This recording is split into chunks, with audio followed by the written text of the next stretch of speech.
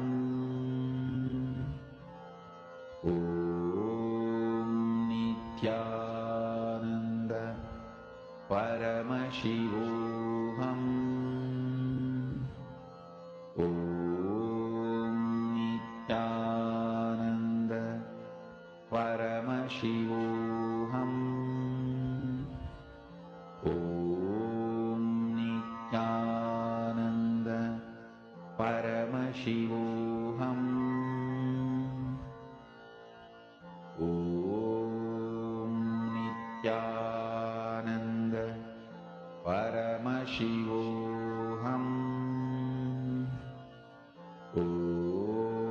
Om Nithyananda Paramashivoham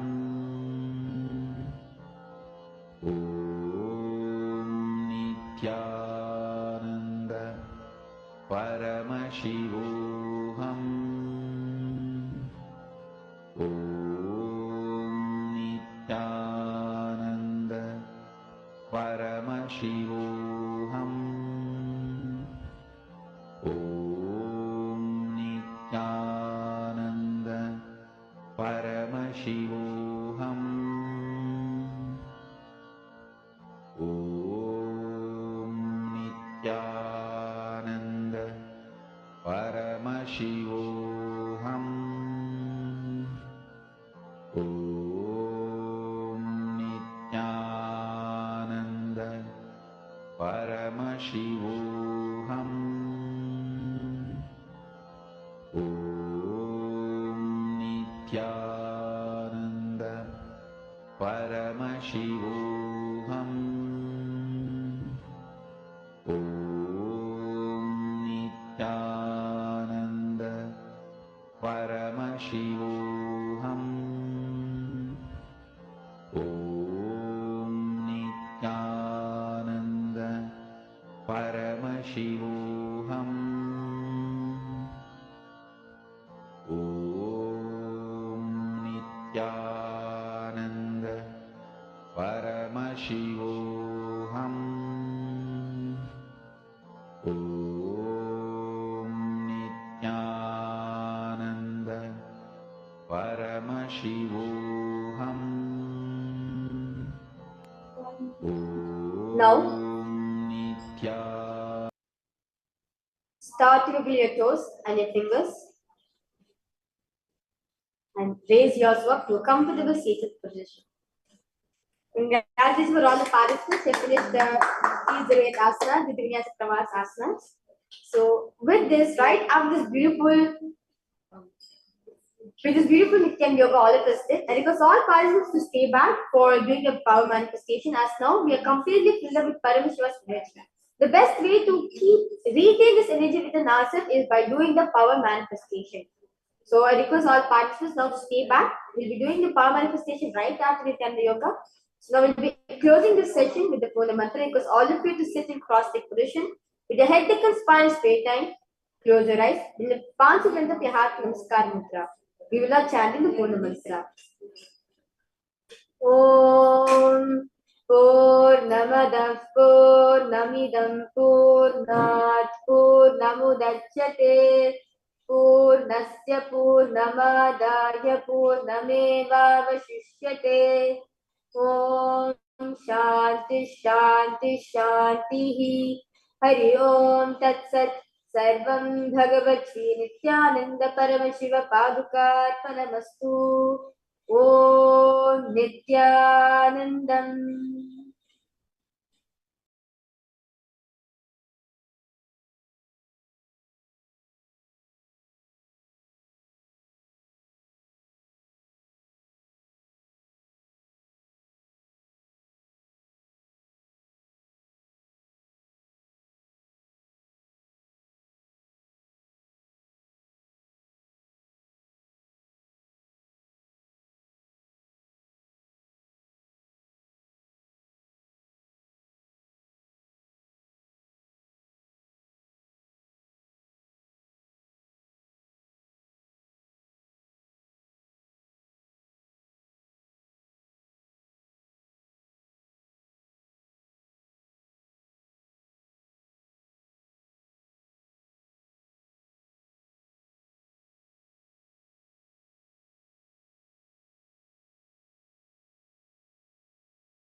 Nithyanandam, everyone. So nice to see all of you again, Ma Maha, Ma Lakshmi, and all of us who are joining with us here today on all of the various social media platforms, YouTube, Facebook, and many more.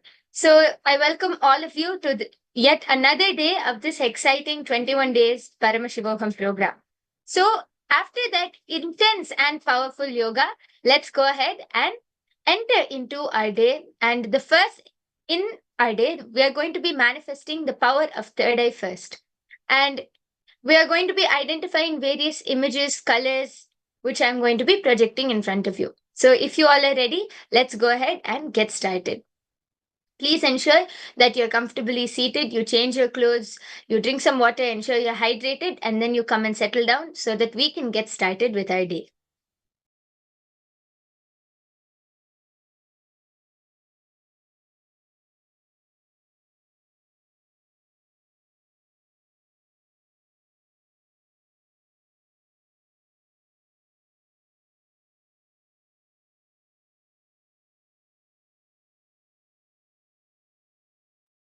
Let's start with the Shastra Pramana first. The Shastra Pramana for the power of third eye comes from the Vijnana Bhairava Tantra, Sutra 34, Dharana 8.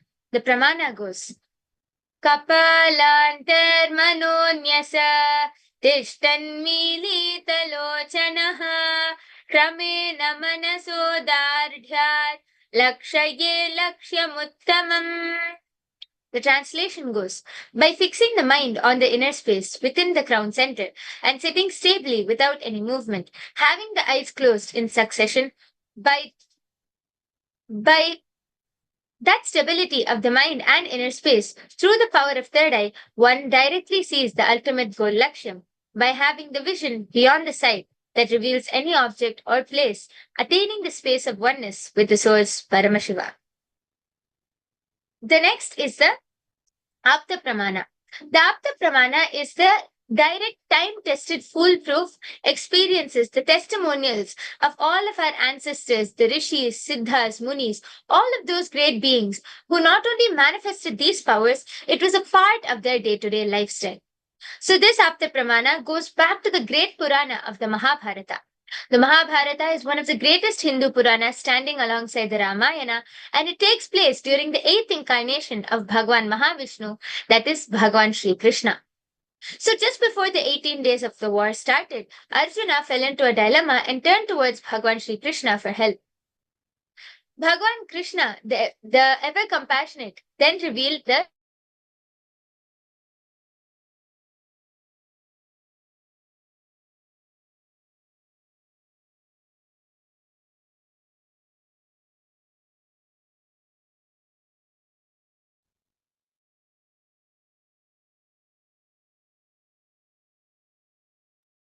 Sorry for the technical glitch. I hope all of you are able to hear me now.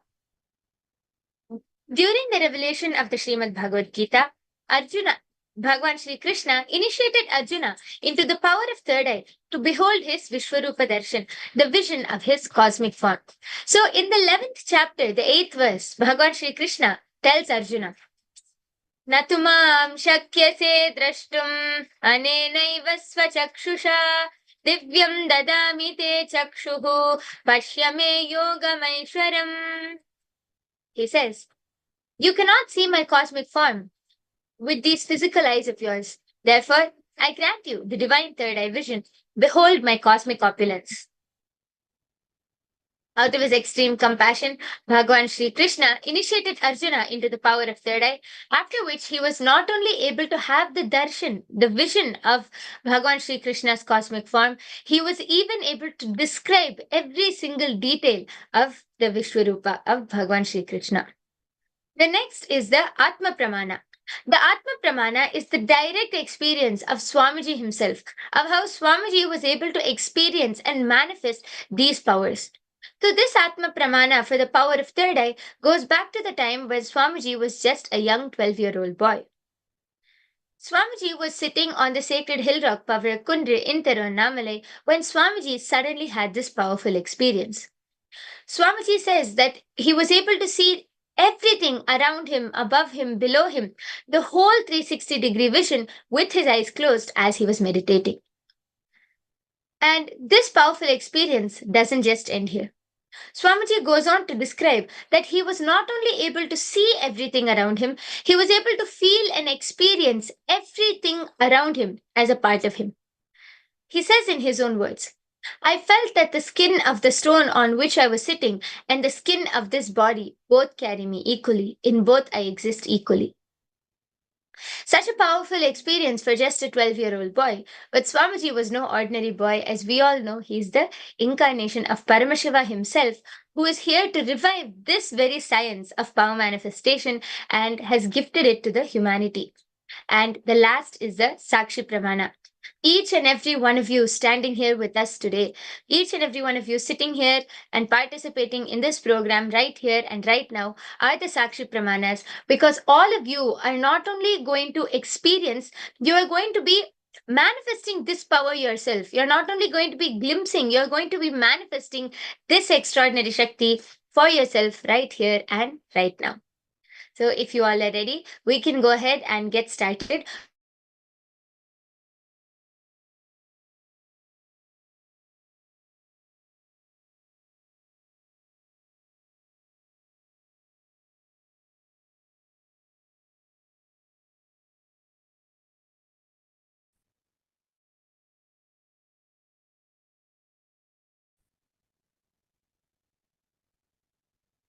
Yes, sorry for that.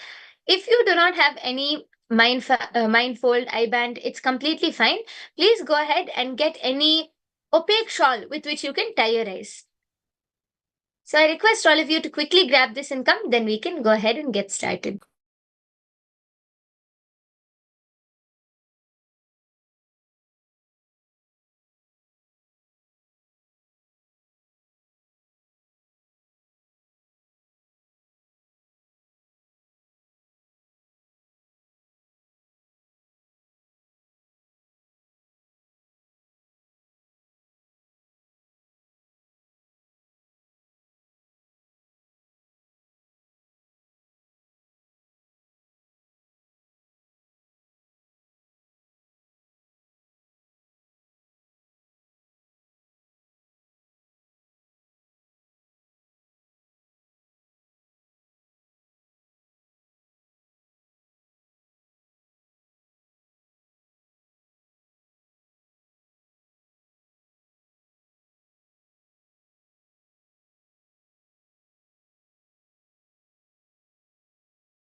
Yes. So if all of you are now ready with your eye bands and mindfolds, let's go ahead and get started. Please tie your eyes now. Ensure that your eyes are completely closed and that no light is able to enter. But do also ensure that you're comfortable and that you're able to breathe. I request all of you to tie your eyes now. Ma Maha, Ma Lakshmi, Pardhan. I request all of you to please go ahead and tie your eyes.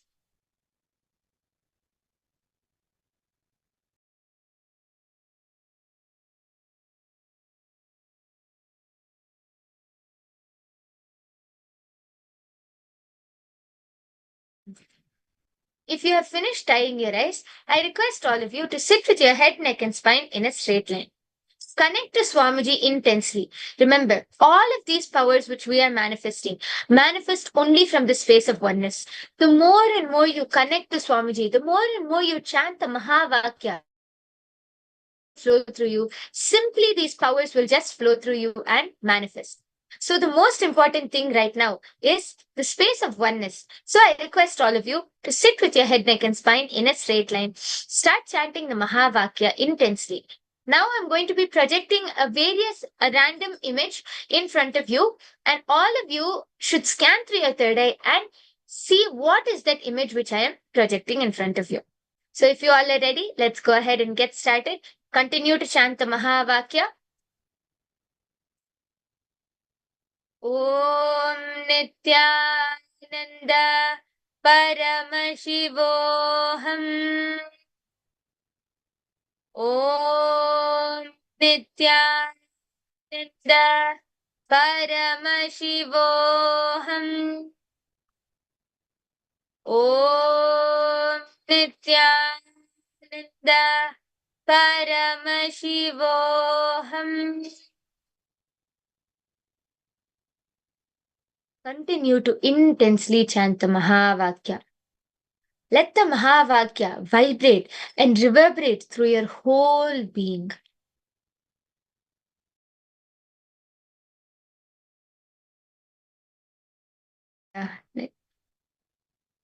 Now I'm going to be projecting the image from this same space of oneness. Please start scanning. The image is now projected in front of all of you. Please go ahead and scan and see what is the image.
Okay, relax. I request all of you to relax. Now, please take a few minutes and post whatever Swamiji has revealed to you through the third eye. Whatever you're able to see. Describe everything you saw in detail. The color, the size, the shape, the image, whatever you were able to see through your third eye. Go ahead and start typing that down. Ma Lakshmi Parthan, Ma Chi Ching. Please go ahead and post whatever you were able to see in the chat section now.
If all of you are done posting your answers, let's go ahead and verify and see what is the image which was projected in front of you.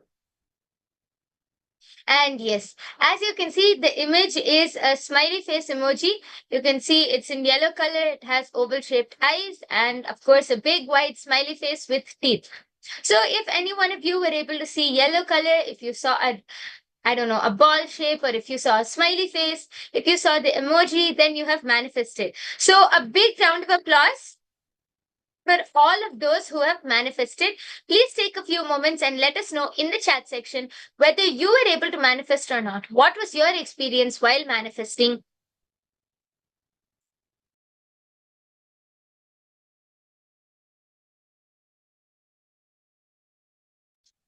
And also do let us know, how did you feel while manifesting this extraordinary Shakti? And I request all of you to also share this experience with your family members, with your friends, and anyone who you can reach out to. Because all of these powers are now available to all of us thanks to Swamiji, and all of you will be able to manifest.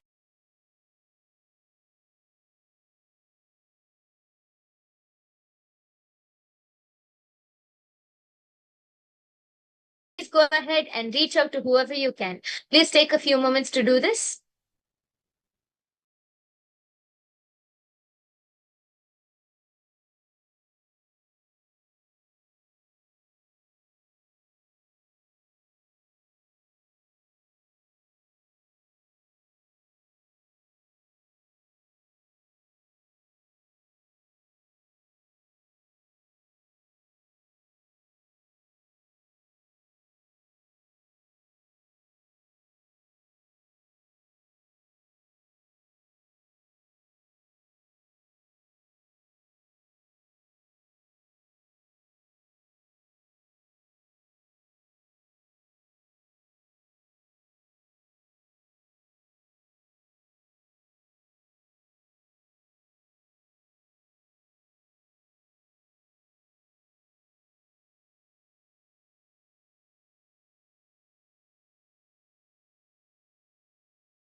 Okay.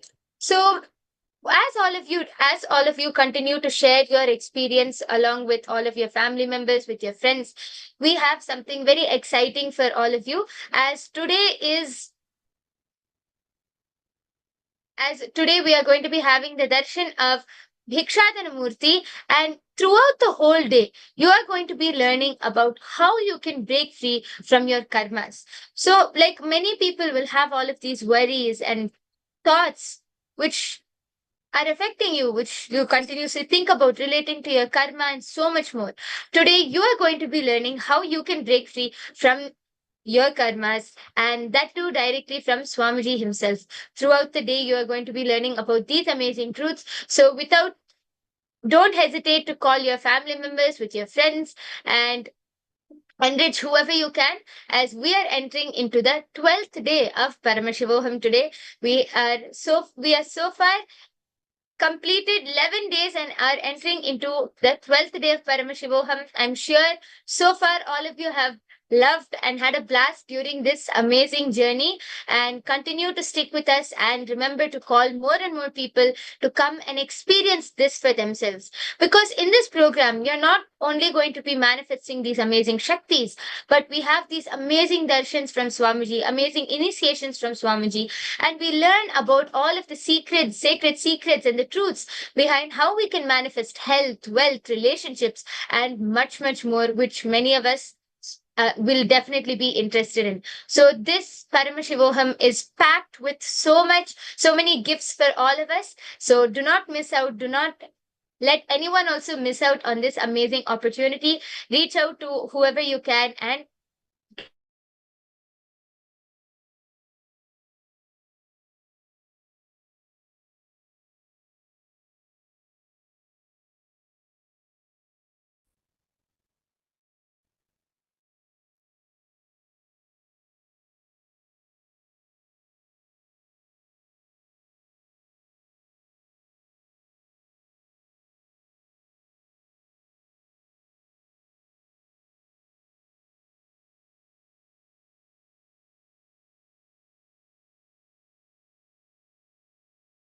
Sanatana Hindu Dharma reveals about this cosmos. It has vertical time zones, higher worlds, Bhuva, Suva, Tapa, Maha, Jana, Brahma, Vaikunta, Kailasa. The higher worlds and the lower worlds Atala, Vitala, Sutala, Talatala, Mahatala, Batala. I'll project a simple description diagram of these lokas. Understand? Sanatana Hindu Dharma, the Hinduism, reveals about the cosmos, the higher planes, vertical time zones, and the lower planes, both. Just physical mutation and mental mutation happens in the lower planes of the universe. But conscious mutation, superconscious mutation happens in the higher planes of the universe, vertical time zones of the universe. Here I am projecting a simple description diagram of the vertical time zone.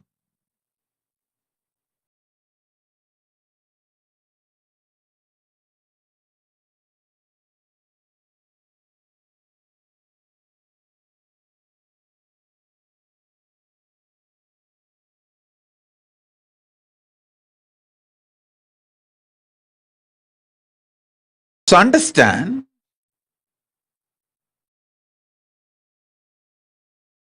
this is the rough description of cosmos revealed by Hinduism.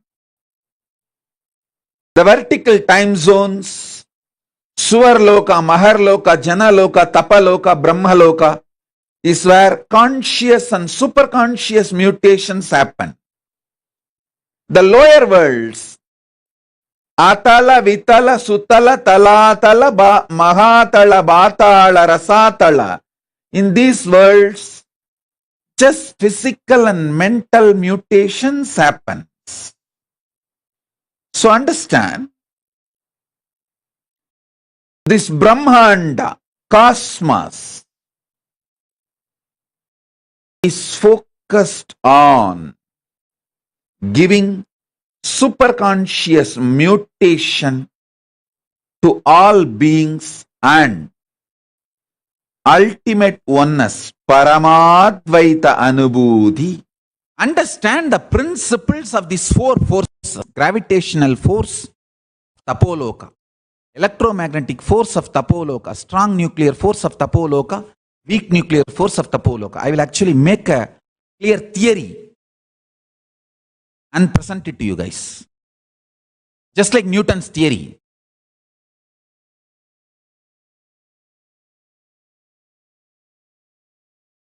I'm not saying Newton's theory is right. I'm only saying, like how Newton tried to make theories for gravitational force, I'll make a clear theory and principle for the gravitational force of Tapoloka.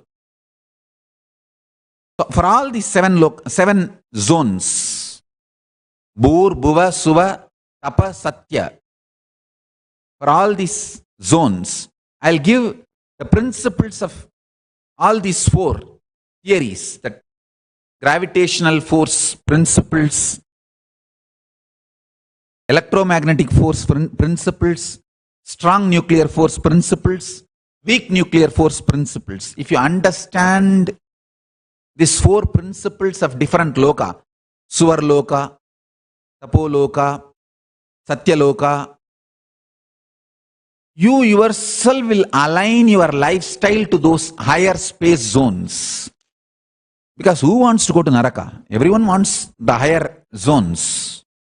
So if you want that higher zones, apply these principles and prepare yourself, that's all. It is as simple as that.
See, this theory of everything, TOE, final theory, ultimate theory, or the master theory, is a hypothetical, single, all-encompassing, coherent theoretical framework of physics that fully explains and links together all physical aspects of the universe. Finding a TOE is one of the major unsolved problems in physics. I tell you, just if you add C, consciousness, this whole TOE mystery will be solved. Consciousness means what you decide to cognize as you. That is the source TOE of everything, the whole ontology of physics. Metaphysics of physics. Understand, physics by itself cannot be understood absolutely by mind. Only the metaphysics of the physics can be understood by the mind. The metaphysics of the physics is consciousness, the decision to cognize your source is TOE of physics.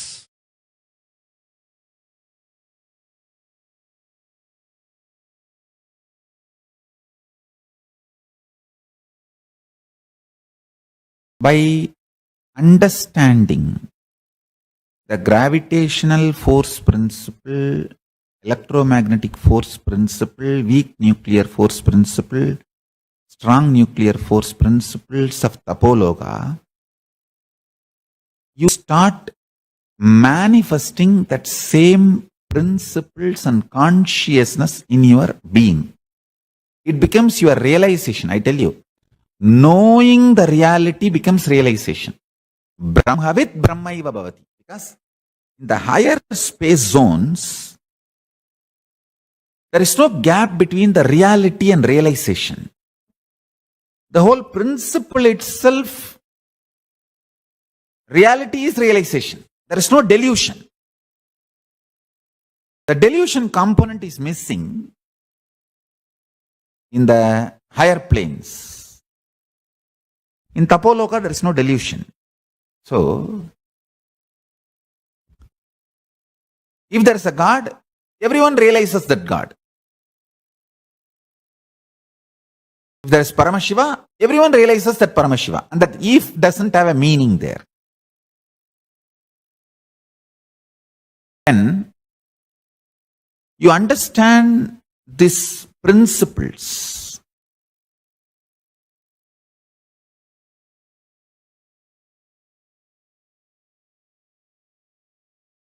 With in this planet Earth, understanding does not become you becoming that. Because you have so many SDHD, self-doubt, self-hatred, self-denial and all these problems.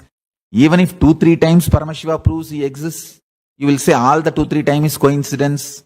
I think I need more convincing proof. All that is planet Earth binary logic.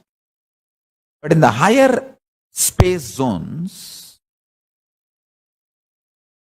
reality is realization. When you understand those principles, your heart also starts becoming like that.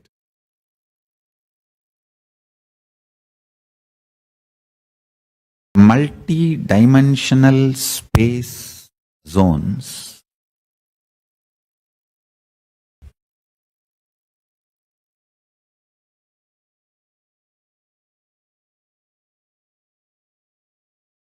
by understanding its existence, by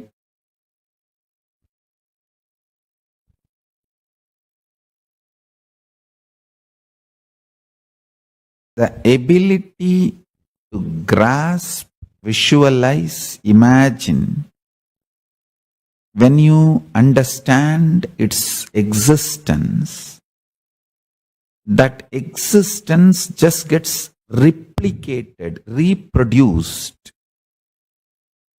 mirrored in your system that makes you manifest the extraordinary powers. Listen. For example, if you understand about Tapoloka, where all the great tapasvis exist and how the laws, rules, nature, ontology of Tapoloka, there is no gravity. And in Tapoloka, anything you imagine becomes reality immediately. There are simple principles, actually too simple. It is like just like a class. With the 2 PowerPoint presentation, I can finish the whole basic laws you need to understand about Tapoloka. Just what is the gravity law in Tapoloka? What is the electromagnetic laws of Tapoloka? And what is the weak nuclear force and what is the strong nuclear force of Tapoloka? That's all. Just that 4 natural force we understand here in the planet Earth. The same thing if I apply to Tapoloka and make you understand, just that understanding and visualization, the multidimensional logic of existence is such. Brahmavit Brahmaiva Bhavati. Just by knowing, you become that. Understand? Knowledge and becoming is separate only in binary logic, this world. Knowledge and becoming is one and the same in higher dimension zones. For example, if you have a thorough knowledge about Indraloka, they will be happy to have you there. Because they're all waiting. You see, everywhere they want immigrants. Only in India we are suffering with population. India and China only doesn't want immigrants. All other countries want immigrants. Because the future, any country who gets more immigrants are only going to be successful. No, really. Only India and China is suffering with population. All the other countries, they want immigrants.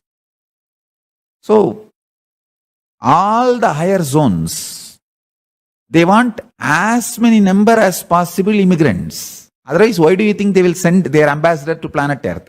I am the direct ambassador of Sri Kailasa. I am here to enroll all of you to Kailasa, that's all. I have been sent from there. Enroll more and more people for Kailasa. Understand? They want immigrants. Kailasa wants more people to be part of the Kailasa, not to exploit you, just to celebrate you. Understand? So you can give any title you want, consul general or ambassador or big titles you want. This time directly I came to enroll everyone about Kailasa. Understand? You see, all those higher space,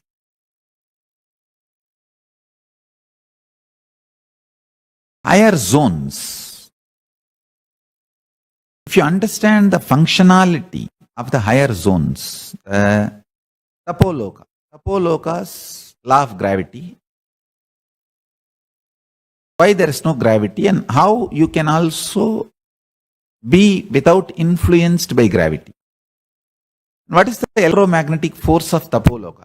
See, for example, in the planet Earth, here, your electromagnetic force is lust and fear.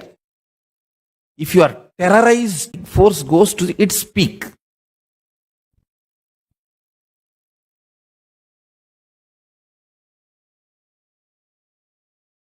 If you become very deeply devoted in your puja, you can cross the electromagnetic force which can be generated by lust or fear.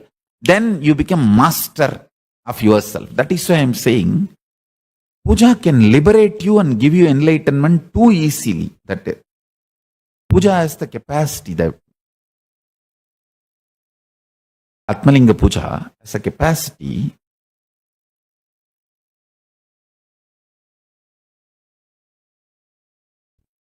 to change your electromagnetic force. If you understand that Paramashiva is real, and when you do puja, actually he sees what you are offering. How when you do Pada Puja to me, how I look, what you are offering. Like that, he sees. And he responds. He's real. Just if you sit with this cognition and do puja, the whole electromagnetic force of your body crosses electromagnetic force generated by lust and fear. Then no lust, no fear can manipulate you. You will have lust and fear under your control. They cannot control you. Like that, there are simple understandings about gravitation of Tapoloka and electromagnetic force of Tapoloka and weak nuclear force of Tapoloka and strong nuclear force of Tapoloka. There are some more forces. I can explain that in Tapoloka, another one thing is that all of them are very sweet and highly intimate because there is no jealousy and nobody can own anything or nobody can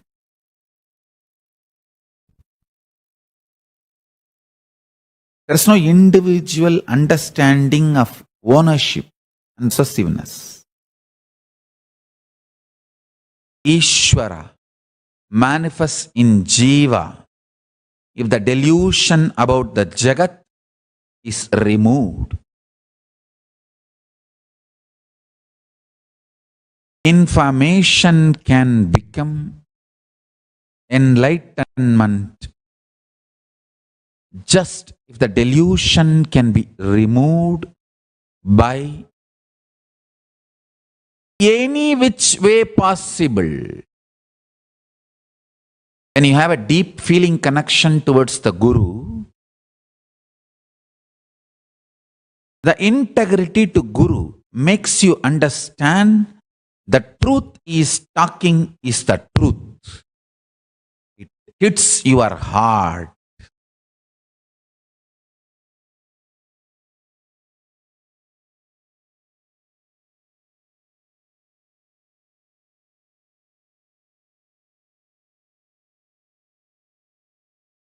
Some of you may be thinking that what I spoke in Tamil so long, it's a little difficult to translate.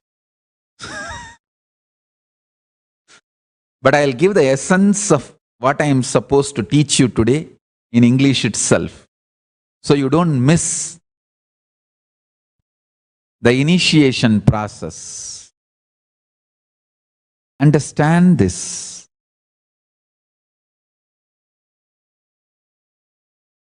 The delusion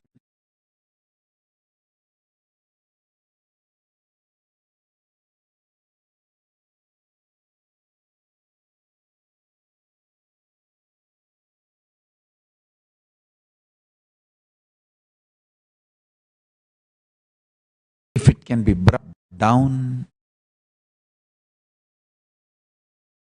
information can become enlightenment in you.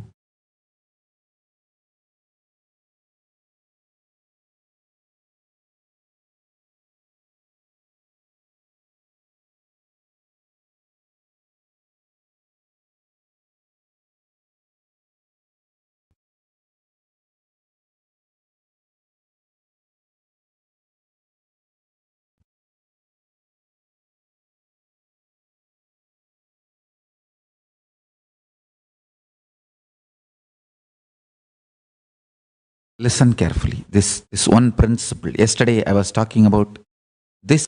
I will complete this principle. If you are coming to satsang today, please watch yesterday's satsang and watch today's satsang, then you will understand the continuity. See, there are four natural principal forces as and now science is able to lay there its hands. That four is gravitational force, electromagnetic force, weak nuclear force, strong nuclear force. If you know about these four forces on this planet Earth, you can play with those understandings, knowledge in multiple ways to make your life comfortable, luxurious in planet Earth. If you can understand the higher space zones like a Tapoloka, Satyaloka. In Tapoloka, what is gravitational force rules? The gravitation theory of Tapoloka. Electromagnetic force principles and theories in Tapoloka. Weak nuclear force principles and theories in Tapoloka. Strong nuclear force principles and theories in Tapoloka. If you know, you will just have access to Tapoloka. I'll give you a simple introduction. The gravitation rule. Listen, gravitation theory in Tapoloka is nothing but, see, tapa. Exact word tapa means burning. Your ability to burn your thoughts. Your ability to burn your thoughts liberates you from gravity of Tapoloka. Listen. If you have too many thoughts, you will feel heavy. If the number of thoughts inside you is less because of unclutching, unclutching is the ultimate burning. Tapoloka, gravity will not pull you down. You can just levitate and master the power of gravitational force in Tapoloka. I can actually give you precise, just like Newton's theory of gravity in planet Earth. I can give you the theory of gravity in Tapoloka. I'll do that. I'll do these four principal forces and the theories for Tapoloka. Gravitation theory for Tapoloka, electromagnetic theories for Tapoloka, and weak nuclear force principles for Tapoloka, strong nuclear force principles for Tapoloka. I'll give you all the four for Tapoloka. Understand? The electromagnetic force of Tapoloka is burn your stomach with mantra without adding any solid. Nirahara Samyama. All this with a reason only I have designed. Nirahara Samyama. A person who has mastered his tummy. Listen carefully. The fire in the stomach should be burning, kindled intensely just by mantra without adding any solid food. And when you feel like really you can't handle anymore, you may faint, add liquids, juices. Try this for a few days, then you will understand what I am talking. The whole electromagnetic force of the body will just shift to the next level. I am telling you. To all my disciples, I am telling you. I will never torture you. I am not sadist. I will never torture you with false propaganda or false ideas. I myself have lived this Nirahara. See, from 100 I came to 70. 30 kg I pulled out of my body. And 20 hours a day I am able to work without even having the idea of tiredness. Just because I pulled this 30 kg out, I am going to live 50 more years longer on the planet Earth.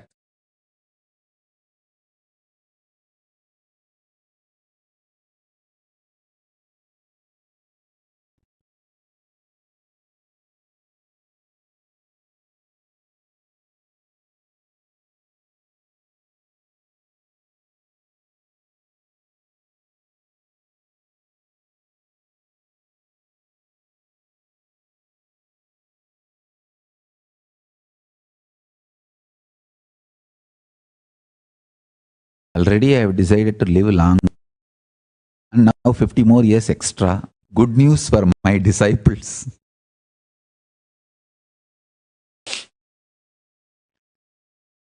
Listen.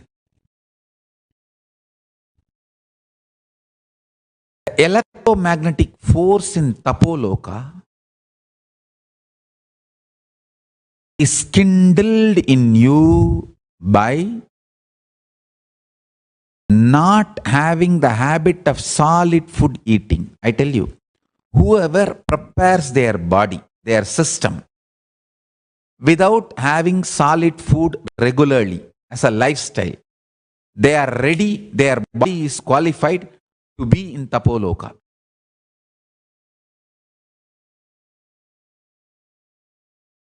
If you can just live by liquid, you can reach Tapoloka. If you can live just by smelling the food, havis, that's all, nothing else, you can reach Kailasa itself, because in Kailasa only smell is the food. Only smell is the food. No other food.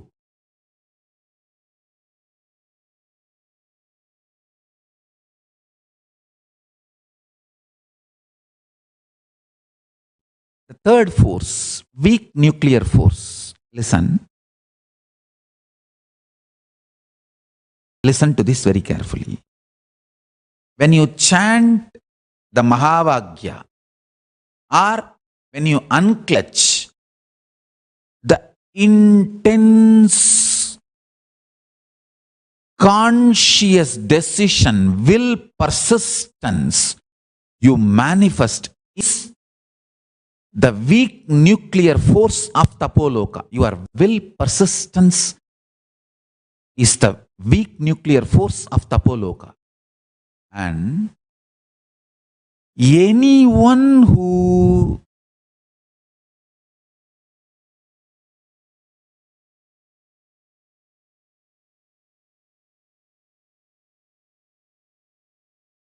manifests the will persistence,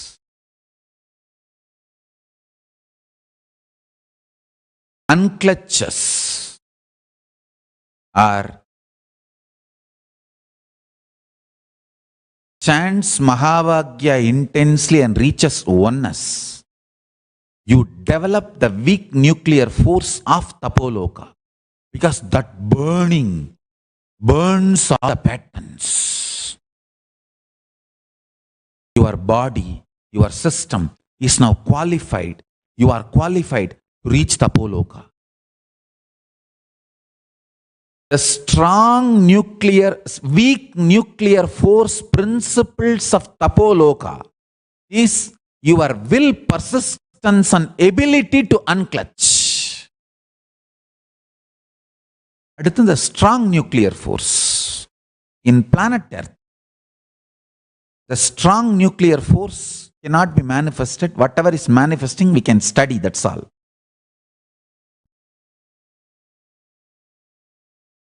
The strong nuclear force principles of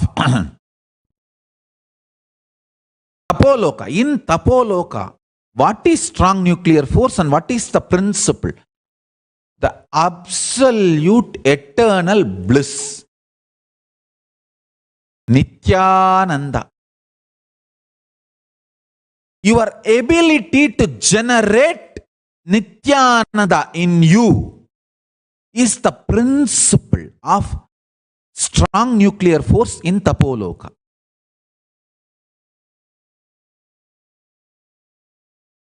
Listen.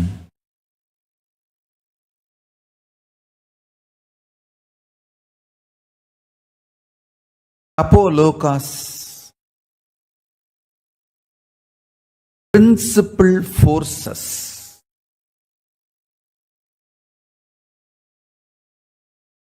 just by information it can become enlightenment. Listen, yesterday I was briefly giving the overview. Today I'll elaborate.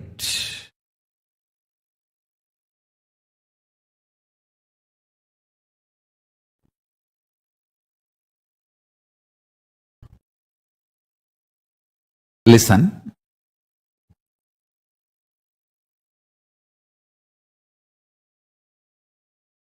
I'll explain comparatively what is the principles of gravitation force in planet Earth and what is principles of gravitation force in Tapoloka. Actually, I should use the word instead of planet Earth, the whole Bhuloka. Bhu. Anything we know is only a Bhu. That's all. Human beings, whatever we know is Bhu. So the gravitation force as per Bhuloka and gravitation force in Tapoloka. The first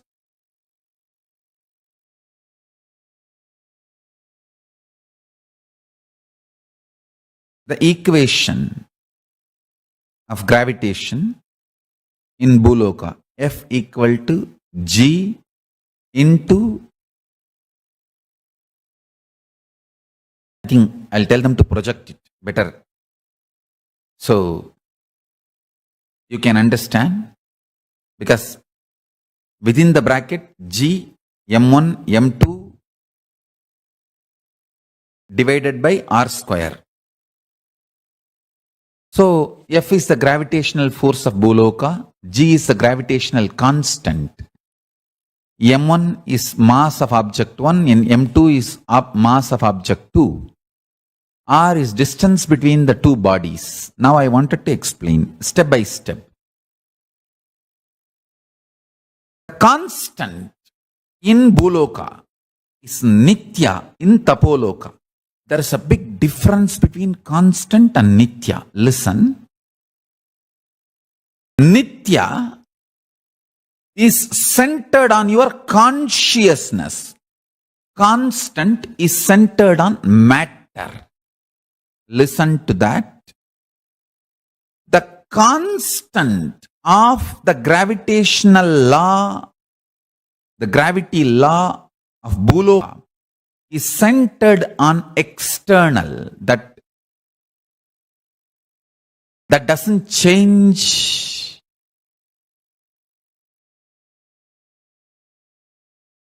That has nothing to do with your cognition, nothing. But Nithya is more permanent, eternal than constant, but rooted on your conscious existence. Understand? Listen carefully.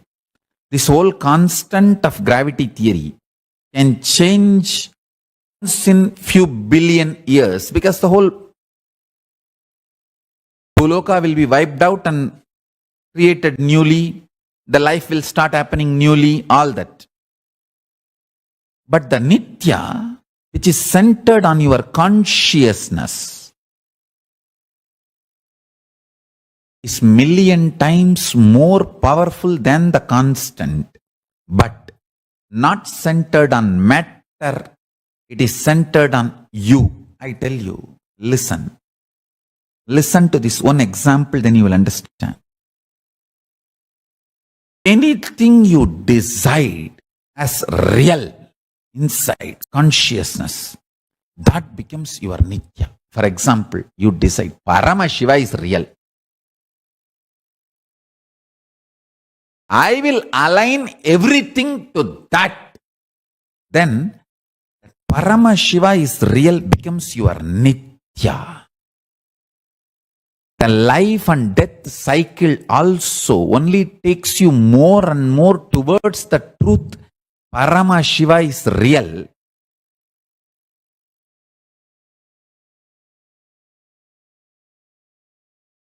That Nitya becomes center of your existence.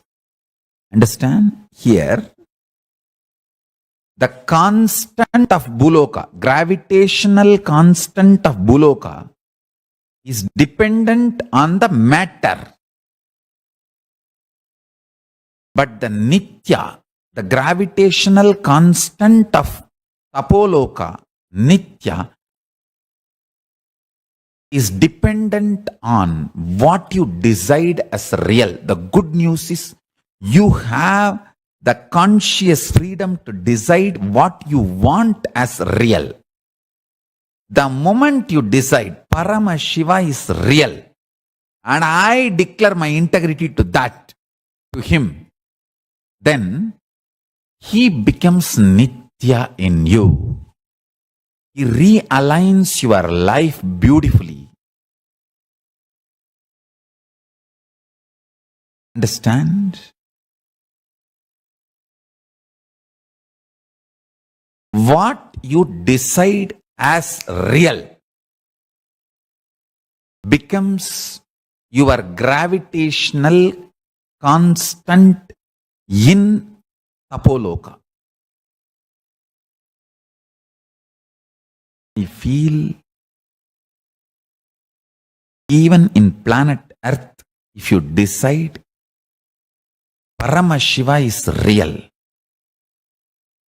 he becomes your gravitational constant, then world around you becomes Tapoloka. I tell you, you are not surrounded by the world, you are the world. You are not surrounded by the world, you are the world. Even in Bhuloka, you can be in Tapoloka. You can, the place you are living, your surrounding, your existence can become Tapoloka. The place where you are living, your life can become Kailasa. I tell you. It is individual consciousness, Pratyagatma Chaitanya, that decides which loka he wants to manifest. Let me enter into explaining these principles. Listen.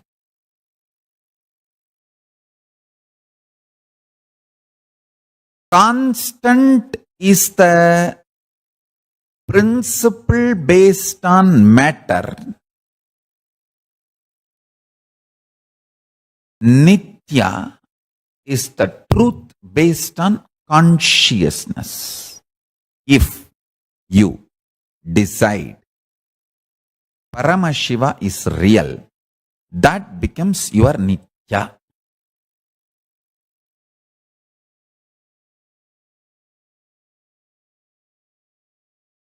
Ultimate, embodied as a Paramashiva, is my real, ultimate real. I declare my integrity to that ultimate reality. Let my life evolve through every way to that ultimate reality. to experience oneness with that reality.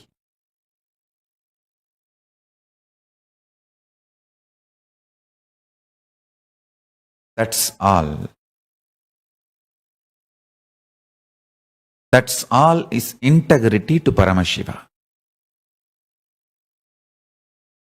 You will see every day, every action, your ups, downs, mood swings, everything will start now getting aligned to that direction, to that direction, to that direction, to that direction.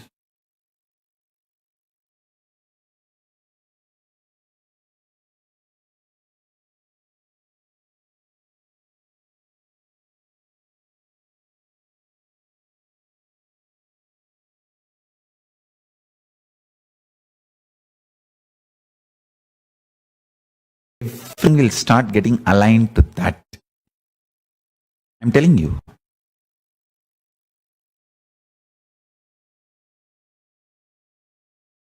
Nothing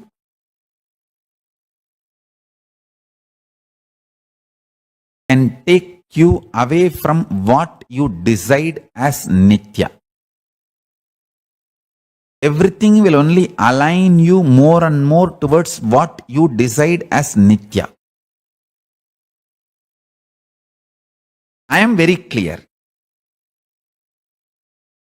My life's Nitya is Paramashiva, the ultimate existence, being, identity, truth. The ultimate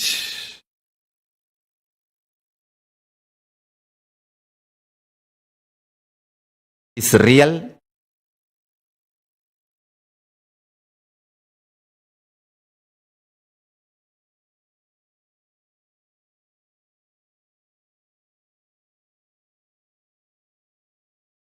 is my Nitya.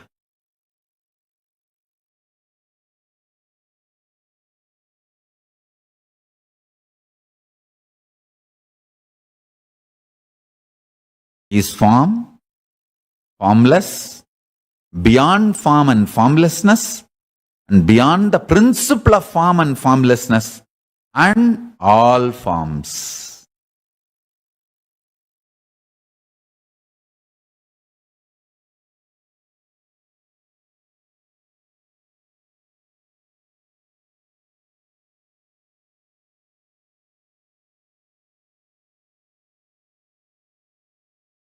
I'll give you a comparison slide. Please see this slide. Here, the Buloka, the principle F equal to within the bracket G into M into M1 into M2 bracket close and by R square. You can all download this and study it. What I am trying to explain.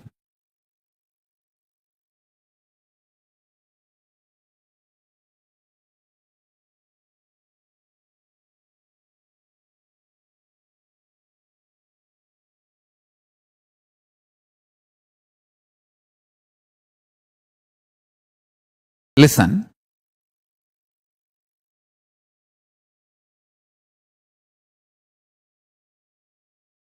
I'll explain.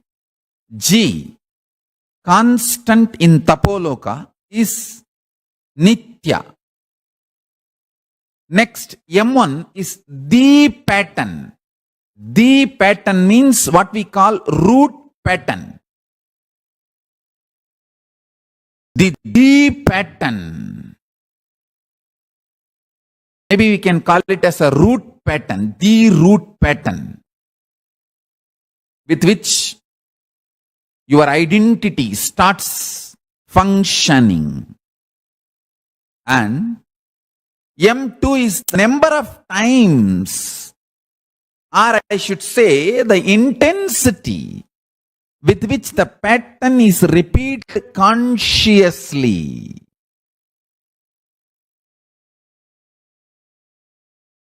and R is the bio-memory of what you decide as your core existence. For example, if you decide you are disciple of Paramashiva, or devotee of Paramashiva, or one with Paramashiva, you can actually decide anything you want. It doesn't depend on your quality or any of the understanding or realization. It is just a conscious decision. Just conscious decision. That's it.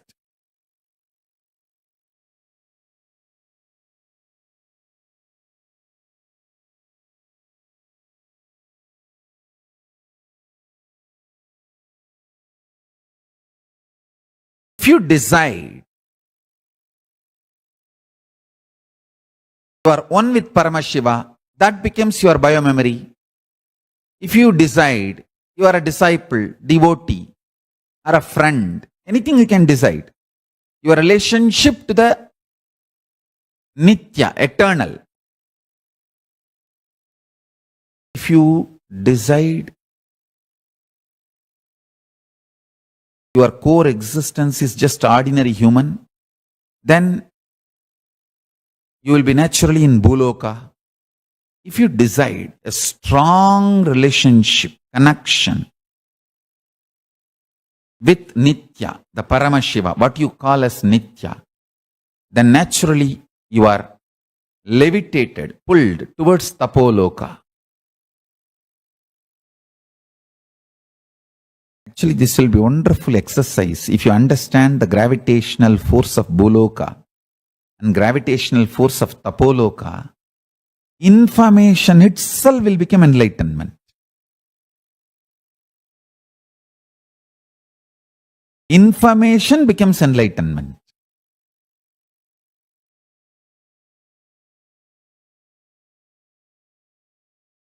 Every time when you do completion, the intensity with which the patterns repeated consciously reduces.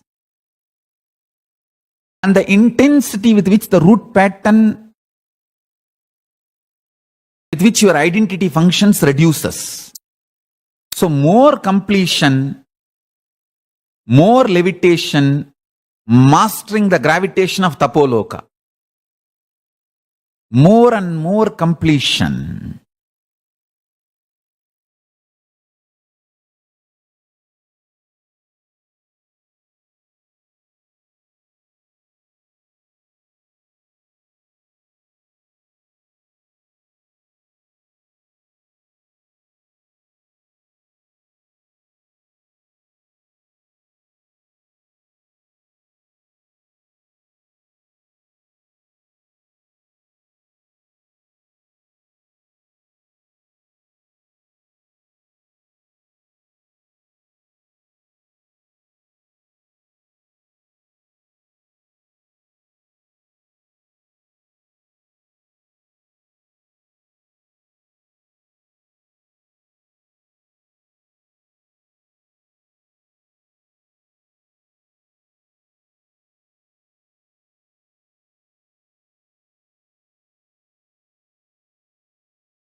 Nithyanandam, everyone. Yes, after that wonderful session where we learned about Tapoloka from Swamiji himself, I hope all of you are ready and excited to enter into the internalization exercise now. Ma Michelle Chongo, how are you doing, ma? How are you doing today?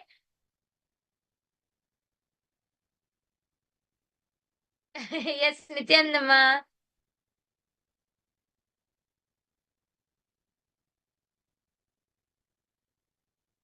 Okay, so I hope all of you are ready. Okay, yes, I can see a heart symbol, ma. Okay, so I hope all of you are ready. Let's go ahead and get started and enter into the internalization exercise now. See, Swamiji so beautifully just taught us about Tapoloka. Tapa means burning. Your ability to burn your thoughts because of unclutching liberates you from the gravitational force of Tapoloka. You can move to any higher locus. If you have too many thoughts, you will feel heavy. So Tapa itself means burning. Your ability to burn your thoughts just from the space of unclutching liberates you from the gravitational force of Tapoloka. And we can start moving to the higher and higher locus. The electromagnetic force of Tapoloka gets kindled when you prepare the body without having solid food regularly as a lifestyle. Your body becomes qualified to reach Tapoloka. So your whole, see, for each and every, to experience each of one of these different lokas, to experience each and one of these different dimensions, powers, everything, we need to prepare our body and our mind. And the electromagnetic force of Tapoloka starts getting kindled when you prepare your body without having solid food regularly.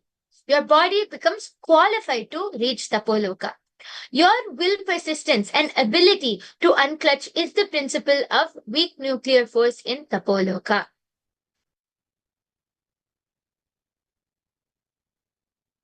Your ability to generate Nityatva, your ability to generate Nithyananda, absolute eternal bliss in you, is the principle of strong nuclear force in Tapoloka. So let's now do a quick process to raise our whole body, to raise us to the space of unclutching, to raise us to Tapoloka. So this process is for 10 minutes. I hope all of you are ready. See, when a thought raises in you, without supporting it, without encouraging it, without entertaining it, or being entertained by it, just relax. See, unclutching, this is what we are doing now. The process of unclutching raises in you. I request all of you to sit with your head, neck, and spine in a straight line now. Sit straight, and even as I'm talking right now, so many thoughts will start coming to your mind. So many different thoughts will start coming. And random thoughts. Just without supporting these thoughts, without encouraging these thoughts, without entertaining these thoughts or getting entertained by these thoughts, just relax and unclutch from all of these thoughts. Okay, I request all of you to sit now with your head, neck, and spine in a straight line and sincerely unclutch from all of the thoughts which are coming to your mind. Just unclutch from everything and be in the space of unclutching.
See, when you sit, naturally thoughts will start coming to you.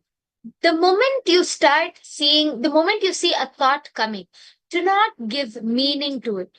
You give meaning to a thought only if you connect it with your past. Without giving meaning to it, just remember to unclutch and see what happens. The moment you remember, Let me unclutch from this thought. Let me not give meaning to it. For a few seconds, there'll be a small silent gap. The moment you're aware that there is silence, it will become another thought. Then unclutch from that thought also. Just keep unclutching. From the thought that you have to unclutch, also, you should unclutch. Any thought which comes to you, don't give any meaning to it. Only if you connect it to something important, then unclutch from that thought.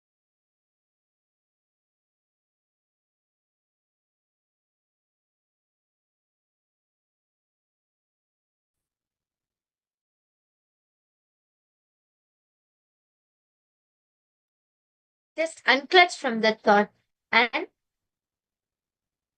be in this phase of unclutching.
Now, from this same space, move on to step 2. Unclutch from all of these thoughts. Continue to sit in the space of unclutching. There's no need to have guilt or be agitated that the mind has wandered. Just the moment you remember, the moment you become so. Okay, let's do this for 2 more minutes.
I request all of you to relax now.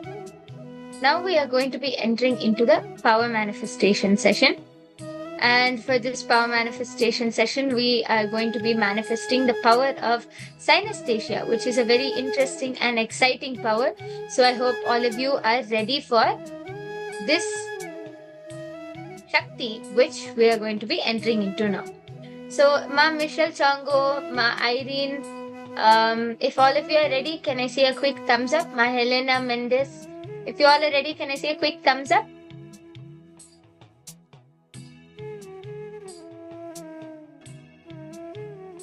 Okay. Yes, let's go ahead and get started now.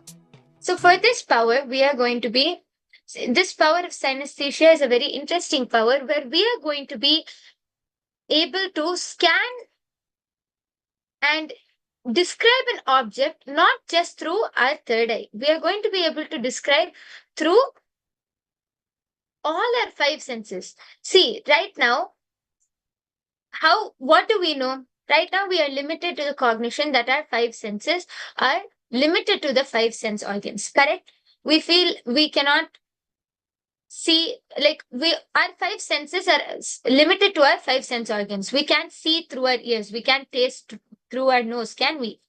But the third eye is not limited to anything of the sort. The third eye is beyond all of this.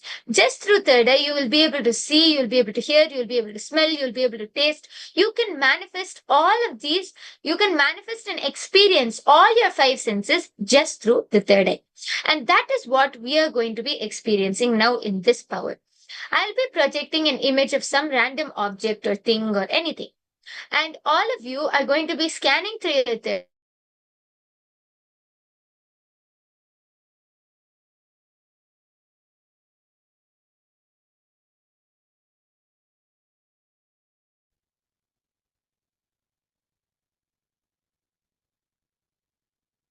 Yes, sorry for that.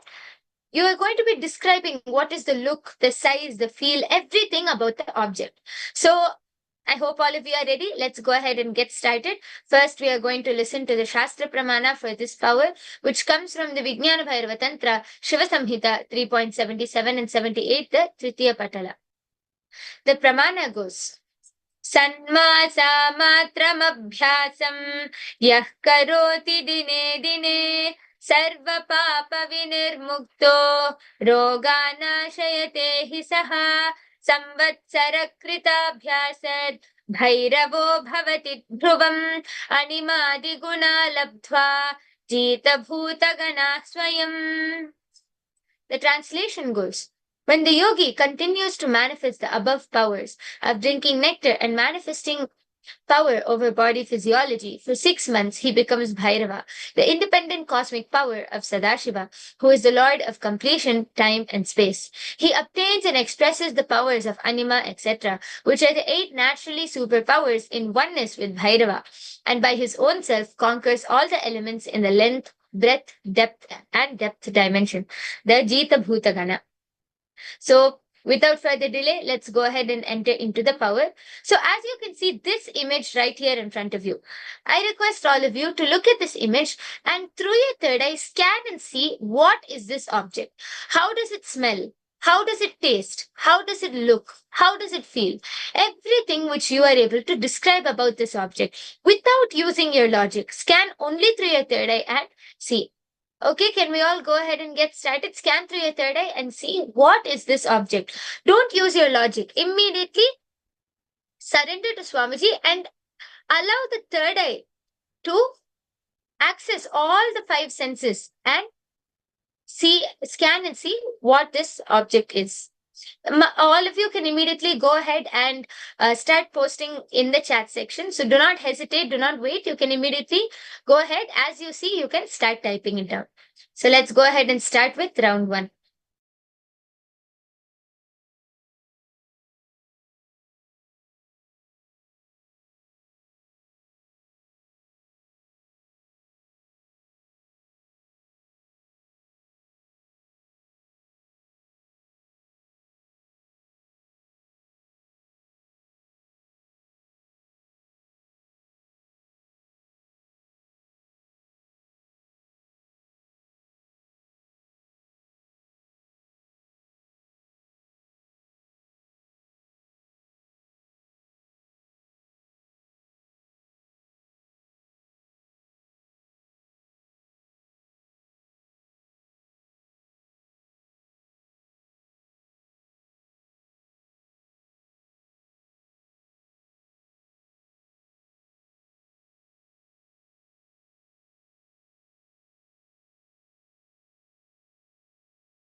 Paramashivoham Om Nithyananda Paramashivoham Om Nithyananda Paramashivoham Om Nithyananda Paramashivoham Om Nithyananda Paramashivoham Om Nithyananda Paramashivoham Om Nithyananda Paramashivoham Om Nithyananda Paramashivoham Om Nithyananda Paramashivoham Om Nithyananda Paramashivoham Om Nithyananda Paramashivoham Om Nithyananda Paramashivoham Om Nithyananda Paramashivoham Om Nithyananda Paramashivoham Om Nithyananda Paramashivoham Om Nithyananda Paramashivoham Om Nithyananda Paramashivoham Om Can all of you go ahead and start posting now? Ma Michelle Chongo, Ma Iqbal Bano, Ma Helena Mendez, Ma Huang Mei. Can all of you go ahead and start posting? What does this object smell like? What does it taste like? What does it look like? How does it feel? Can all of you go ahead? Om Nithyananda Paramashivoham Om Nithyananda Paramashivoham Om Nithyananda Paramashivoham Om Nithyananda Paramashivoham Om Nithyananda Okay, Ma Michelle Chongo has posted sound beating loud. Okay, ma. So that was the sound which you were able to hear. What is the taste? What about the smell? Taste is salty, it's blood. Okay, ma. What about the feel, ma? How does it feel? How does it look? Okay, ma. Helena Mendes has posted something in another language. I think we'll need someone to translate that. Nithyananda Paramashivoham Om Nithyananda Paramashivoham Om Nithyananda Paramashivoham Nithyananda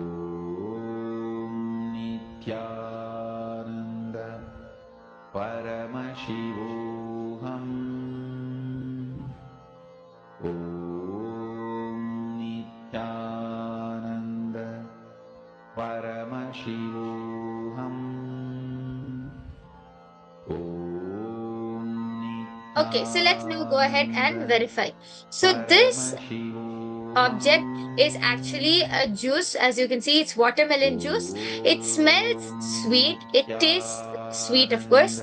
It feels like liquid, and it feels a little cool. And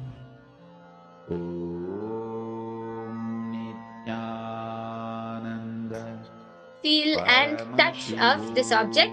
A big round of applause for all of those who have A big round of applause for all of those who have manifested. And even if you were unable to manifest this round, don't worry. As you continue moving on, you will manifest more and more, and you'll get better and better at these powers. So with this, we come to the conclusion of this power manifestation session. We are now going to be entering into the next session, where we are going to be learning about what is karma. So I hope all of you are ready. Sit back and enjoy as you learn about these amazing truths from Swamiji himself.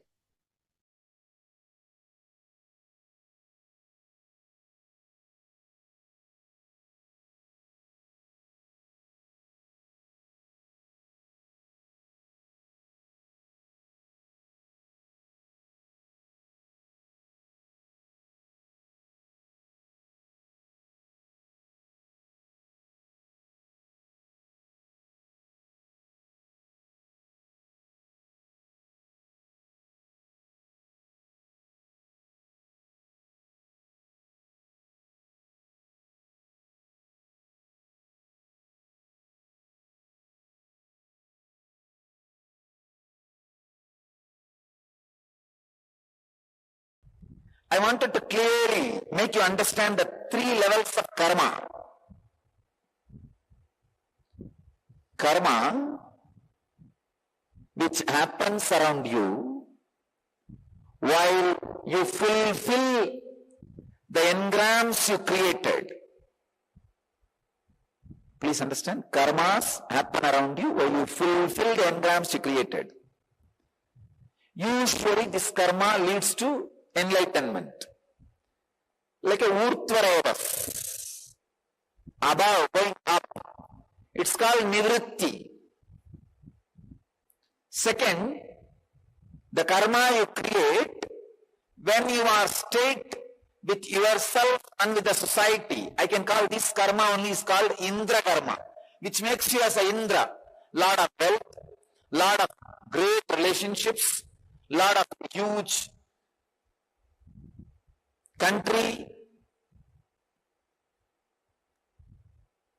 an intense, honest commitment and feeling connection to either the group of people with whom you live, or the community, or the society, or the country. This is called pravritti. This is also a karma. Pravritti. It brings more wealth to you, more respect to you. I don't want to say it will bring more joy to you.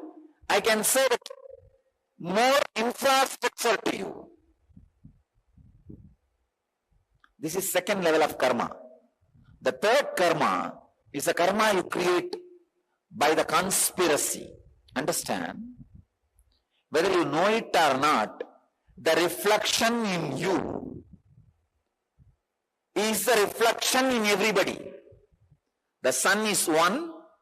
There are thousands of mirrors. The reflection in you and the reflection in other 1,000 mirrors is one and the same.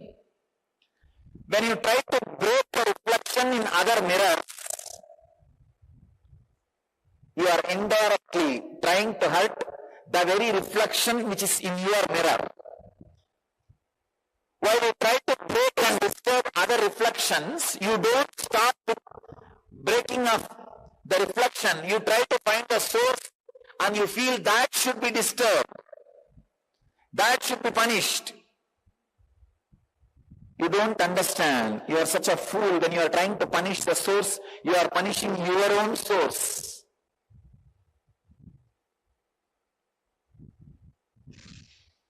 So any plan for conspiracy, any idea for conspiracy,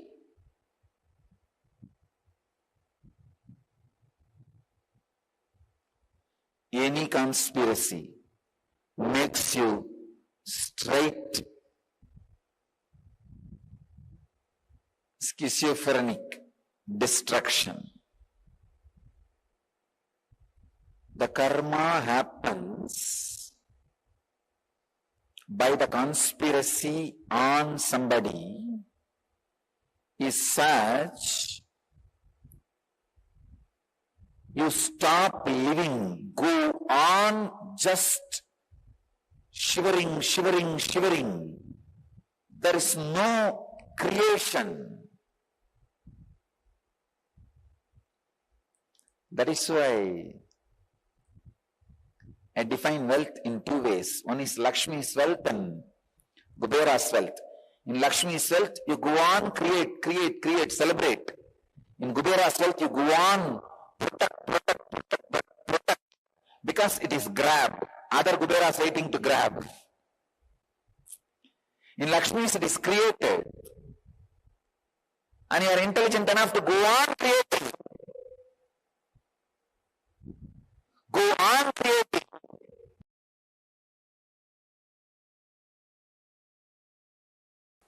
The 170th Patanjali's Yoga Sutra, in 4th chapter, 8th verse, the subject is, what are the three kinds of karmas? Three different karmas. Tatas, tat, vipaka, anugunananam, yeva, vivyaktir, vasananam, yeva, apivyaktir, vasananam. Swami Vivekananda translates the sutra as, from these threefold works are manifested in each state. Only those desires fitting to the state alone. The others are held in abeyance for the being. Swami Prabhupada translates as, of the tendencies produced by these three kinds of karma, only those are manifested for which the conditions are favorable. Swami Sachidananda translates as, of these actions, only those vasanas for which there are favorable conditions for producing their fruits will manifest in a particular birth. Bhagavan Osho translates as, the desires arise from these threefold karmas when circumstances are favorable for fulfillment.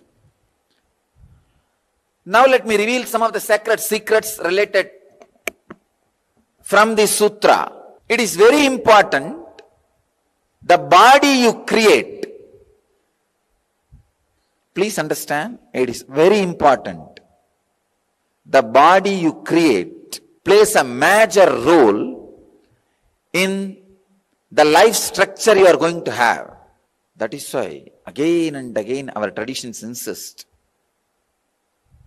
The parents should have highly evolved mental setup before giving birth to kids.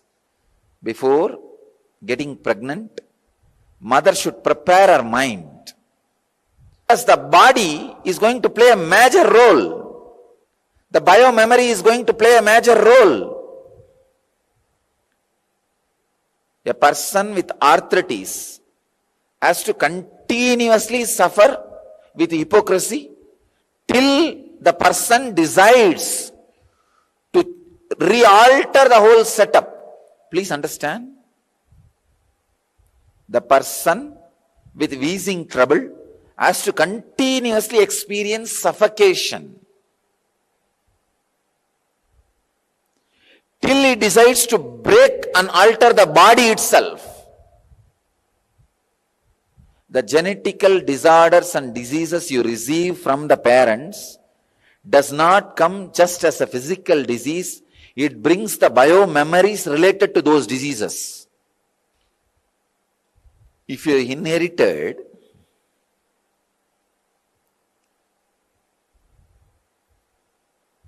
arthritis, or asthma. These are the common diseases people inherit. Certain allergies, diabetes, heart problems. You don't inherit just the problem, physical disorder. You inherit the very mental setup, biomemory. Forget about all others. I can tell you from my own experience. I will have to do a complete dismantling and assembling of my body and my biomemory to get rid of the heart problem runs in my father's family. Not only the heart problem, the biomemories transmitted. But fortunately, I had the support of my mother's side biomemory. Very highly religious, cultured, spiritual. I had only one small portion which needed to be cleared. It was very easy. I wanted everybody to know, if you have inherited some diseases, it is time you dismantle your body and reassemble it. Dismantling the body and reassembling means 3 months spent completely only body related activities like a yoga, pranayam, weightlifting. Become body. Stop thinking. Get into silence. Not just silence in the words you utter, silence even in thinking. Infuse silence into your thinking. Constantly remember, I am not going to think. I am going to think silence. It's one of the powerful samyama. Thinking silence. Wow, how it feels.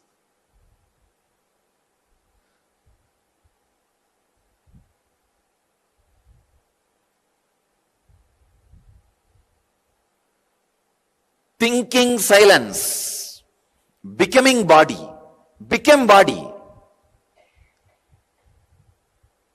See, when your body gets created, it needs 9 months. But when you recreate, you don't need 9 months. 3 months is enough. Drop all your responsibility, job, business. 3 months, take off. Become body. I tell you, this will not just liberate you from disease. This will liberate you towards enlightenment. Because there are many biomemories which are responsible for the disease are directly the mental samskaras, suffering.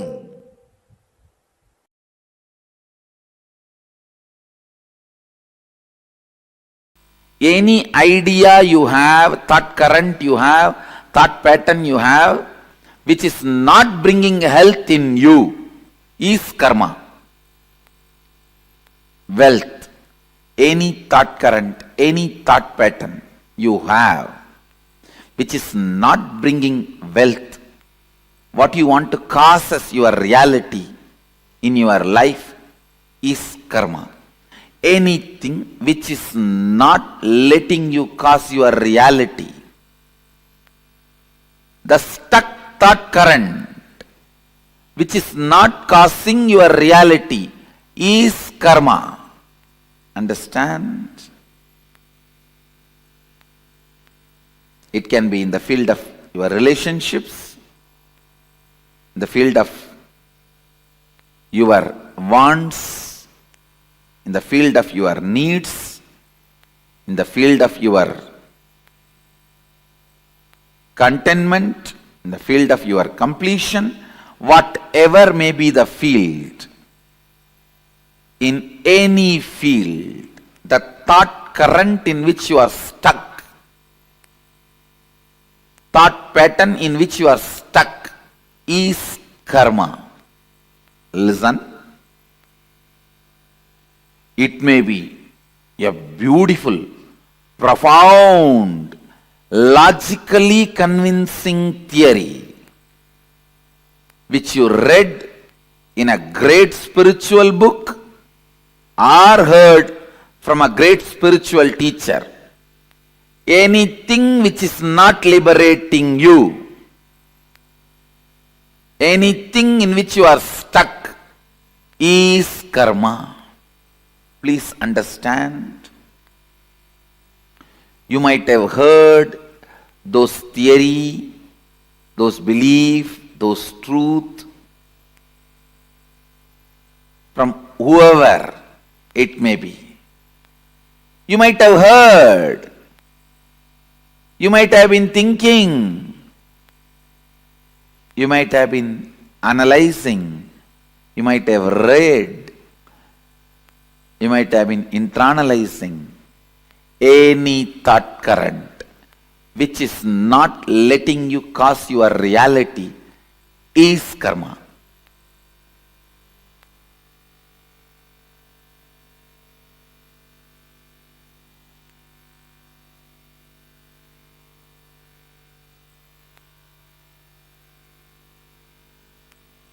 There may be tons of books you would have read on medicine, but if you are not out of disease, the thought pattern, thought current you built with all your knowledge is only karma.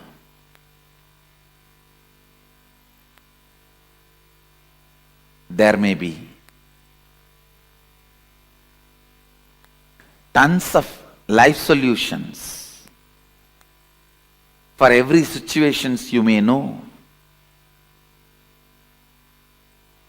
like completion with yourself, completion with others, authenticity, integrity, responsibility, enriching, listening. There may be tons of concepts you heard to cause your reality, but if it has not started happening, it is only karma for you. Listen.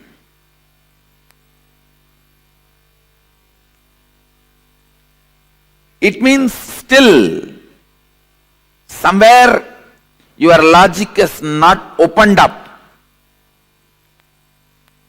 Any thought current which makes you feel stuck, suffocating, caught, is karma.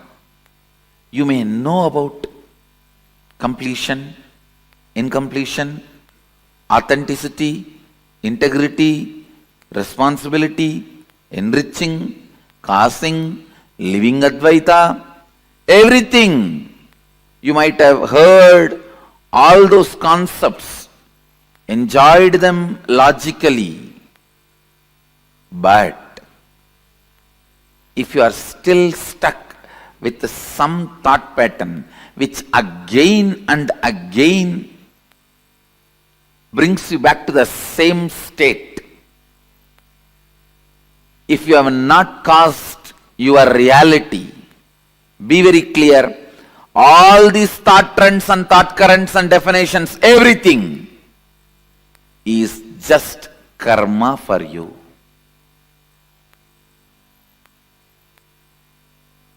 All the concepts. So karma is not just one part of you. It is the whole net on which you are bound.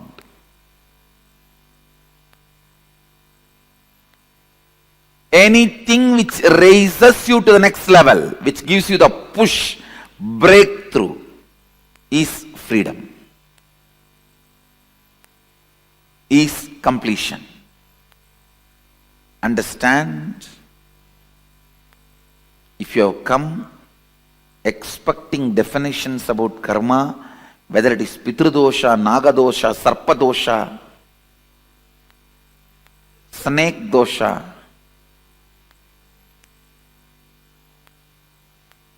what is karma? You are wrong. Listen. any thought current or pattern, thought pattern or lifestyle in which you are stuck, your reality is not caused, is karma. Any thought current, thought pattern which gives you a breakthrough, push to the next level of your reality, which is making you cause your reality, is liberation, is completion.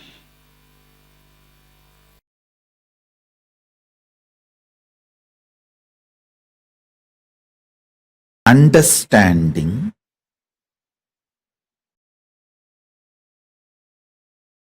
the cosmic flow of life,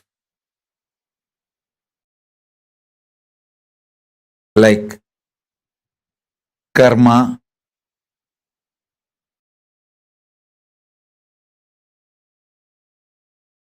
naturally takes its own course of life.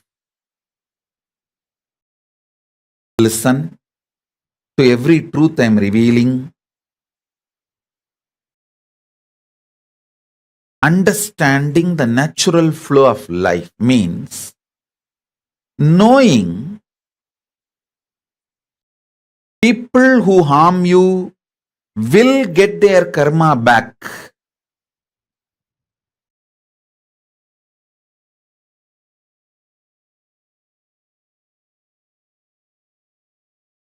People who support you will get their punya back. If you do something wrong, you get the karma. If you do something wrong but you raise your consciousness, you can save yourself from the karma coming back. Understanding these few basic principles takes away tiredness, boredom, decision fatigue from your head. Listen, decision fatigue is nothing but cherished revenge, frustration by coming to a conclusion, world is not fair. Listen, when you feel world is not fair, you block the flow of energy through you. You block your Shakti. You fall into frustration. Naturally, that leads to decision fatigue. Understanding world is just dharmic. Having simple eyes to see how the karma comes back, how nobody can escape from good or bad. Understanding this basic truth takes away all decision fatigue, frustration, anger about life, vengeance you cherish about people and life, known, unknown, all that just taken away. You become a free channel for energy to flow.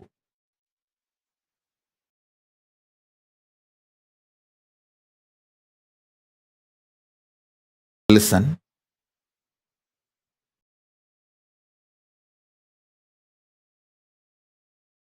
Knowing whether human society or world, nature,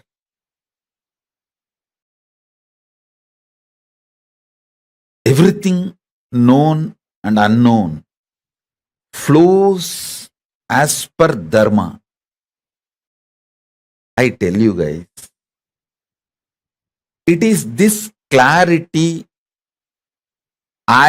just because of this clarity, karma naturally goes back to people I don't initiate new karma.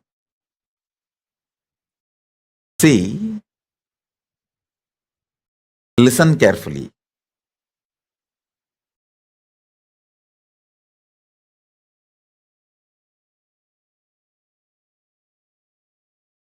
This is one of the biggest confusion.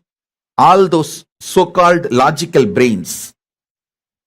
People try to tell, maybe, see, when I tell them, hey, don't kill the goat and eat, next janma, the goat will come as a human being and kill you and eat.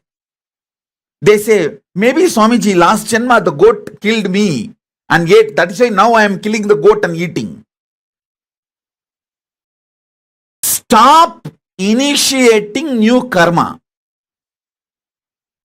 Then your Kundalini will be awakened. You will have the Shakti to see the flow of whole life. Stop this idiotic justification for initiating new karma. Listen carefully.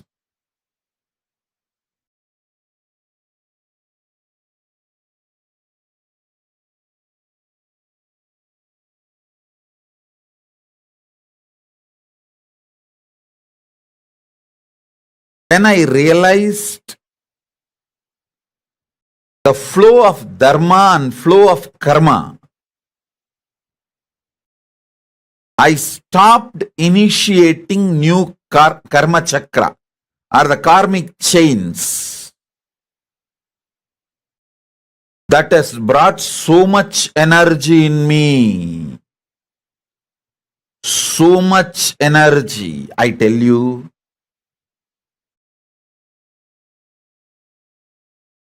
Every time I start having larger visualization, larger plans, larger work. Every time when people try to hit me, persecute me, I flare up and become larger than their imagination.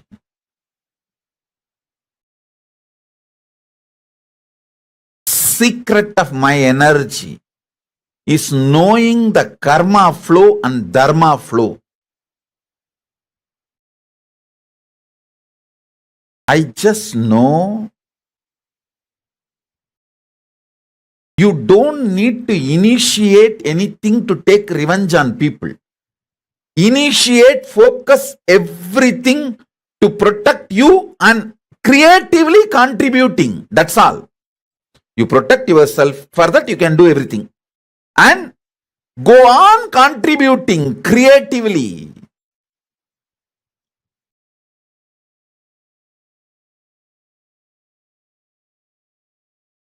Even when I give a simple hug, it is absolutely creative. I just want to lubricate that being's inner space with my love and compassion and acceptance, so it can flower into a beautiful, powerful being. Same way when I scream, I just carve that being to become a god in every level. I stop just with these two. Maximum I protect myself and I go on contributing creatively. Because I am assured inside me experientially about the flow of the dharma, flow of the karma. I do not have a cherished vengeance, cherished anger, cherished violence. All of you should know. You may not have cherished anger towards one person, but you may have a whole against the whole system. You may have a cherished anger and violence against the whole humanity, against the whole economical system, against the whole currency system. When you cherish the anger against the whole system, or the organization you are working for, or the career you are doing, or the clients you are having, you may have anger towards the whole system, even that gets you decision fatigue. When you cherish anger towards one person, it's called vengeance. Anger towards unknown system, it's called frustration. Vengeance and frustration both brings decision fatigue in you. The cosmic flow of life, like karma,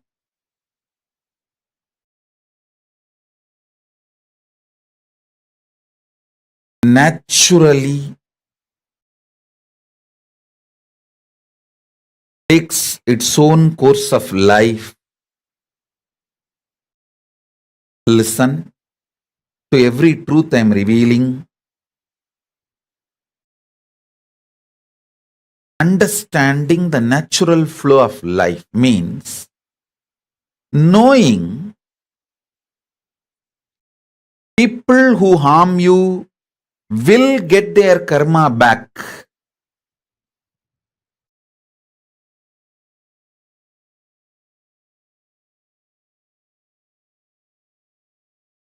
People who support you will get their punya back. If you do something wrong, you get the karma. If you do something wrong but you raise your consciousness, you can save yourself from the karma coming back. Understanding these few basic principles takes away tiredness, boredom, decision fatigue from your head. Listen, decision fatigue is nothing but cherished revenge and frustration by coming to a conclusion, world is not fair. Listen, when you feel world is not fair, you block the flow of energy through you. You block your Shakti. You fall into frustration. Naturally, that leads to decision fatigue. Understanding world is just dharmic. Having simple eyes to see how the karma comes back, how nobody can escape from good or bad. Understanding this basic truth takes away all decision fatigue, frustration, anger about life, vengeance you cherish about people and life, known, unknown, all that just taken away. You become a free channel for energy to flow.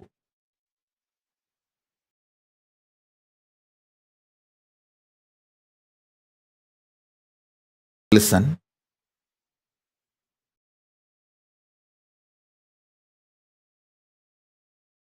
Knowing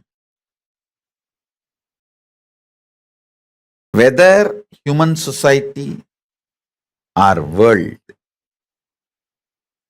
nature,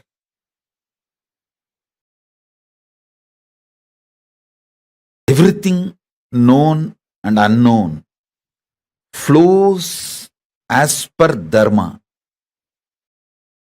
I tell you guys, it is this clarity, just because of this clarity, karma naturally goes back to people. I don't initiate new karma. See, listen carefully.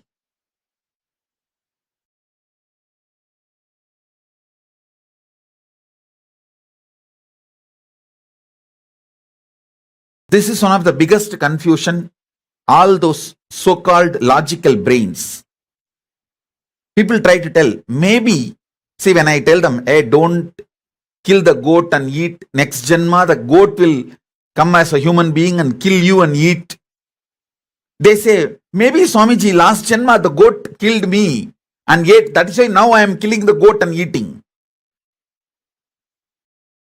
Stop initiating new karma.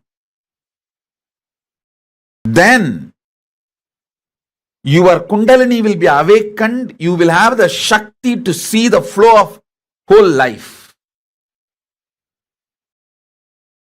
Stop this idiotic justification for initiating new karma. Listen carefully.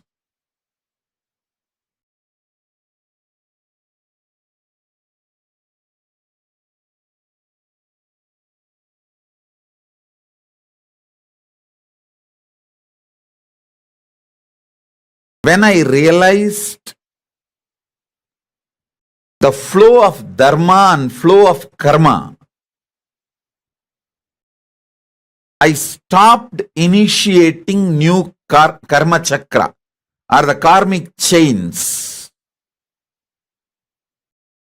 that has brought so much energy in me. So much energy, I tell you.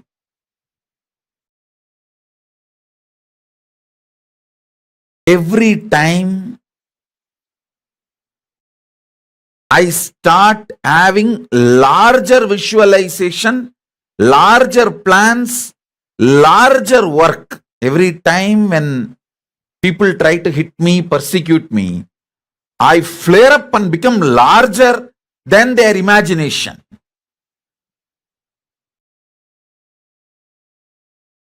Secret of my energy is knowing the karma flow and dharma flow.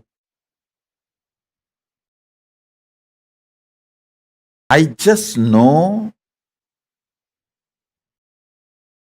you don't need to initiate anything to take revenge on people. Initiate, focus everything to protect you and creatively contributing. That's all. You protect yourself. For that you can do everything. And go on contributing creatively.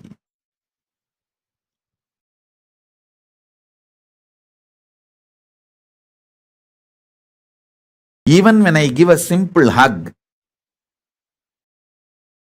it is absolutely creative. I just want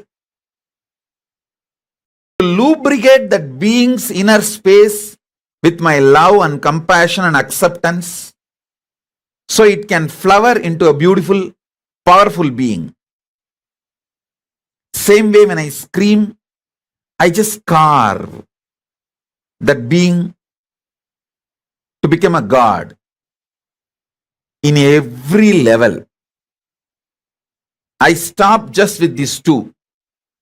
Maximum I protect myself and I go on contributing creatively, because I am assured inside me experientially about the flow of the dharma, flow of the karma.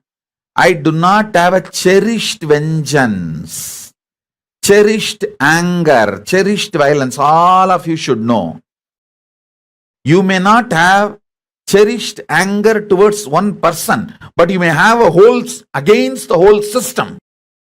You may have a cherished anger and violence against the whole humanity, against the whole economical system, against the whole currency system.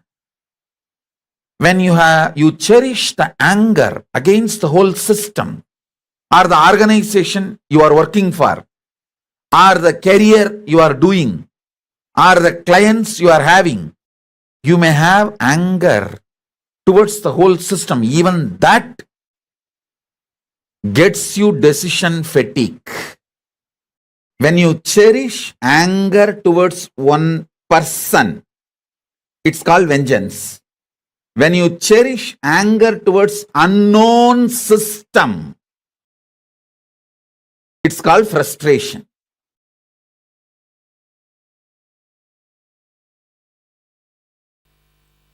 The thought pattern which you don't enjoy, which you already feel it is outdated, and which is constantly suffocating you, shrinking you, is sanjita karma. And the thought pattern in which you feel you are stuck, but you are able to cause few things as your reality in your life, that is agamya karma. But because you want to cause one or two things in your life as reality, the thought pattern you accept brings untold, unimagined, unexpected bondages, side effects, after effects in your life. That is called agamya. Listen. Husband is a person who stands by you during all the troubles, tortures, sufferings, pains, which will not be there in your life if he is not there. That is the definition of agamya karma. You try to cause your reality in one dimension of your life, and you accept certain thought current, thought pattern into your lifestyle, which causes multiple other suffocations and bondages, unimagined, unexpected, untold, unbriefed.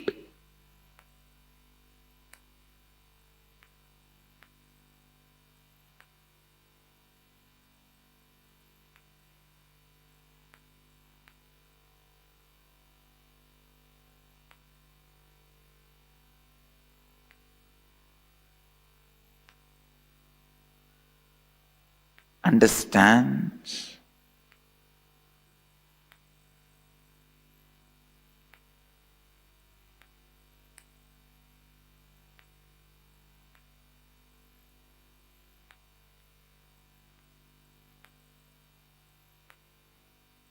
Just because you want to own a home, sometimes you get stuck in the home for next 40 years paying your bank home loan.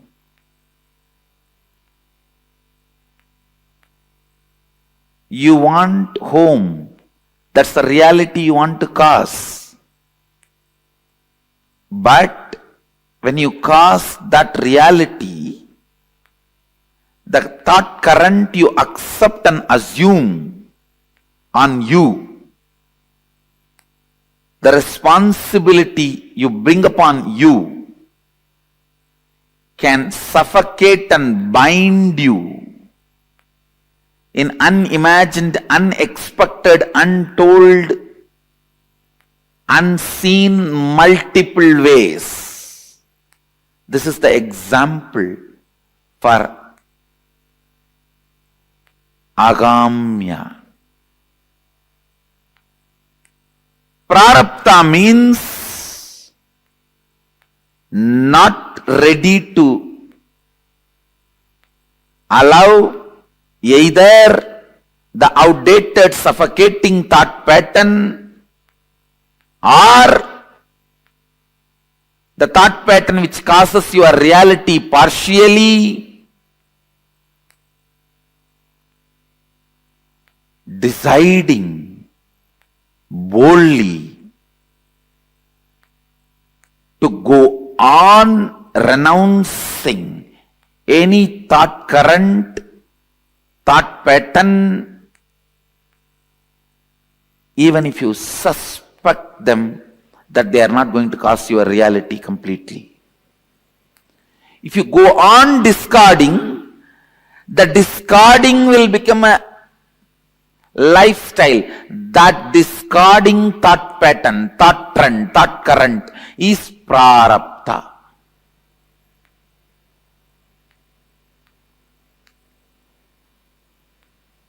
Means only exhausting. No more accumulation. Waking up to the reality. Any thought current, any thought trend cannot cause all my realities as reality. Coming to that understanding and waking up to that reality is enlightenment.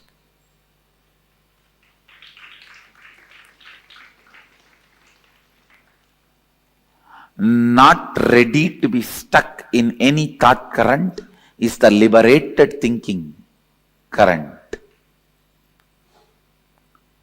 Not ready to revere, honor any thought current is liberated thinking current. Not ready to honor, revere any thought current is completion. Not ready to honor, accept, revere any thought current is perpetual completion. Not ready to accept any thought current as a lifestyle is perpetual completion.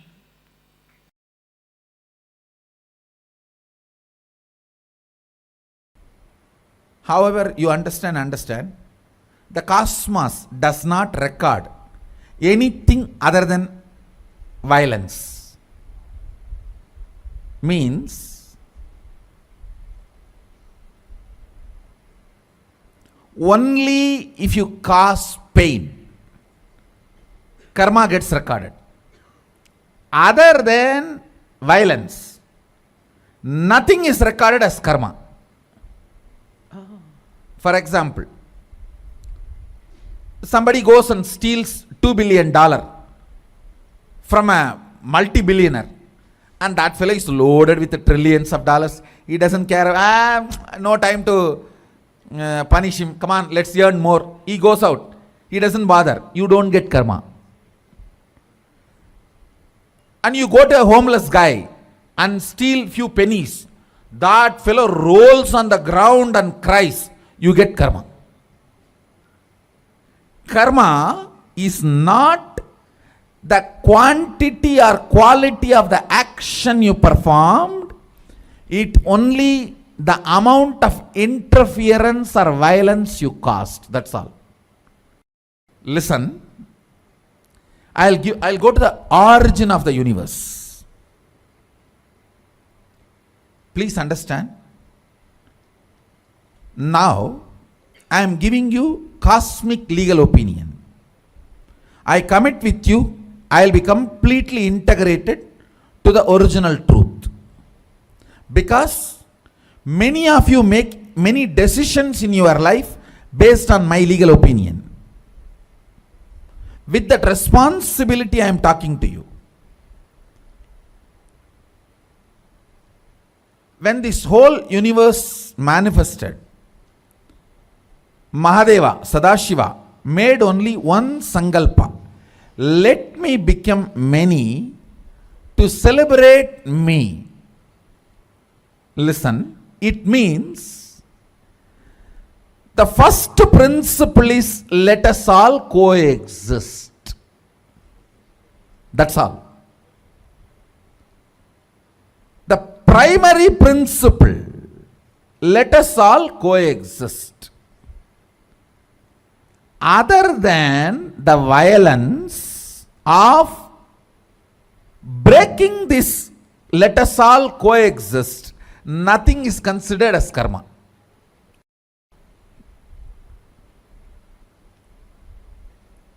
All of you are Getting what I am saying? See, that infinity,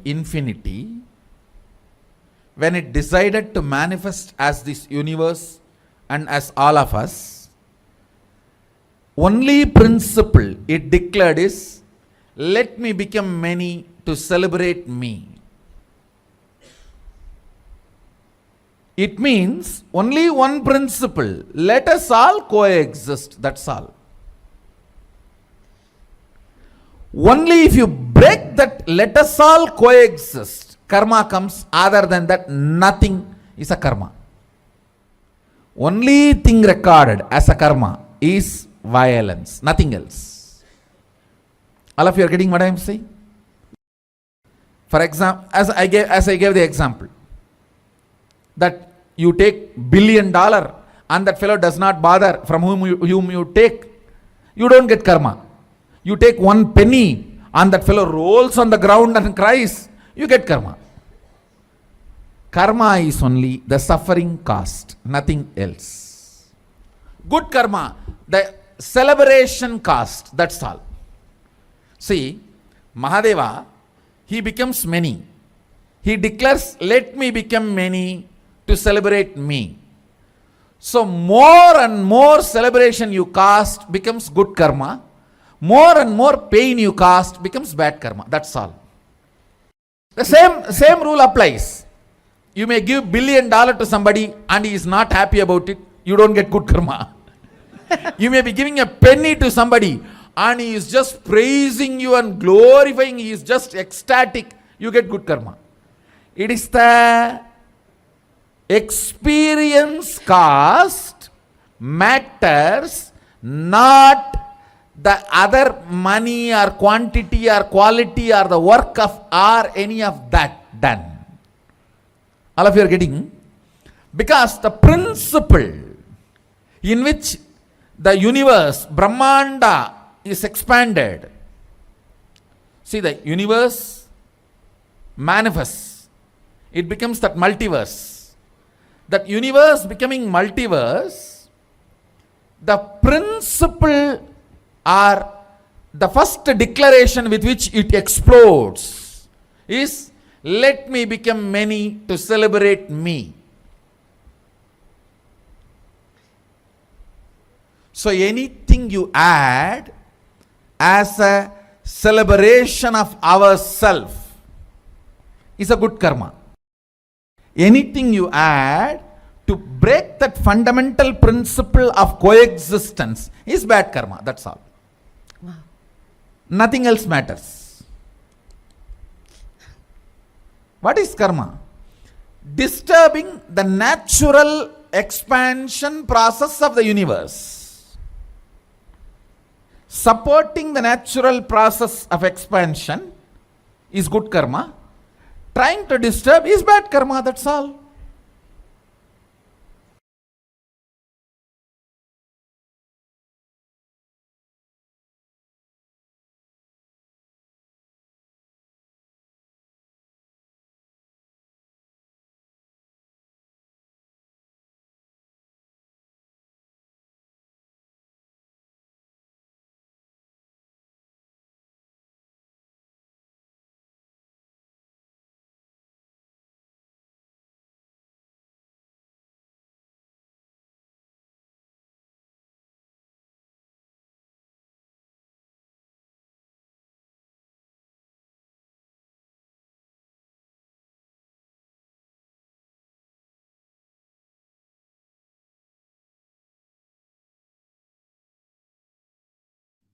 Nithyanandam, yes, Nithyanandam to all the participants, Nithyanandam everyone. So we all just learned from Swamiji about what is karma, the science behind karma. Karma is one of the most debated, most talked about topics in the world. Like, you don't have to be a Hindu to know about karma, right? Like, I'm sure many of you are sitting here and you all have at least heard about karma once, even before coming to Swamiji. Am I right? You can actually post in the chat.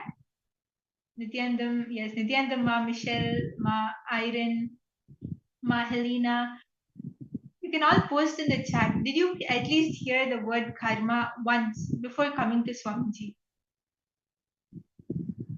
Yes, and I'm sure many of us have many questions, right? How I can use this science which is there, but I don't know how to get rid of karma. It can be good karma or bad karma, how much understanding we have about karma. But here, the revelations which Swamiji does is something so profound and something which we can immediately apply in our lives and make a shift in our lives. So that is something very important and very powerful which Swamiji reveals in this very particular session. So I request all of you, please share what do you think is some breakthrough understanding which you had and which you think, yes, I need to apply this. I need to have that breakthrough in my life when once I am able to use it in my life. I request all of you, please do share. What is your powerful cognition which you would want to manifest? Swamiji all gave us a complete different understanding of the term karma.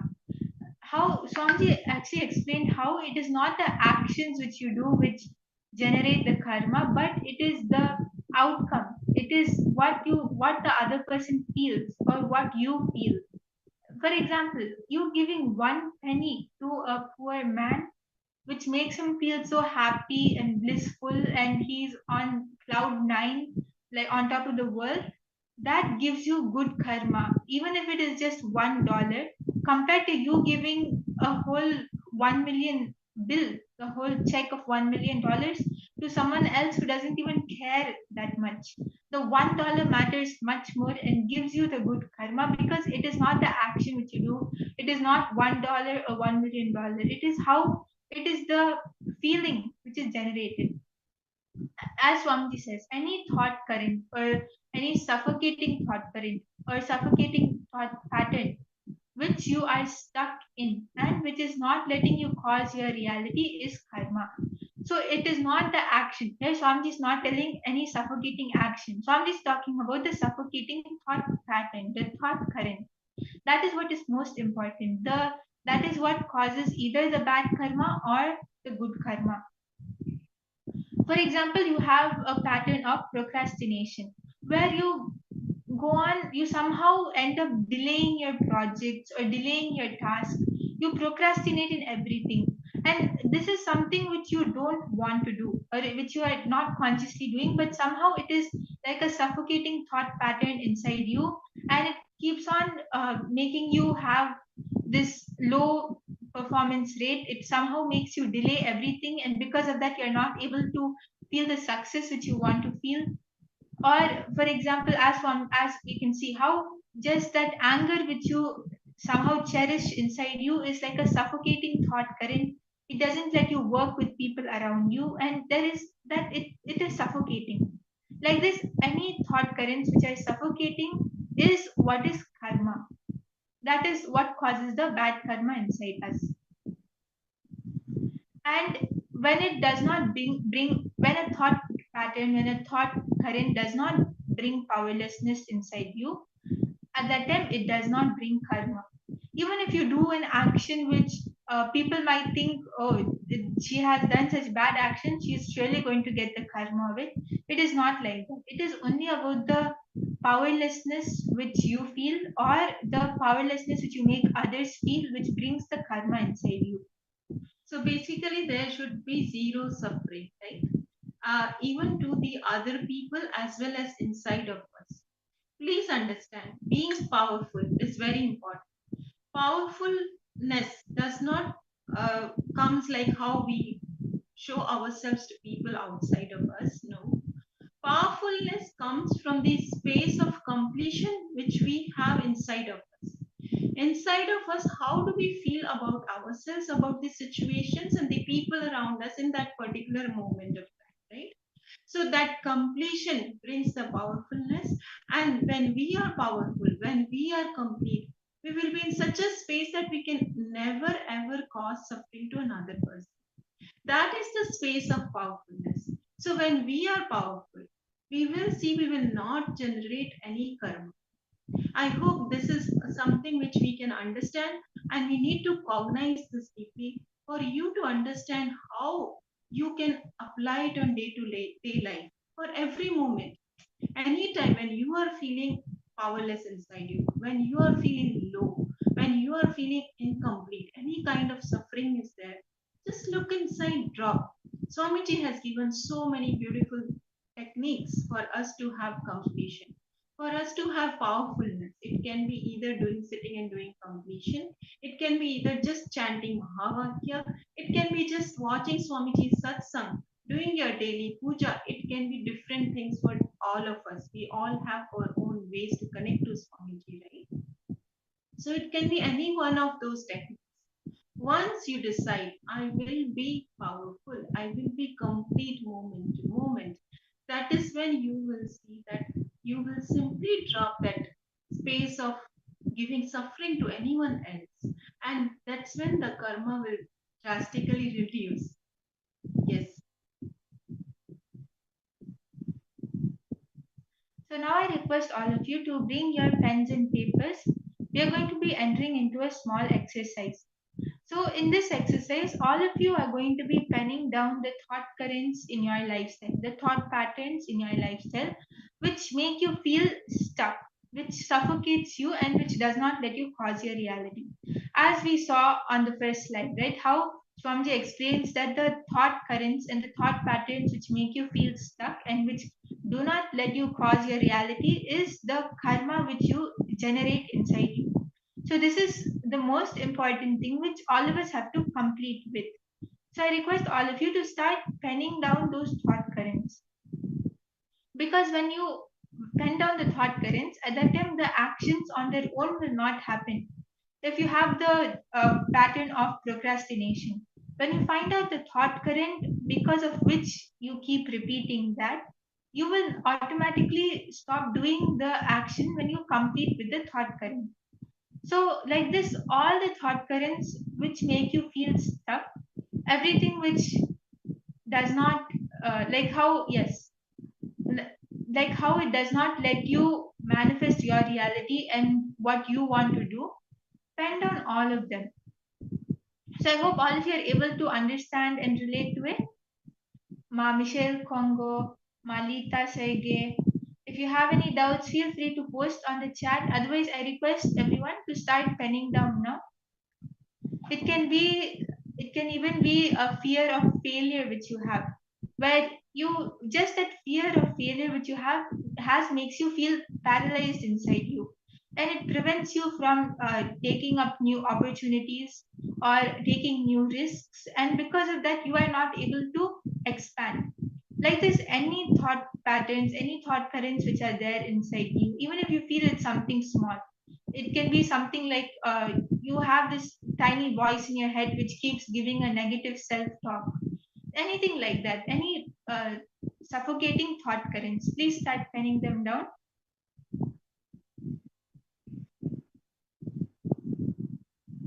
And if you do not understand, I request you please to post in the chat, and you can ask your questions or any doubts you have.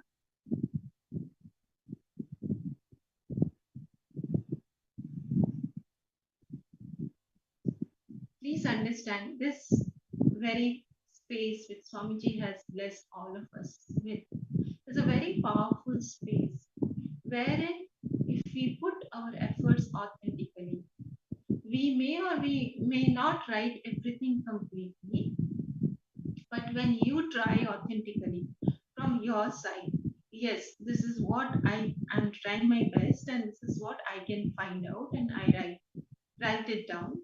Please understand, your seeking and your authenticity to bring it out, that is what is required. Swamiji will do the rest.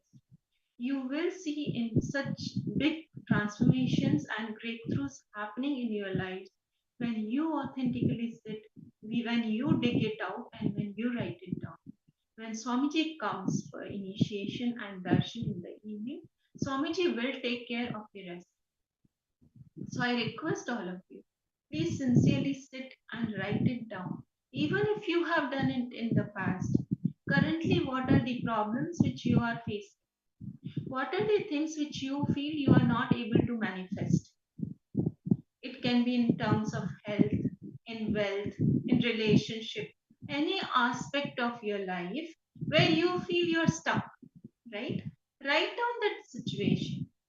And in that situation, see what is that thought current which is not letting you have success, right? It can be in, for example, in relationships, right? You want to have beautiful relationship with your spouse, but there is some pattern inside which keeps on triggering over and over again, wherein you keep on having fights with your spouse. Look inside that pattern. Write it down. What is it that is not letting you have the beautiful relationship with your spouse? So, just having that awareness. So, when you sit with Swamiji, you will see that all these patterns, Swamiji will melt it down. Definitely, we have more processes and exercises to do in further sessions. So, I request all of you, please take down sincerely.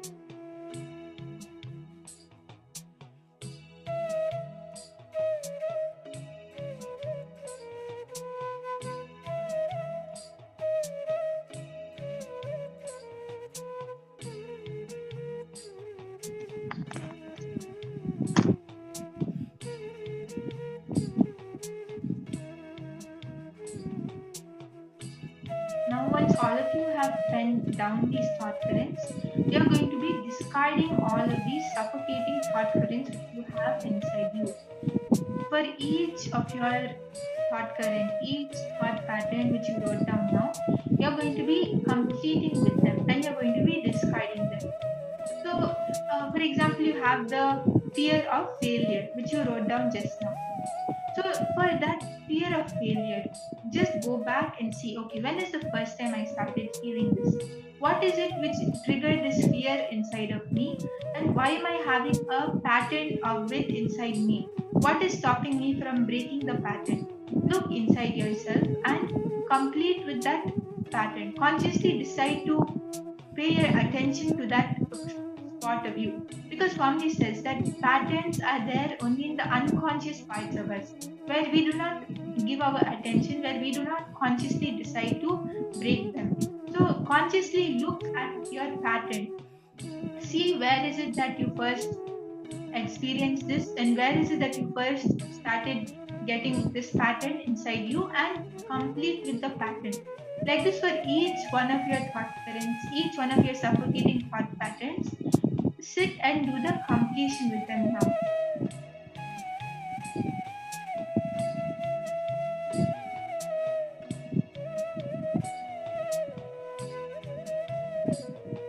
So all of you who do not know completion, basically the pattern which you are able to trace, right?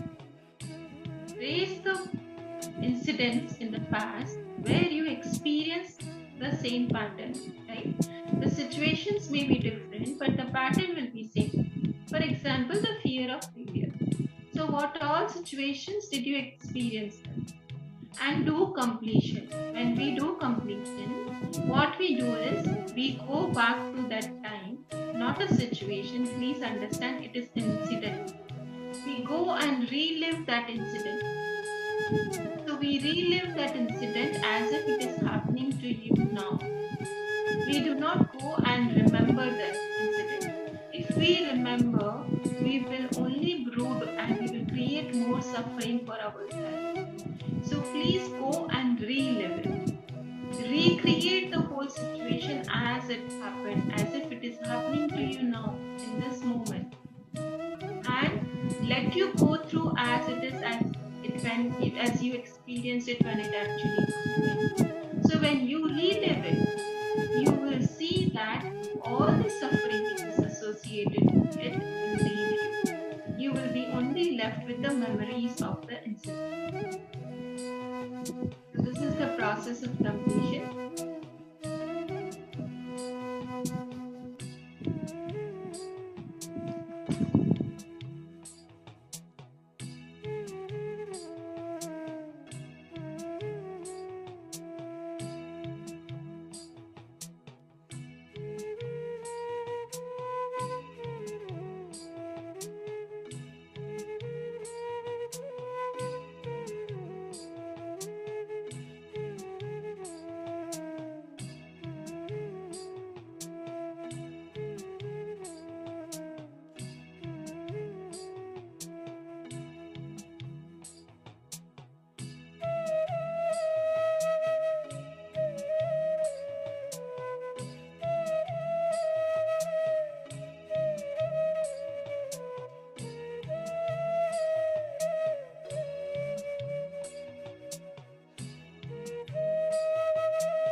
Yes. So I hope all of you are able to do the completion. The other way to complete is we just go into the pattern and we just decide to drop it, right? We decide to complete with that, and that's when you will see that the pattern will simply lose the power just with your awareness, with your decision. You will be able to complete with that. So I request all of you to please, once you have written down your thought currents, you are going to be going and seeing when is it which you first got this thought current inside you. What is that point? What is that incident which happened which made you get the thought current inside you? Whether it is the fear of failure or procrastination or whatever it is which you wrote down, see when is it, what is the root thought current behind that, and you will complete with it just by deciding to complete with it, and just by having a powerful cognition you are going to be completing with it.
I hope all of you are able to do the exercise and all of you are able to understand.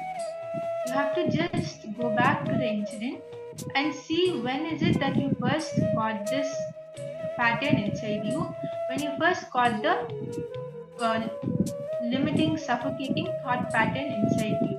And once you find that, just decide to discard that inside you. Decide to drop it and hold a powerful cognition inside you for that. So if you have any doubts regarding, you can post on the chat. And now we will be moving on to the power manifestation. In this round of power manifestation, we are going to be manifesting the power of synesthesia, or the power of being able to view any object with your five senses. You will be able to taste it, hear it, or you can smell it, feel it. Using any one of your five senses, you can view the object. And all of you manifested this in the last round, right? So this is the power which we are going to be continuing now.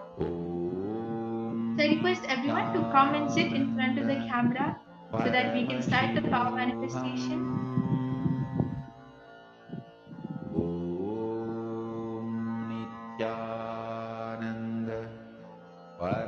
Yes, now I'm going to be projecting an image, and just by connecting to Swamiji in your third eye, just by remembering Swamiji's image, you are going to be seeing what object is being projected in my third eye. What object is, basically I'll show a zoomed in picture of an object and you will see what object that is. This is the power of synesthesia. So I request all of you to please come and gather so that we can start the power manifestation.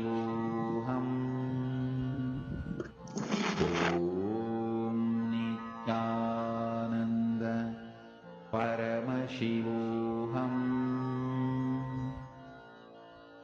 Om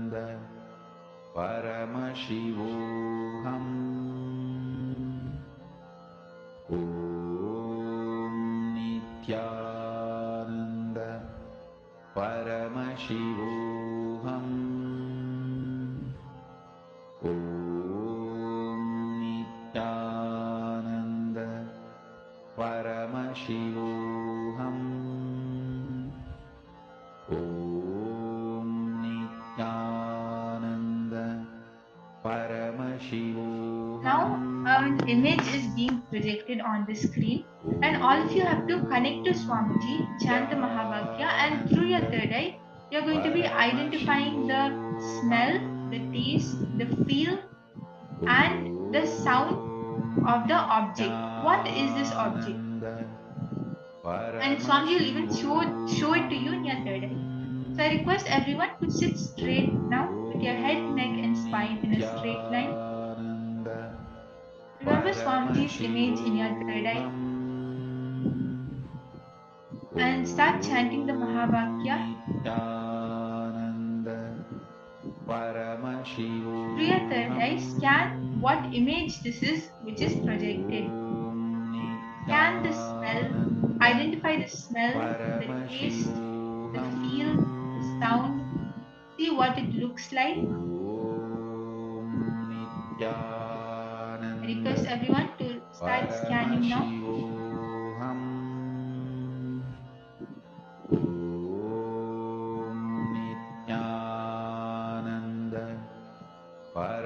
Paramashivoham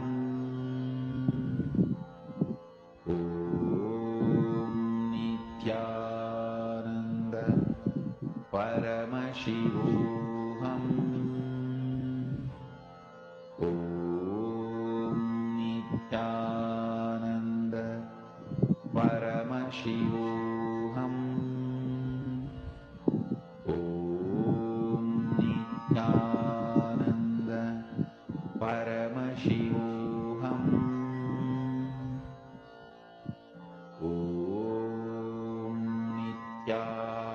Nithyananda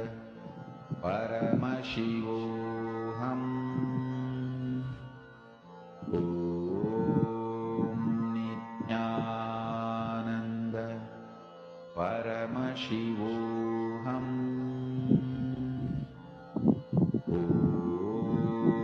Nithyananda Paramashivoham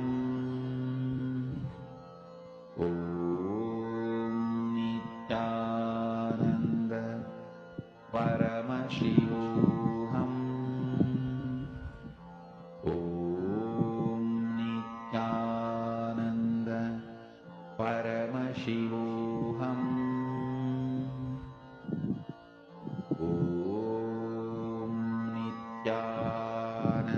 I request everyone to relax now, and you can start posting on the chat.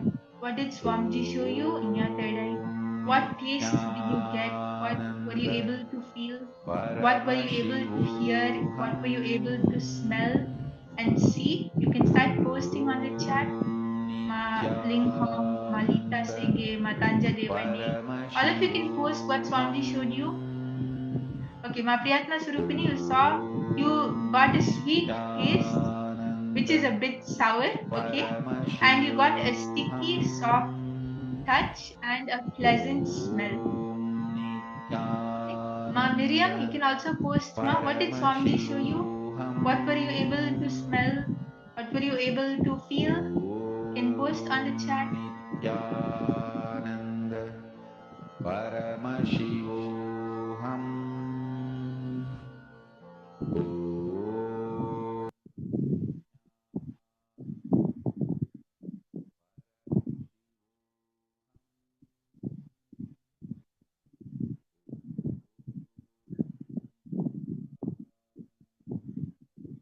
Okay, Ma Michelle Kongoy saw apple juice taste, feels cool, thin and liquid. It's sweet, smells like apples and tastes sweet. Okay.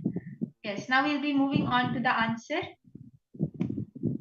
And the answer for this round is honey. The smell is sweet, the taste is sweet, The feel is sticky and liquid-like, and the sound is water-like sound.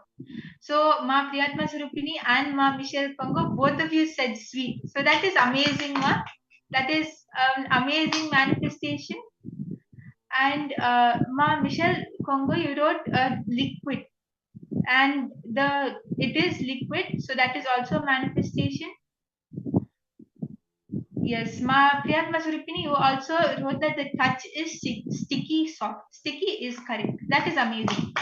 Ma Lita, you saw sweet and a food item, which is correct. Yes, I can see many of you are posting. Yes, Ma Miriam, even if you're not able to see anything, it is completely fine. Just continue to hold that intense space of manifestation. Yes, Malita's posted an applause. Yes, that is really nice, Malita. So, Ma Miriam, just connect in oneness with Swamiji and you will start manifesting it. You will start seeing the object, you will start smelling it. Now we will be doing one more round. Just connect to Swamiji. You will see that you will start getting the answers because you are already manifesting. Just by connecting to Swamiji, you are already starting to manifest. So now a picture is projected. Just connect to Swamiji and chant the Mahavakya. You will see that you will start getting the taste, the smell. You will start seeing the object. However you see it in your third eye, however Swamiji is showing it to you, post it on the chat. Even if you feel it is completely unrelated, it is fine. So I request everyone to start scanning this object now.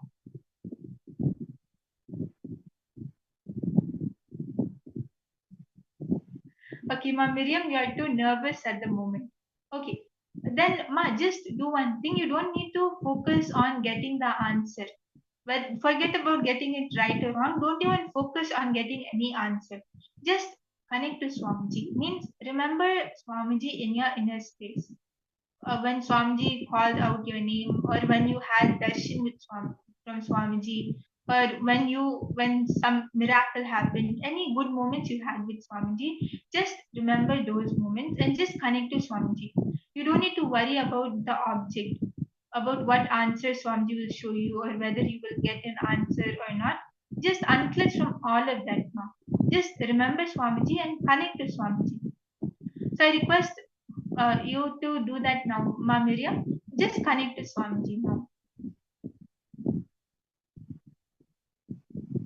Okay, Malita, you could get the taste in your mouth. That is very nice, Ma.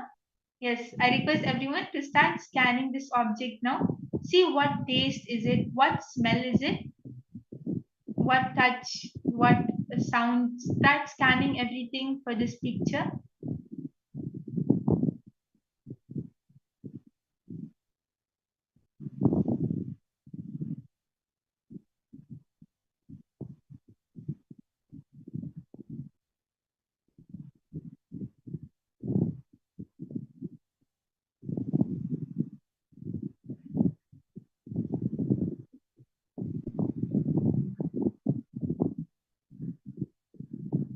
Continue chanting the Mahavakya. Om Nithyananda Paramashivoham.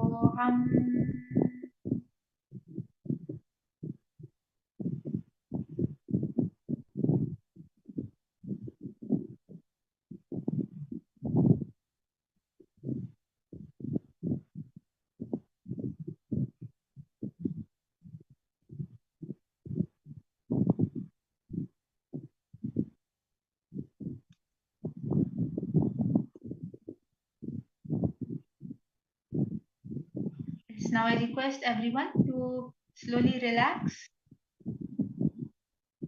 You can open your eyes and you can start posting on the chat. What did Swamiji show you?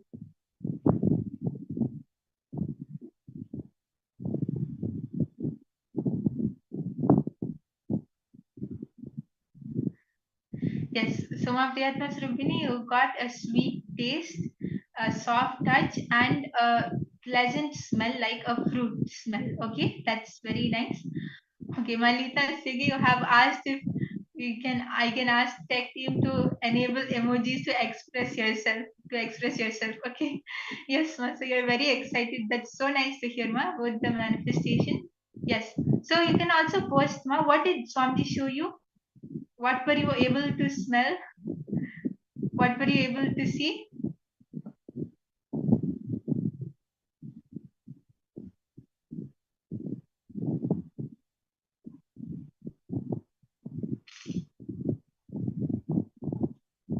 Okay, Manistra Gunya, Nithyananda, yes, you saw a coffee smell, brown in color, and some taste of coffee, and it's nice like milk. Okay, so Manistra Gunya, you got a drink of coffee from Swamiji. That's very nice, ma. Yes, ma. Michelle, what were you able to see, ma? You can post on the chat. Okay, you saw a flower, pollen, and you makes you feel like sneezing. Okay. And you saw a wild flower with small white petals and sounds like bees are close by and in the sun and spring. Okay, that's very nice, ma. Yes, everyone else can also post as we'll be moving on to the answer now. And ma Miriam, now when you connected to Swamiji, ma, what did Swamiji show you in your inner space? Were you able to see anything in your inner space, ma? It can be Swamiji's image or it could be darkness or whatever Swamiji showed you, ma. You can post that on the chat. What is it which you saw in your third eye when you were remembering Swamiji, when you were connecting to Swamiji, ma? What appeared in your inner space? You can post on the chat.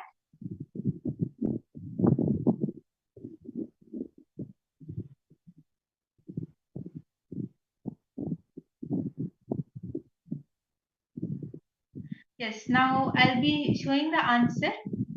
So the answer for this round is papaya, and the smell is sweet, the taste is sweet, the feel is soft and watery, and the sound is a heavy blob kind of sound.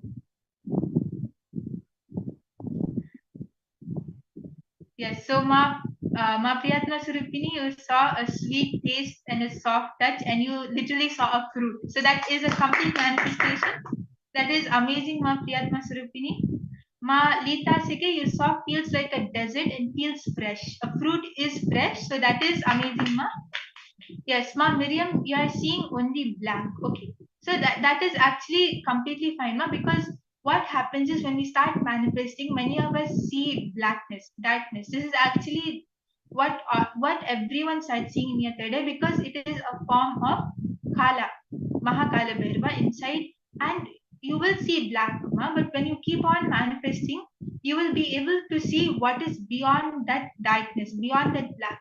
Actually, Swamiji also shares in satsang when we start manifesting third eye, when we start manifesting all of the powers of scanning, at that time you will start seeing a lot of black. Even when I started manifesting, I used to always just get black when I used to close my eyes.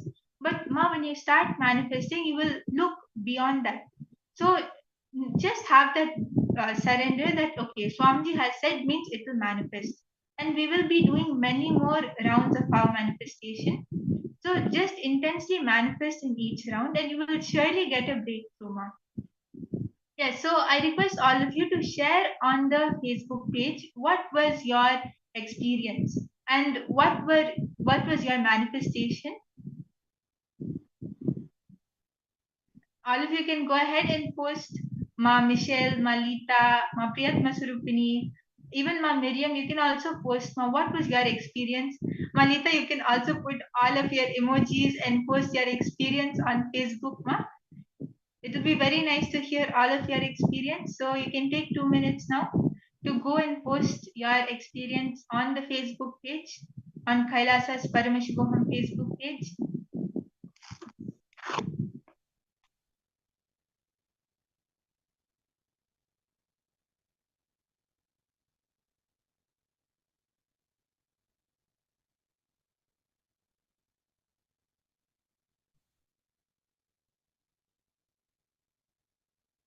And as all of you are sharing your experience, we will be moving on to the next session where we will be learning from Swamiji about the different techniques to have a karmic breakthrough.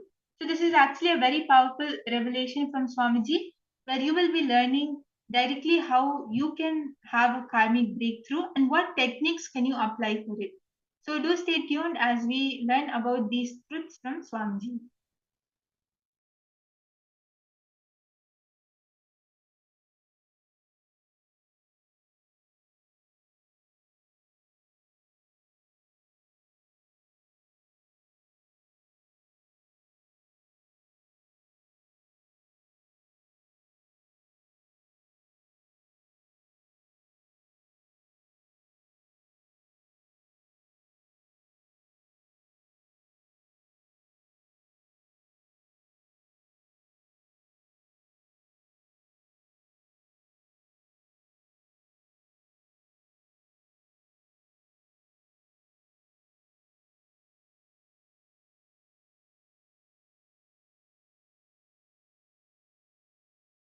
Listen.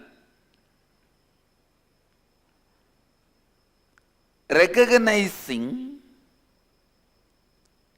the karma pattern in which you are stuck, thought current in which you are stuck, and deciding to liberate yourself from that thought current is vidya. Recognizing karma pattern, thought current in which you are stuck, and breaking from that, having a breakthrough from that thought current. Please understand, your decision to change you, your decision to have a breakthrough in your thought current is required basically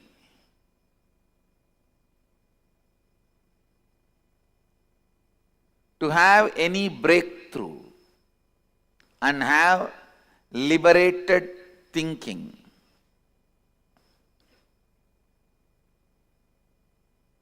Understand some of these basic truths. If you have a thought current which can cause some health issues, be informed that thought current can never give you fulfillment in wealth also, and it can never lead you to enlightenment also. It cannot give completion in any field of your life. Understand? I am not saying enlightened one will not fall sick. All I am trying to tell you is, when you are working towards enlightenment, if a thought current is bringing sickness to you, it will not be able to bring completion to you. Means,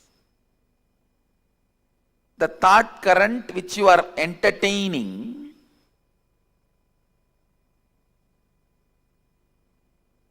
will bring difficulties not just in one field, in every field.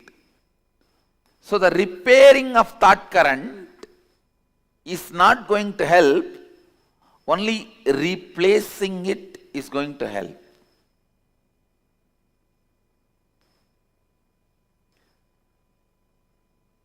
When you have a problem, do not suspect just your actions. Suspect the very you. Please understand. Do not suspect just your action. Suspect the very you. Means your very thought current, your idea about you. Suspect that very you, because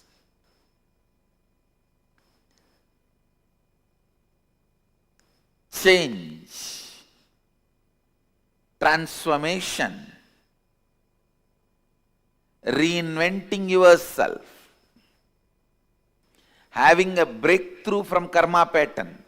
All this is easy and doable in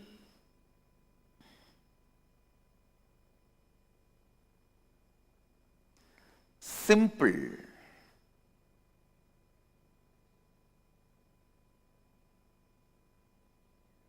decision of suspecting your very thought current. Please understand. Most of us go on suspect our actions.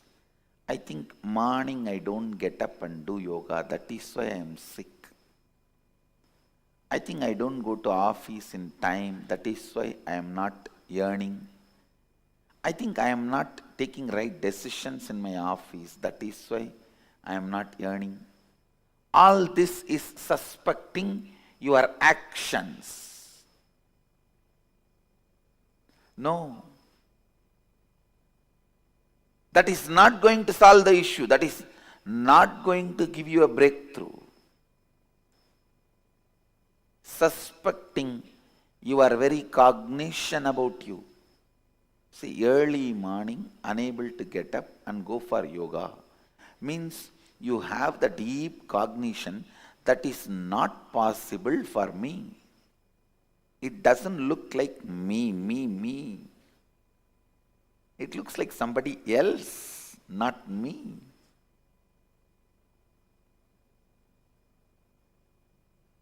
The man who can doubt his thought current will go beyond self-doubt. Actually, the ultimate yourself can never be doubted. It is self-effulgent. Whatever you can doubt, your self-doubt, self-hatred, self-denial, SDHD is all about your thought current.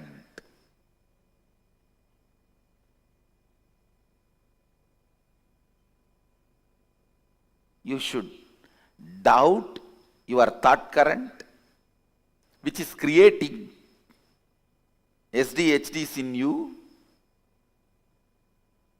and complete that SDHD. Self-doubt, hatred and denial. Please listen. Do not confuse the words. I am giving you the exact essence. The thought current which you are having about you, the cognition you carry about you, that is what you celebrate as you, even though that is not you. What you celebrate as you need to be doubted. And the completion need to happen for the doubt by dropping that very self which you cognize as you.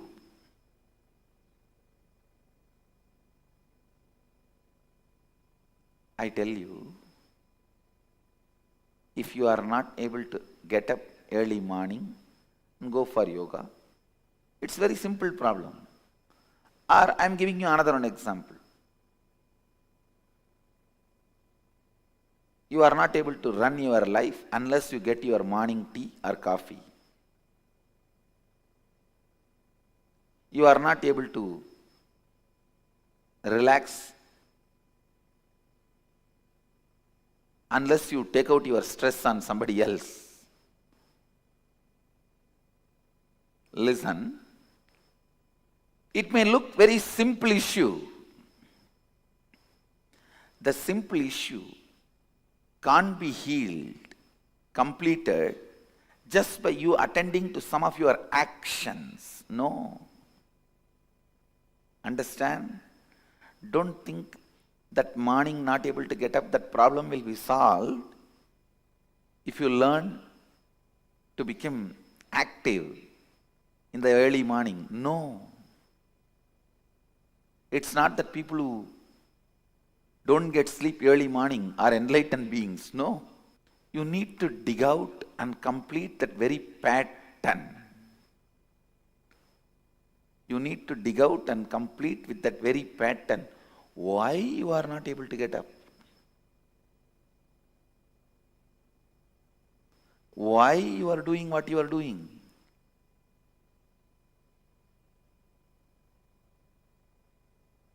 Partially attending or looking into your problems will never solve the issue. The very thought current need to be renounced.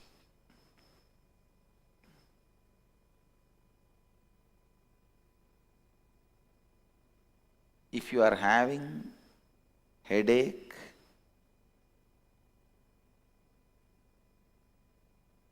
be informed. It will not just resonate in your head, it will resonate till the end of your life, wealth, relationship with others, contentment, everything. Everything. Because it is the thought current. One of the most paradoxical thing in the life is, listen, one of the most paradoxical thing in the life, whenever you need to attend the whole, you attend the part. Whenever you need to attend the part, you attend the whole. It is very unfortunate. Whenever you need to attend the whole, you attend the part. Whenever you need to attend the part, you attend the whole. The very thought current with which you operate need to be replaced. The very thought current need to be renounced.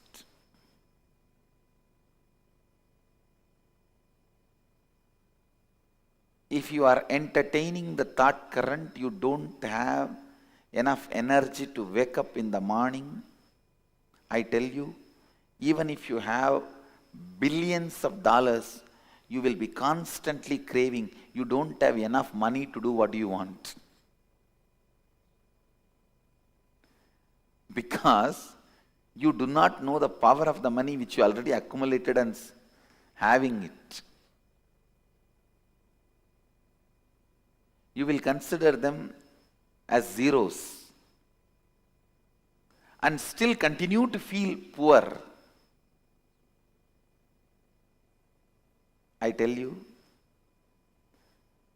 the man who feels active about himself, the kind of a richness he feels, and the man who feels stagnant about himself, the kind of a poverty he feels, I tell you,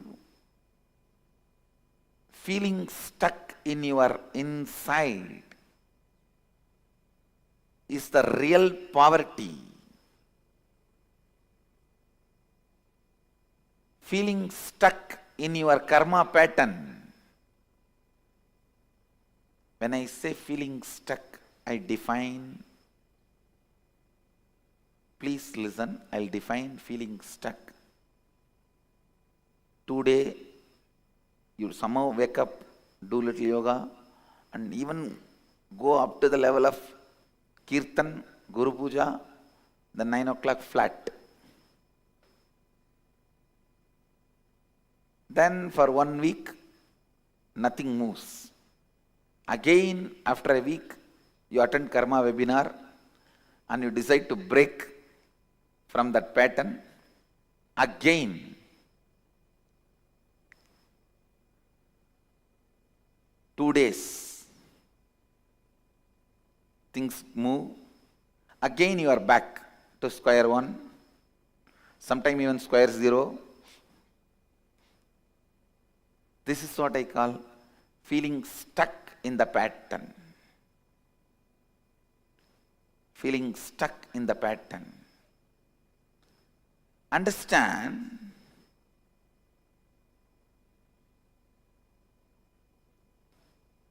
unless you give a breakthrough, you give a break for yourself, unless you decide to break from this karma pattern,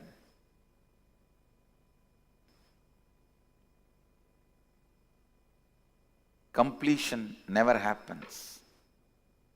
Fulfillment can happen only when you break from karma pattern.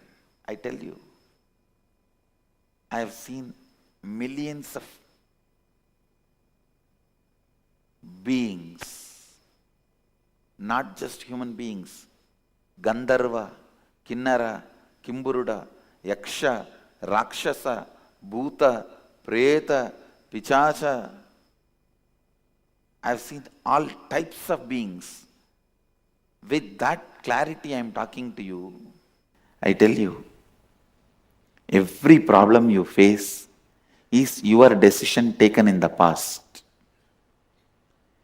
Every obstacle you face in your life is your decision you took in the past, knowingly or unknowingly.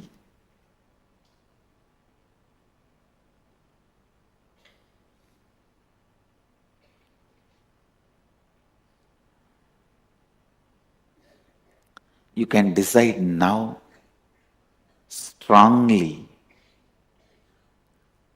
for life. You will see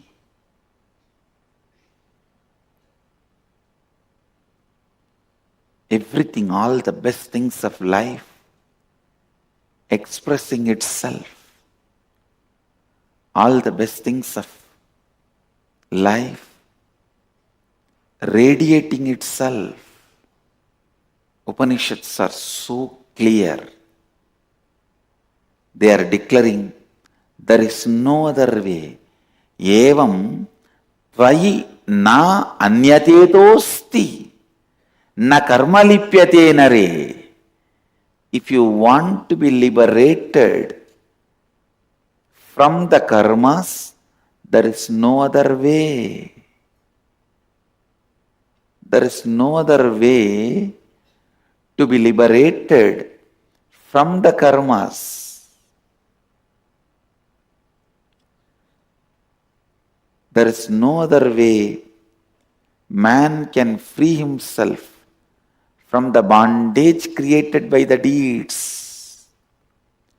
Kurvan neveha karmani jijivishecha daggum samaha evam tvayinanyatetosti na karma lipyate nare.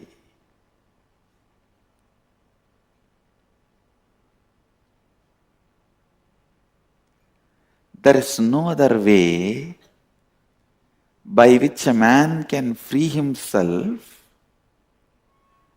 from the bondage created by the deeds.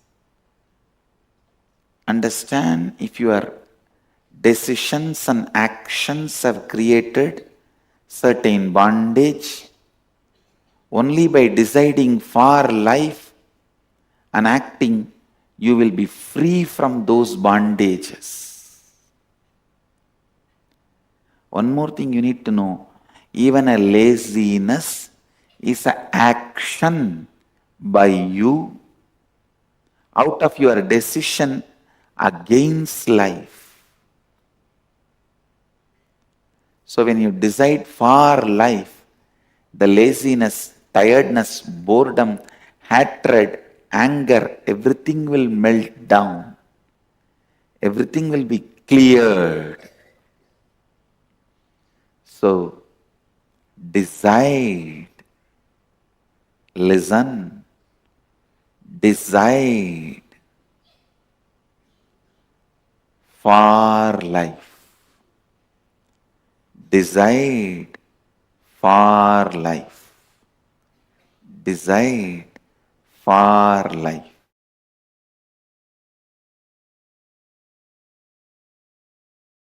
Now I am coming to the principles. Universe is consciousness. You are conscious, I am conscious, we all exist. Very decisively, consciously, not accidentally. So whatever we contribute, good or bad, does not die. So now, I'm going to give you principles, one or two truths. See, in low level, animal level of existence, all the good you do, you have to enjoy. All the bad you do, you have to suffer. The next human level, if you raise, you can exchange, means cancel all the bad for the good you did. If you raise to the God level, divine level, the good and bad does not bring direct result to you because you are not doing it for yourself, but it brings the collective effect. Listen, I'll tell you now. I'll give you the example. In animal level, if you give food for 5 people, you will get that punya. You have to enjoy that punya. You cannot avoid it. If you hurt 5 people, you have to go through that pain. You cannot avoid it. Neither good nor bad can be avoided. You have to go through both. For the good you did, you have to spend time in Swarga. For the bad you did, you have to spend time in Naraka. Mandatory. In human level, if you raise little bit, I'll tell you how to raise. If you raise little bit, you can cancel with each other. For example, oh, this person did this much of bad. 5 people have been hurt by him. Okay, let him do good for 5 people. With that, it is neutralized. For example, if he has deprived food for 5 people, okay, give food, do annadanam for 5 people. It's neutralized. Prayaschitta is enough. You are free from the punishment. You don't have to suffer the karma just by prayaschitta. It's a human level. Next, divine level. Neither he gets the punya of good, nor he gets the sin of the bad, because he himself is not doing it for his personal gain. In the divine level, he does what is good for the world, what is good for the larger society. He makes only that kind of decision. So the result also goes to society. He himself does not suffer. Like decisions of Krishna. He never suffered the outcomes of good or bad from his decisions, because he took decisions always for the good of the larger number of people. So he never personally had any suffering. Same way, Rama. All his decisions, he decided for the larger good, never for personal gain. So never he suffered the results, outcomes. Understand? In divine level, because of your unselfishness, your actions and reactions, good or bad, does not bring any result for you. It goes to the society for whom you decide. Now, I'll tell you how to raise yourself step by step. In the animal level, you are too much clutched to the idea of this world, materialism, this world. too much of selfishness, too much of identity with the body, too much of matter-oriented mentality. Means constantly you count only your currency to know about your value. There is no value for the kind of a depth of life you are living. Understand? Depth of life is far superior than the currency you have in the bank. I can tell you very clearly. I think now the corona has made the whole world understand. Depth of life is far more important than the currency, because many things depth of life can add, currency can't add. And all the time, energy you spent for the currency, now the life is also gone and currency also gone. Understand? Depth of life.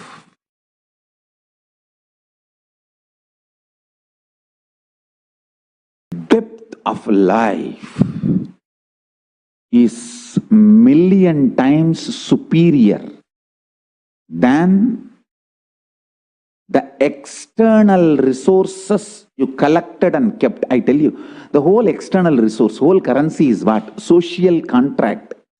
Now all gone. What will you do even if you have social contract? All social contracts are no more valuable. All social contracts are melting down. Build conscious being. Now wake up to the reality.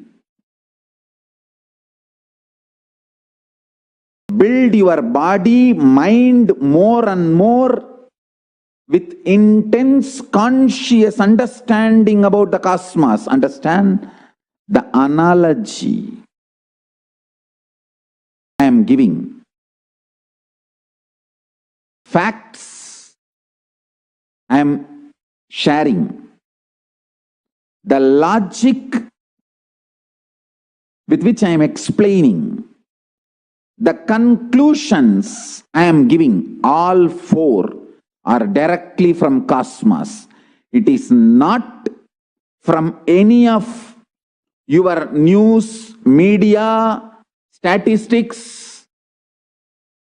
The human collected information. Understand all these four. Analogy, facts, logic, conclusion. All the four I am sharing are from Paramashiva, cosmos directly. It is not dependent on any of the media, any of the news or fake news, or any of the analogy or the logic, or any of the model, the so-called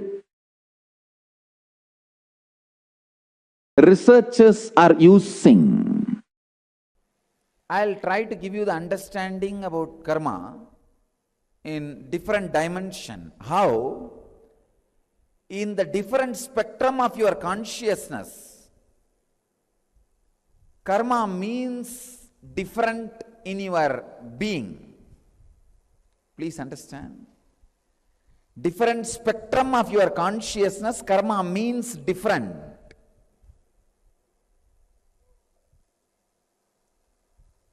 How in different spectrum, different level of understanding about karma exists? How different level it affects you? When your spectrum goes higher and higher and higher, means, understand, when your conscious spectrum goes higher and higher,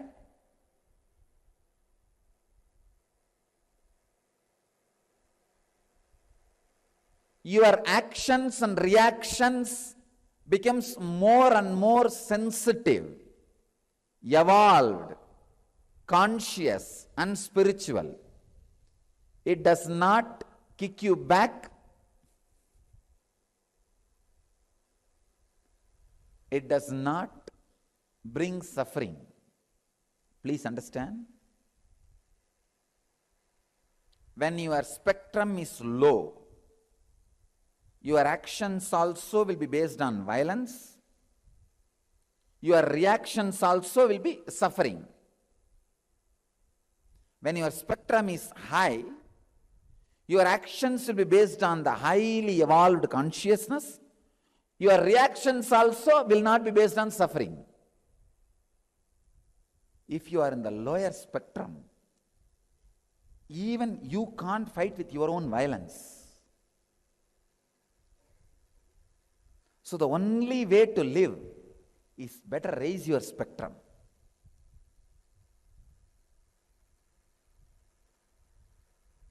Raising your spectrum means constantly being aware.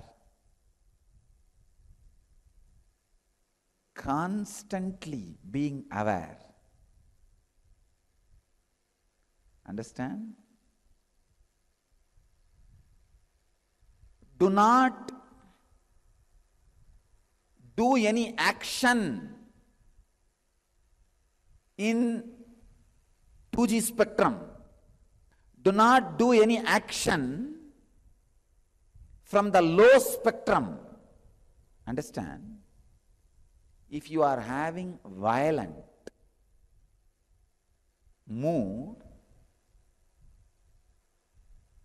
suffering, don't act. Don't take any action. Don't move your body with it.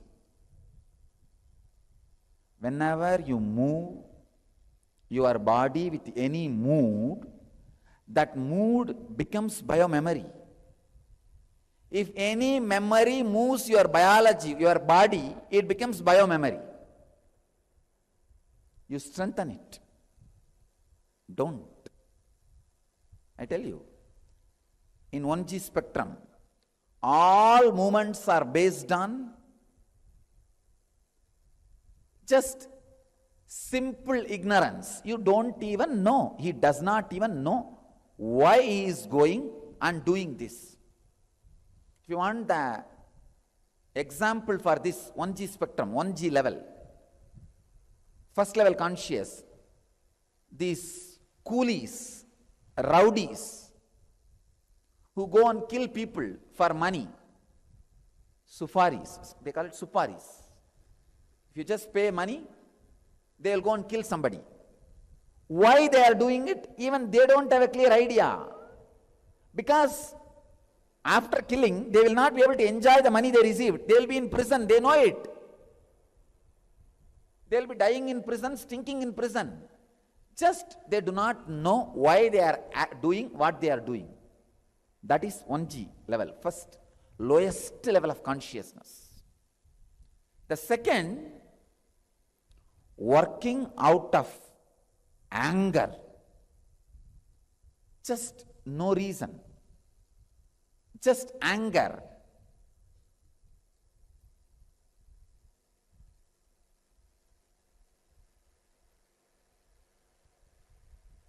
Even if I lose something, I don't care. He should not have it.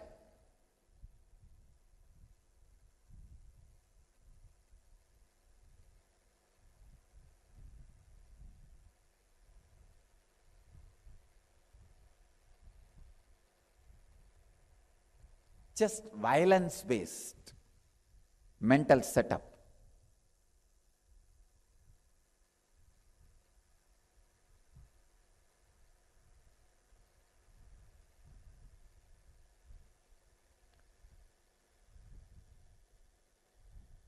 Even if there is no gain for me, I'll see that he is destroyed. This is the 2G mentality. That level of consciousness. Then the 3G works based on fear. Just to protect me, I should do all these things. 4G is just working on greed. For my expansion, I have to do all this. 5G is working based on intuition. what is going to be best for me and the people around me. 6G is working based on pure prarabdha. Means, I am taken this body. What for this body is created? That prarabdha. Let that be completed so that I can rest in peace. 7G is action without any action. Action without any engram. Actions of the enlightened being, which neither binds him nor touches him. Action from the pure space. It's a 7G. Now look into yourself. Every day how your actions are. Try to maintain a chart. When you are taking major decisions and actions, have this 1G, 2G, 3G, 4G, 5G, 6G, like a calendar with a definition. If any action you are taking based on any one spectrum, mark 1. If one more action based on that, 2. Just study for 1 month and see from which spectrum many of your decisions, actions, reactions happen. Please understand, unless you take accounts, you do not know whether you are running in loss or profit. Unless you take the spiritual accounts, you do not know whether you are growing spiritually or getting degraded. I have seen many people thinking that they are growing, but they are getting degraded only. Have this spectrum analysis done on yourself. This will help you. After analysis, see, the moment you take the accounts, you know, oh God, I am running in such big loss. Come on, let me be more intelligent. Better let me start changing the way I am acting.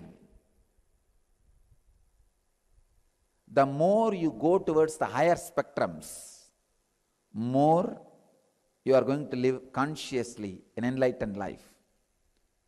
More you go towards the lower spectrum, more you will be suffering. Try to do this as experiment. When you work, act, react from higher spectrums, the higher energies start happening, opening in you. All you need to do is, every time when you make a decision, just try to mark from which spectrum you are operating. So naturally you can simply know what kind of diseases you can expect in your life, what kind of powers will express in your life, what kind of lifestyle you are going to be living. Whole thing can be very clearly described. I can say that this is the perfect inner astrology. Astrology of the inner science. Very clearly it can be described. Because based on your decisions, actions and reactions, the whole thing can be clearly defined. Now, just sit with this one understanding. Let me raise my spectrum, start functioning from intuition and prarabdha and pure space, and decide, from today, I'll start functioning from intuition, from my prarabdha, means the broad karmas, to achieve enlightenment, and from the pure unclutched space. I bless you all who are sitting with us around the world at this moment. Let you all achieve, experience, live, express, radiate and share the eternal bliss Nithyananda. Thank you. Whatever good you have done to Guru and Sangha, that good karma will come. Same way, whatever bad you have done, that bad karma cannot be escaped. You can't escape from that bad karma.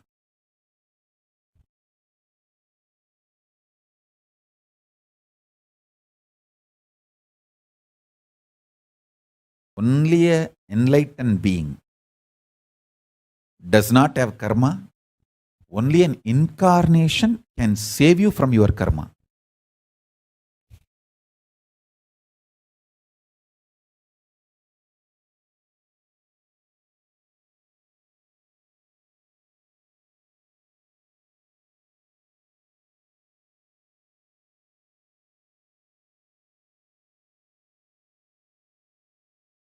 Listen carefully.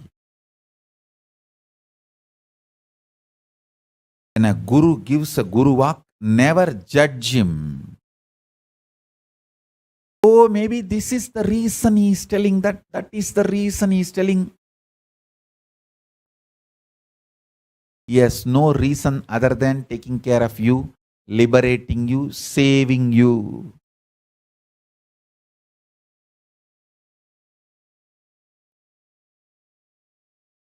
Many times I have told people, hey, this is the time you and your husband should be away from each other. You and your mother should be away from each other. You and your brother should be away from each other. Means when there is a karma trait, karma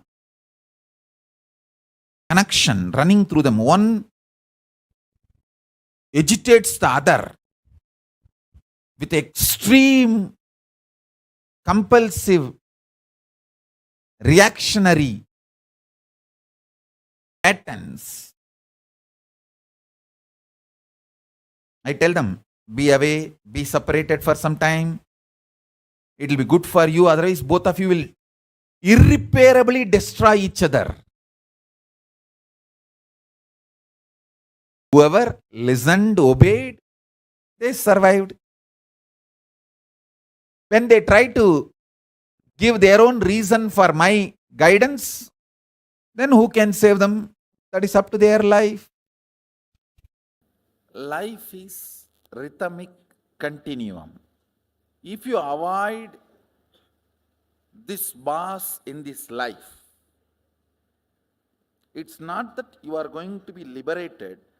You will project the same boss in your life continuously till you come to completion with the pattern why you are projecting the same type of people in your life. Karma sabalyam is janma sabalyam. Not changing place, person, situation. No. Karma sabalyam is janma sabalyam. Means completion of the karma is completion of janma. But always what we think, somehow if I escape from this boss, I am saved. If I escape from this person, I am saved. If I escape from this situation, I am saved. Sometimes we say, okay, I need to escape from karma, but let me first escape from the situation, then I will plan. Listen, if you decide to change the karma and want to escape from the immediate problem, God will support you completely. Any man who decides for completion, the whole cosmos supports him. Cosmos is not interested in taking revenge on you. It is interested in rejuvenating you. Listen to this important truth. Let me solve my karma pattern, but immediately I want to get rid of this few mess up. How many of you have that kind of a thought current and request? Raise your hand. Pen down that.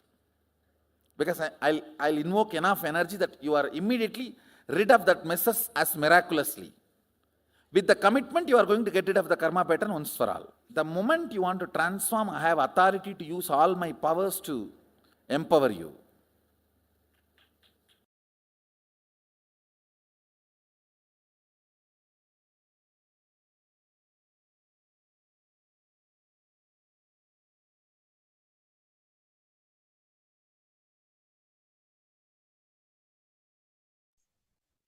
Nithyanandam, welcome all the participants back for this beautiful session we just listened to directly from Swamiji himself.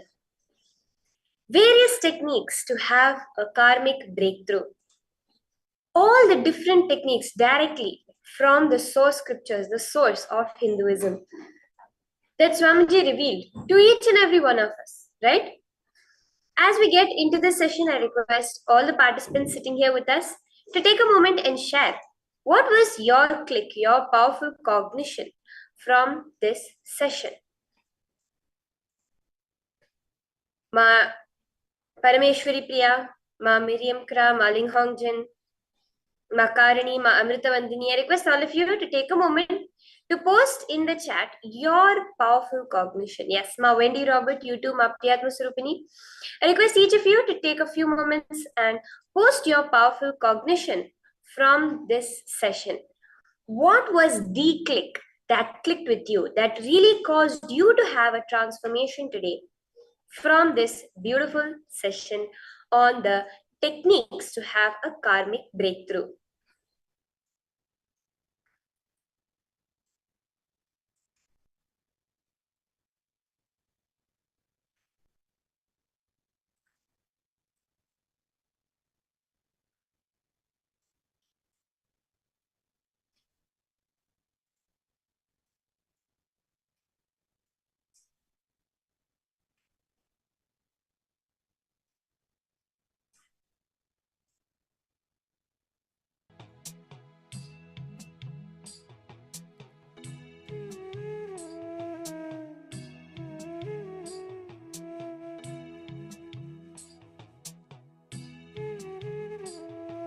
Jayalakshmi Mohanasundaram, I request you to.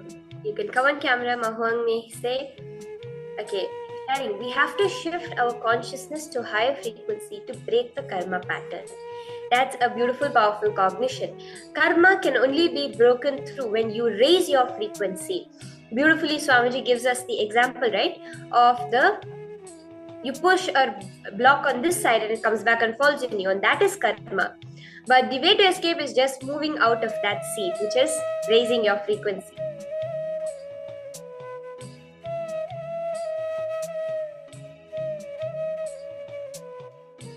Alita Segi, you're asking, how do we differentiate between a bad habit pattern and a past karma situation? Or are they both the same? Actually, one thing Swamiji has revealed is karma is post-natal patterns. In the sense, all the patterns you have acquired in the previous lives, they are what we call as karma.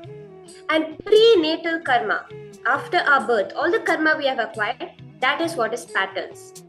So what you're saying is right. Habit patterns are the same as karma.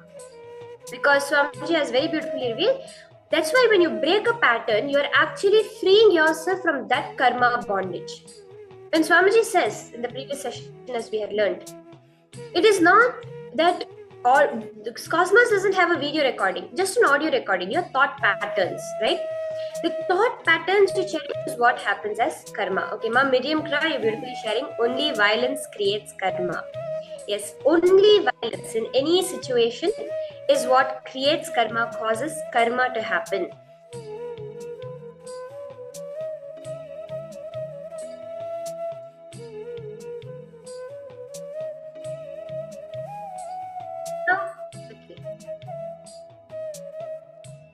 He's asking, the patterns of our parents are downloaded into us or the pre or post-natal karmas from our past life. Actually, your karmas, whatever is stored in your bio-memory, that is what passes over into the next life. Swamiji said the muscle memory karmas. So like you said, the parents, whatever has come down from your parents, all those karmas will not transfer from previous life to next life. Any karma you have in your muscle memory, any patterns in your muscle memory will not transfer, but the karma that go into your bio memory, into your decision making process, only that gets transferred. The bio memory is what is transferred between lives. And one thing about the parents' patterns getting downloaded, I will not say that the parents' patterns by default come in the kids, but due to living around the parents, because we are in the space of our parents, right? Whether we wanted to, we grew up with them in the first 7 years of our life. What was instilled into us was by our parents. We do get their karma. It is not automatically downloaded into us. It is not that by default you have to have the patterns of your parents. It is the ecosystem you grow up in. Those patterns happen within you. I hope this clarifies, Ma. Kima Priyatna Surupini is sharing, all sufferings I am having are now due to the decisions I made in the past. Making a new decision consciously will liberate me from suffering. Yes, that's beautiful. Any movements that I make with thoughts will become my biomemory. So be continuously aware of the thought currents to create a new biomemory. Yes, both are beautiful techniques Swamiji revealed. Now, as Swamiji said, if you have a thought current which can cause some health issues, that thought current can never give you fulfillment in anything. It can neither give you enlightenment, it cannot give you completion in any field. So you may be thinking that my thought current of grabbing will make me wealthy. It may be not give me social status or let me have friends, relationships in life, but it will definitely make me wealthy. You are wrong. So Jesus, that is not possible. If a thought current you're having cannot give you every aspect of life, it cannot give you even one. So these are some fundamental understandings we need to learn about our own thought currents.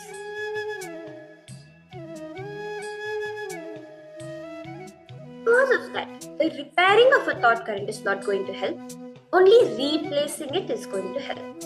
When you completely discard the very thought current you have been cherishing and create a brand new thought current.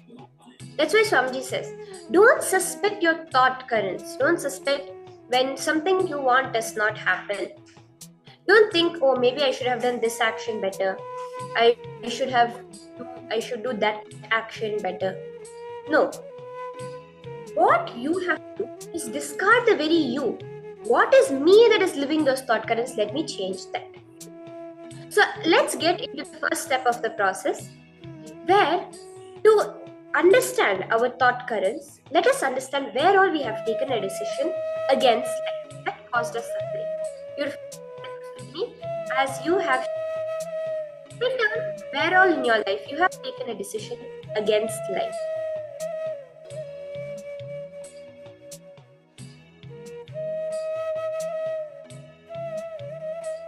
Alita, you're asking so for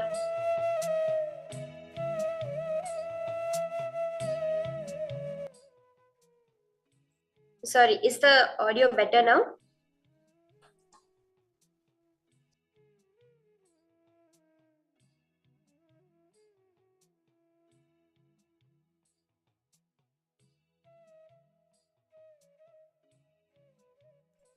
Yes, sorry, Mike. I hope the audio is better now. I think the music was a little loud. Are you able to hear me clearly? Okay. So you're asking for past life karmas. Do we do completion as well, even if we have no memory of what caused the karmas? See, Ma, that's why beautifully Swamiji says, what we can do, there are 3 types of karma. I'll not go into too much detail, but Swamiji says about the Sanchita karmas, which is all the karmas you have accumulated over the many lives. There is the Prarabdha karma, which you have brought down with you in this life to exhaust. And there is Agamya karma, which is where all the new karmas you are accumulating. As a human being, what we can do is stop the accumulation of Agamya karma by being consciously aware of how we are having borrowed desires, we are going behind what another person wants in life, we are making that as our goal. And by exhausting our Prarabdha karma, by living out our purpose of life.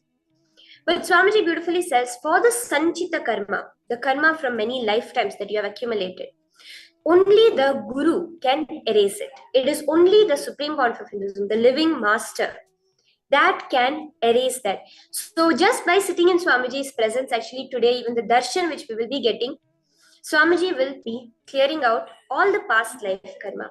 Ma Miriam, you're sharing that I've stolen something. How can I get free from this karma? Exactly is what the process we are doing now, Ma. It is for you. Write down this decision. This is a decision against life.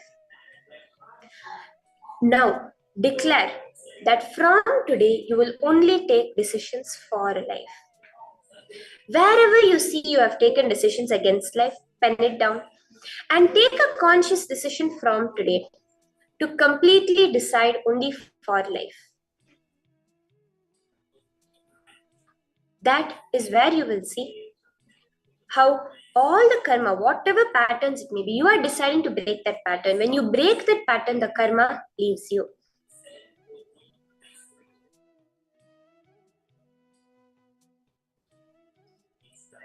Kima Priyatma Srupini is saying yes to life is that meaning saying yes to everything that comes to me as a situation, right? Even if I don't like saying yes, it's the right thing. See, there's two things, Ma. There is saying yes to life is yes. Whatever is coming to you in life, saying yes to life means seeing that, viewing that, cognizing that as Paramashiva's manifestation. It is not about just saying, oh, I'll accept whatever is dumped on me. If people are torturing me also, I will only accept it. They're saying yes to life. No. It is seeing the auspiciousness, knowing that it is how Paramashiva is manifesting. But also, Ma, saying yes to life is taking only life positive decisions. Any decision you take regarding a situation, that is what is saying yes to life.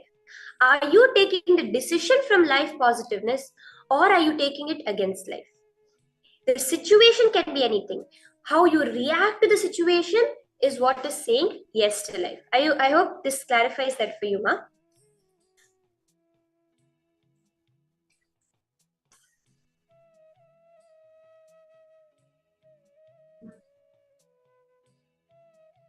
Yes. Malita Segi, that is right. Our main focus is to stop the accumulation of new karmas. Means what? To stop building new patterns and work on completing the patterns we know that we have. Swamiji says, when you decide to complete anything within you, Paramashiva, the whole cosmos supports you to complete that which is unknown to you, which is there within you. So that's why when we pray to Kalabhairava, we say, I am declaring to complete any non-integrities, inauthenticities, incompletions I have, which I know of. Kalabhairava, you take care of whatever is there within me that I do not know of.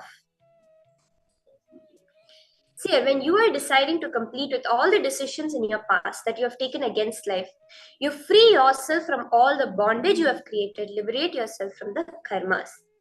When you take care of the known, Kalabhairava, Paramashiva, Swamiji himself takes care of the unknown, as Swamiji said, right?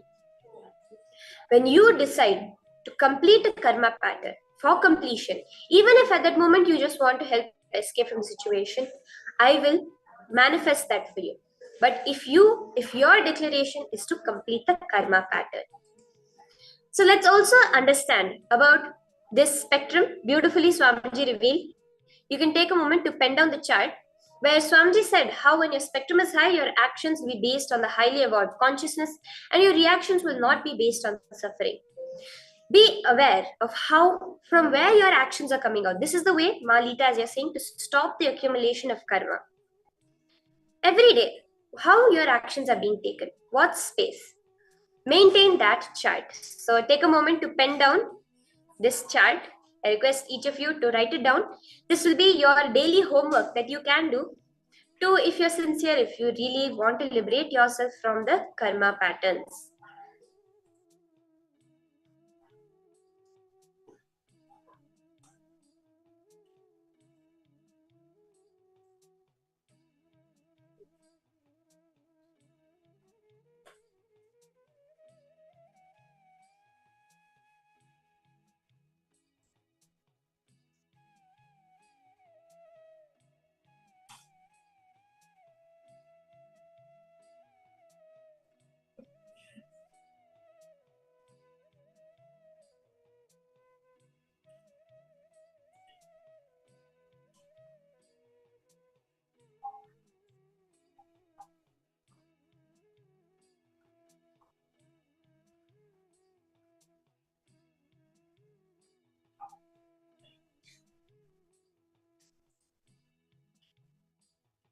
just take a few moments to note down this chart so that throughout the day hereafter you can also start penning down to see where, from which space are you taking the actions.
Do post if you're all done copying down the table. With that, we can move on to the power manifestation.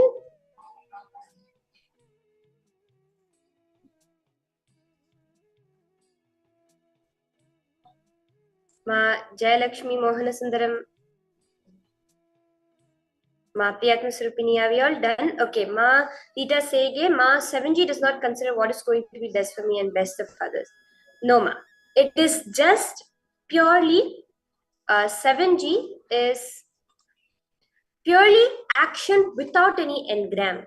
You do it for no purpose, just in the space of oneness. For example, sitting in darshan time. There's no purpose, it's purely engramless. That which does not create any engram is what will be the 7 jiva.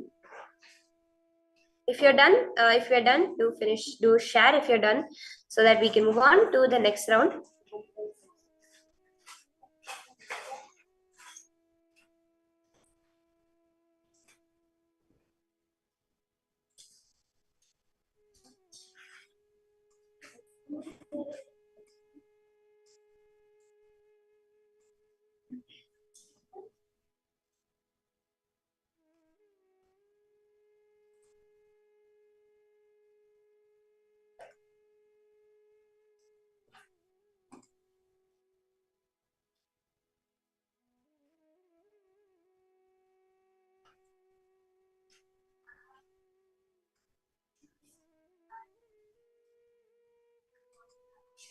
Okay, Malita is done. Ma Priyatma Surupini, are you done?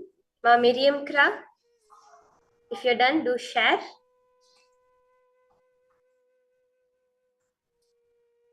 Okay, so let's enter now into the round of power manifestation. So for the first round, as you can see here, we have a beautiful image here which you're going to be scanning exactly what that image is. What you're going to be scanning is the taste, the smell, the feel, and the sound. Just connect to Swamiji.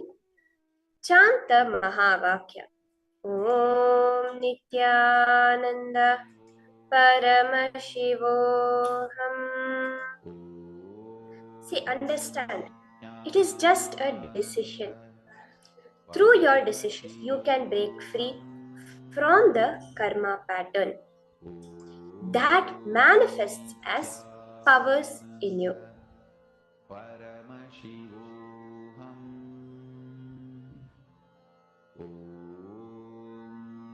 Nithyananda Paramashivoham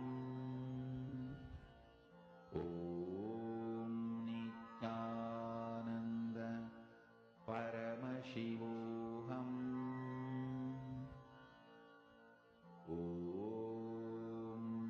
Nithyananda Paramashivoham Nithyananda Paramashivoham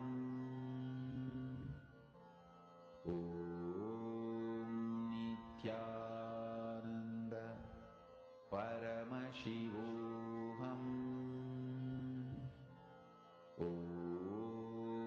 Nithyananda Paramashivoham Nithyananda Paramashivoham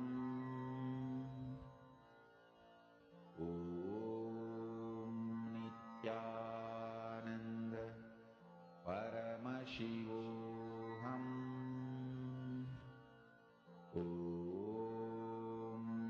Nithyananda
You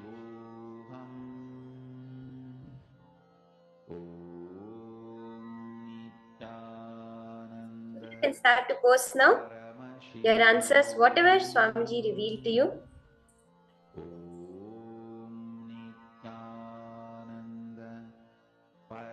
I request each of you to take a moment, post the details. See, whatever Swamiji revealed to you, whatever details Swamiji revealed to you, exactly like that, just type it down, post it in detail, colors, shapes. What is the smell you exactly got? The sound that came to you, the taste that came in your mouth. What was the smell of it, the feel under your finger?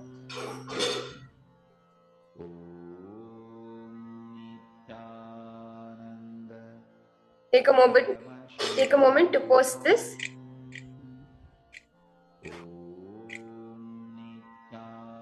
I see Ma Priyatma Surupini have shared, Ma Lita Sege you have also posted.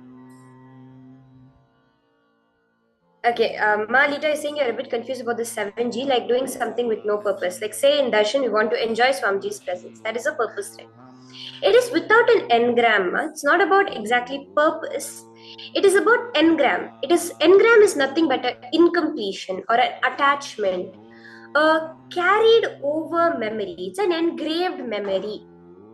Something that you are carrying over as an incompletion that you are constantly trying to fulfill that incompletion from the external world. But there is no such purpose to fulfill some incompletion within you when you are sitting in the darshan. I hope this is making more sense. Yes, ma. It is like, for example, you have an incompletion about wealth. You want that desire or that greed towards wealth is there. Therefore, you go work, earn money. So there is an engram related to the action of earning money. But when you are sitting in darshan, there is no engram related to that action. There is no incompletion. There's no fear. There's no greed related to that action of sitting in darshan and enjoying darshan. So that is why it does not have. It's not an engraved memory. It's not a carried over incompletion. I hope that clarifies more.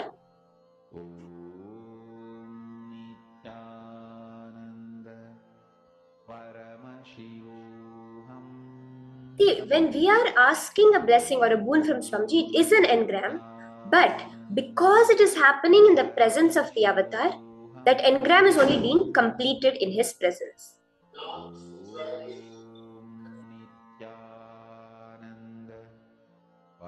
Okay, let's see the answer now.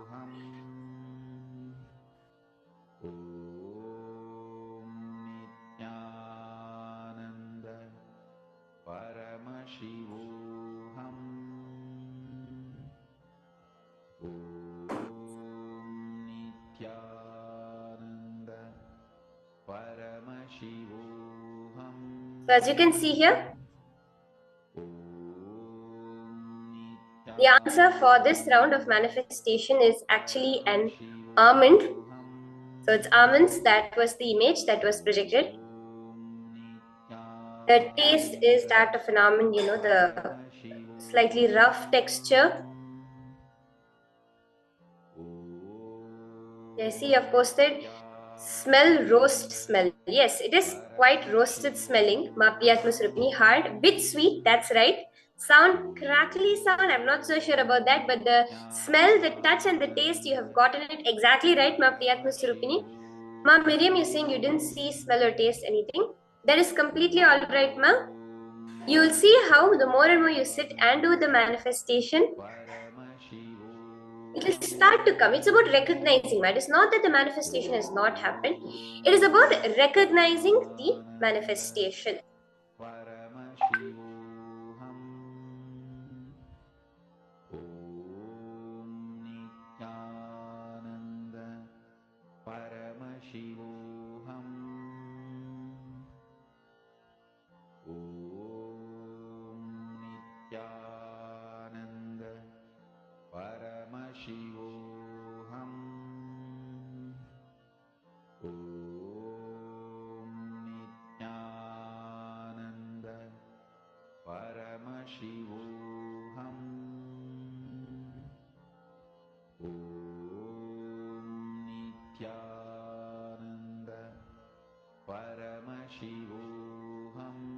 Okay, shall we do one more round of manifestation? So now, let's all connect to Swamiji. Paramashivoham Nithyananda Paramashivoham As we enter into this next round of manifestation, Nithyananda just connect to Swamiji and see whatever Swamiji is revealing to you. Anta Mahavakya. Paramashivoham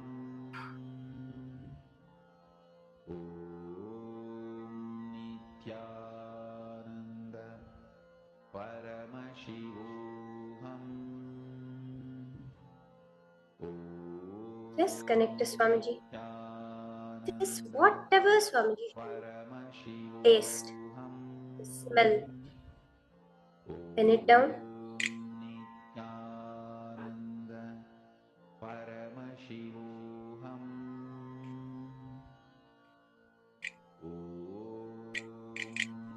Nithyananda Paramashivoham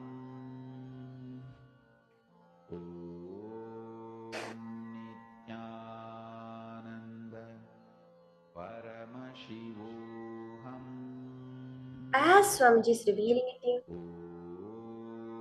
just put it in the chat. Nithyananda Paramashivoham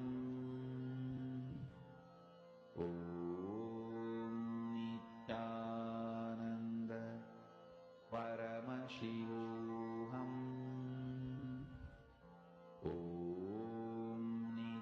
Nithyananda Paramashivoham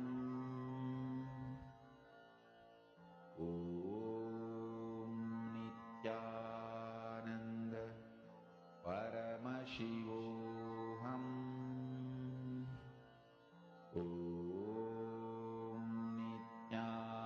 Nithyananda Paramashivoham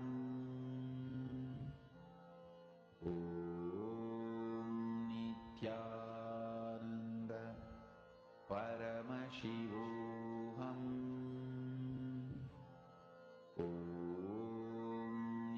Nithyananda Paramashivoham Okay, you can all start to post in the chat now your answers. What did Swamiji show you exactly?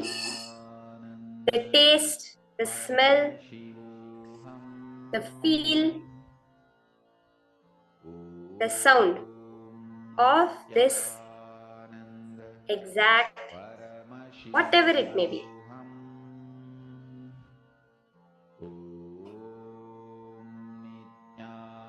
Nithyananda Paramashivoham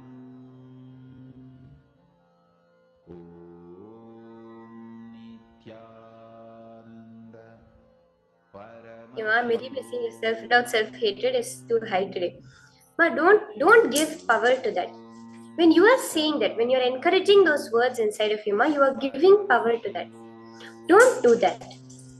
See, whatever is coming up, see, Swamiji is manifesting. Swamiji, I surrender this at your feet. Swamiji, my self-doubt is coming up. I surrender this at your feet. My self-hatred is coming up. Swamiji, I surrender it at your feet. That is actually unclutching. When Swamiji says unclutching, it is nothing about but you just constantly not connecting the previous thought to the next thought, not connecting a previous incident to this incident. So when you are doing unclutching, ma, what you can just do is, Swamiji, I'm surrendering this to you. Swamiji, I'm surrendering this to you. Are you understanding this, ma? Yama Priyatma Srupini, sharing the touch is soft, taste is sweet, smell pleasant, sound is like a smooth sound. Okay. Malita Sege, go ahead, ma. Post your answer. What is Swamiji showing to you?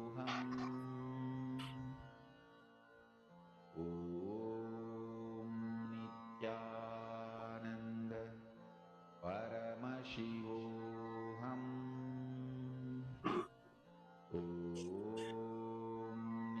Nithyananda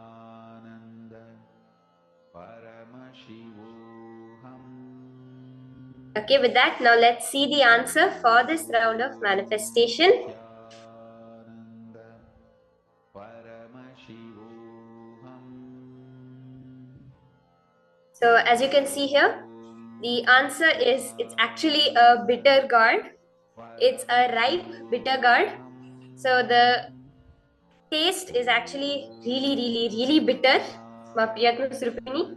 The smell, it has a sort of leafy kind of heavy bitter smell, and it feel the outside is kind of rough and kind of bumpy, and the inside is kind of dry, maybe wet but hard and wet. That's how it is in the inside. The sound it makes is, of course, as a vegetable, just like a wet, heavy sound. So this is the exact answer. You can all go ahead, verify your answers.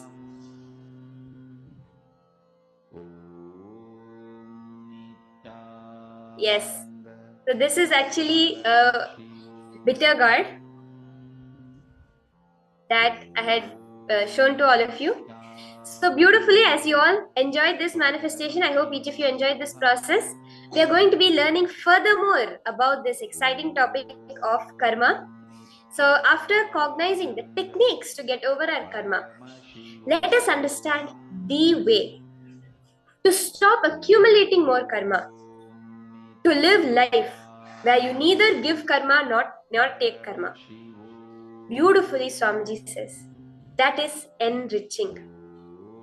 The deity of today, whom darshan we are going to be initiated from, is Bhagavan Bhikshadana Murti, the form of Paramashiva, ultimate enriching.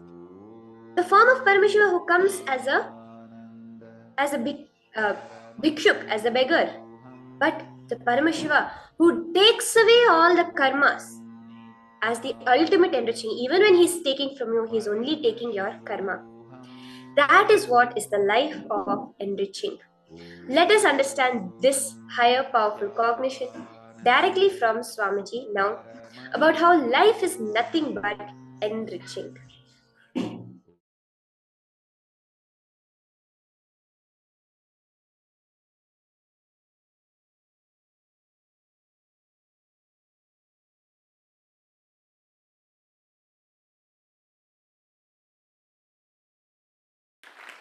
I would like to define this term, this technical term, enriching. A clear definition. Please listen.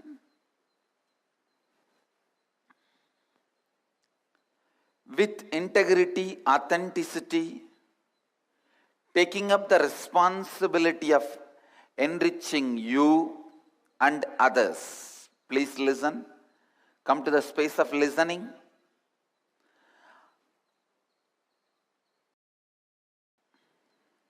You need to understand this word. Come to the space of listening. Other is nothing but unconscious, unattended, forgotten part of you. Please listen. Other or others are nothing but forgotten part of you. The moment you forget you are the whole,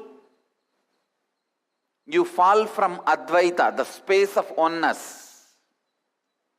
The moment you start thinking the forgotten parts of you is other,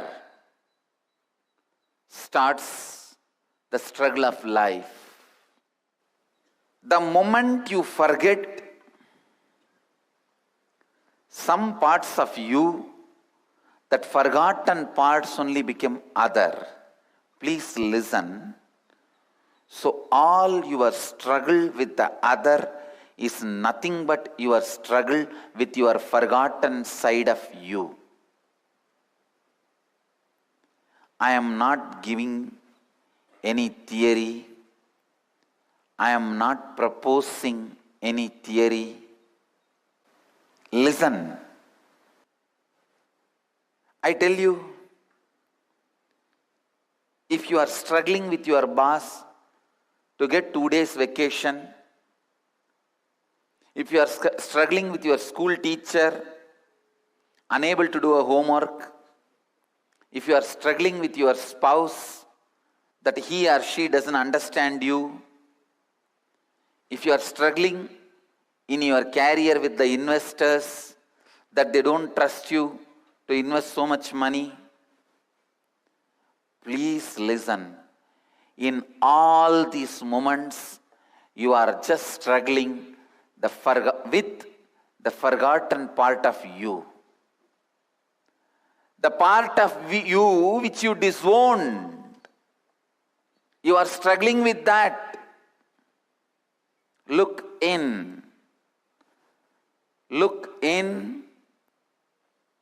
See the parts of you which you forgot or disowned. Start enriching all that. Start enriching all that.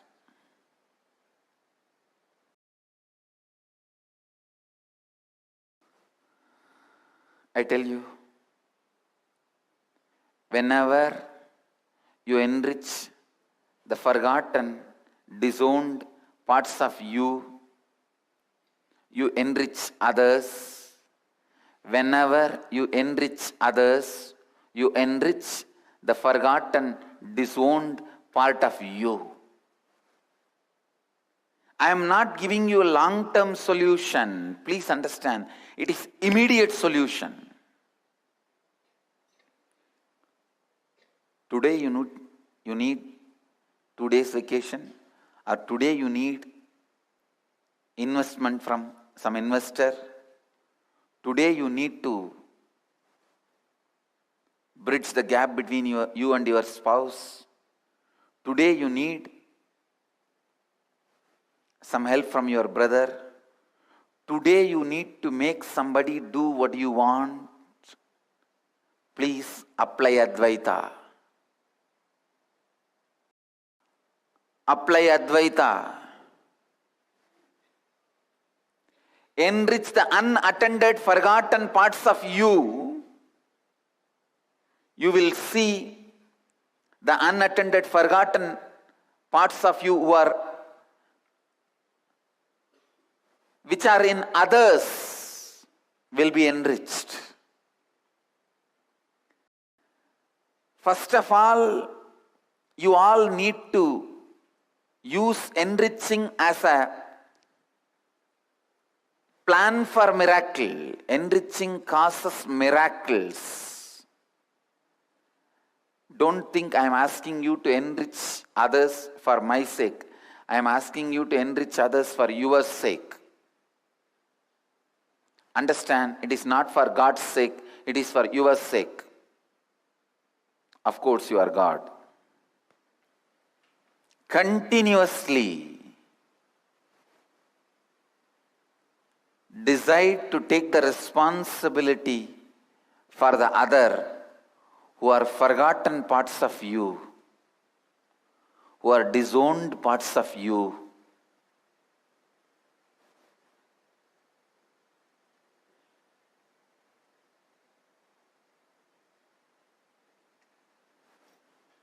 When all others in your life are awakened, you remain an awakened being.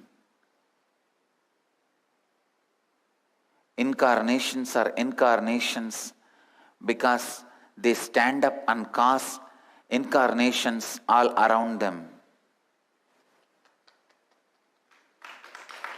Enlightened beings are enlightened beings because they stand up and cause continuously enlightened beings around them. Please listen. No philosophy is more immediate than enriching. More philosophy is more immediate, effective, powerful than enriching.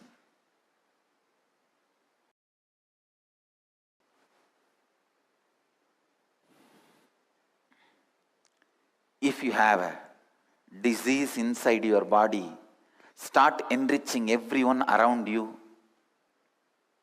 That will enrich the forgotten parts of you. See, disease is nothing but you forgot or disowned some part of you. So the straight method to get healed from any disease, just enrich all the people in your life, especially the people who don't listen to you, who don't accept your words. Same way, if you have a relationship problem, start enriching the part of your own mind which does not listen to you. Please listen. If you have the problem that others are not listening to you or understanding you, enrich the parts of your mind, the dimensions of your mind which does not listen to you. I tell you, if you have relationship issues, if you have a problem with others, they are not listening, your investors are not trusting you and investing, your boss is not giving you job, your boss is not giving you a few days vacation, your teacher is not giving you mark, whatever problem you have with others, attend to you who is not listening to you. Maybe part of you which is not listening to you and waking up in the Brahma Muhurta and doing yoga,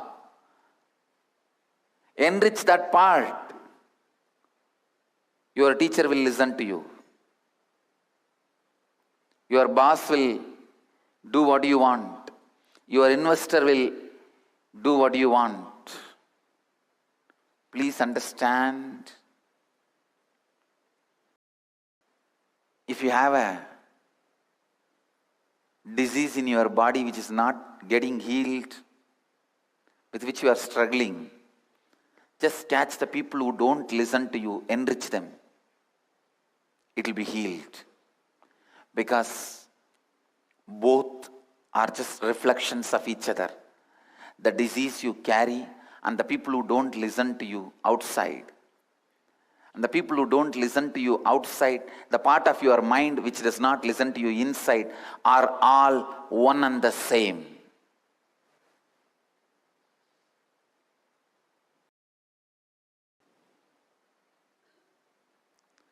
Continuously enrich others and enrich you. One good thing is enriching others is more easy. So start that. No, really. Start that.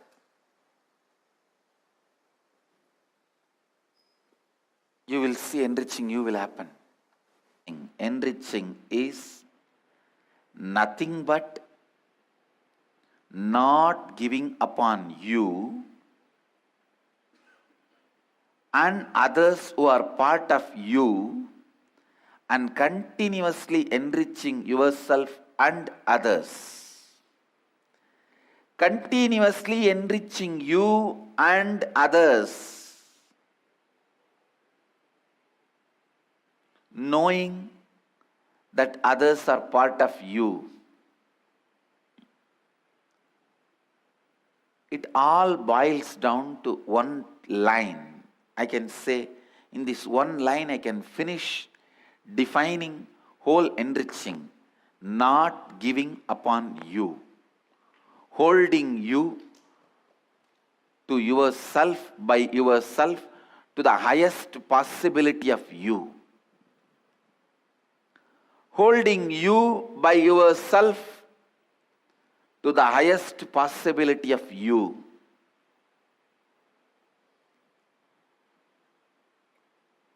Holding you high up,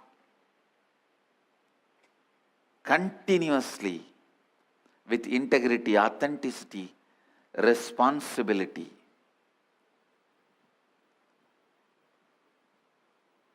If you have a master, hold yourself high up to his anyakara, you are done.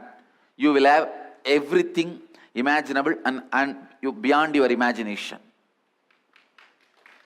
Understand? If you can hold yourself up to Master's Anyakara, you will automatically have integrity, authenticity, responsibility, enriching and everything. If you don't have a master in your life, at least hold yourself up to whatever you understand as integrity, authenticity, responsibility and enriching. Understand, this Dhamma is self-purifying. Please understand. Any sutra has to be self-explanatory. Any Dhamma has to be self-purifying. Means, even if you start with your understanding, it will lead you to the deeper and deeper understanding and ultimately to the goal of moksha itself. Dhamma is always designed such a way that even if you start in a very raw, crude form, it purifies you, enriches you such a way, you evolve, and finally reach the goal. Please understand, it is like when you enter the school, straight away you don't start studying the PhD syllabus. You only study A for apple, B for brinjal, C for cat. But the education takes you to the next level. And you achieve the ultimate goal. Same way, Dhamma. That is why Krishna says in the Gita, even if it is practiced in a very crude form, don't discourage people practicing Dhamma, because Dhamma is self-purifying system. Vivekananda says, even the most cruel forms of practices, which you call primitive, even those things I will not try to abolish.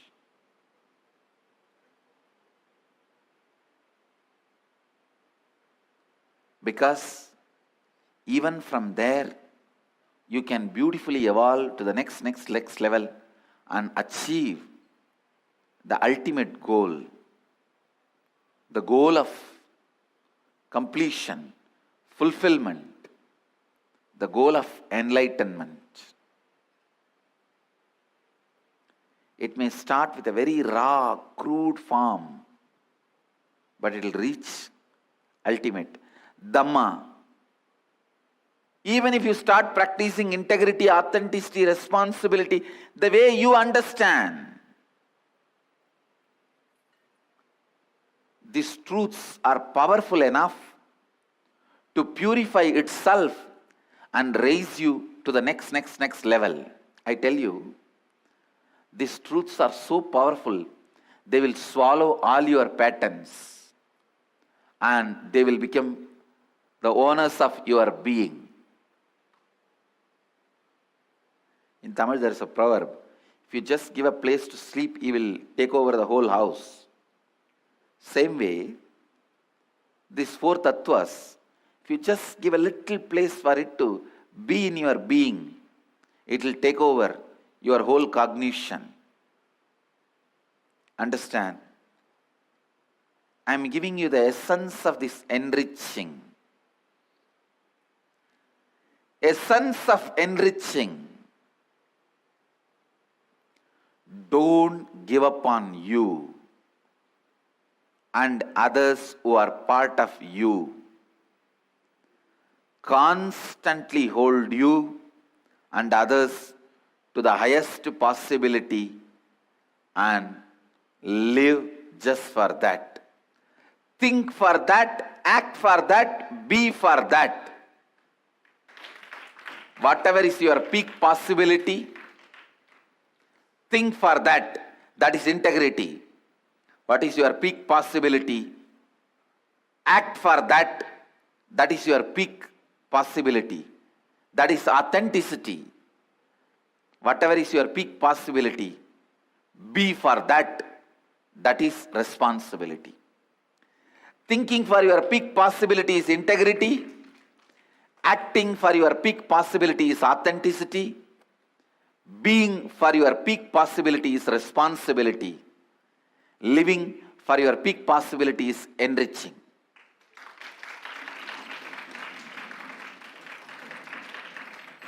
Understand, when you miss Dhamma, even Shiva cannot save you. When Sati missed Dhamma, Mahadeva says, don't go.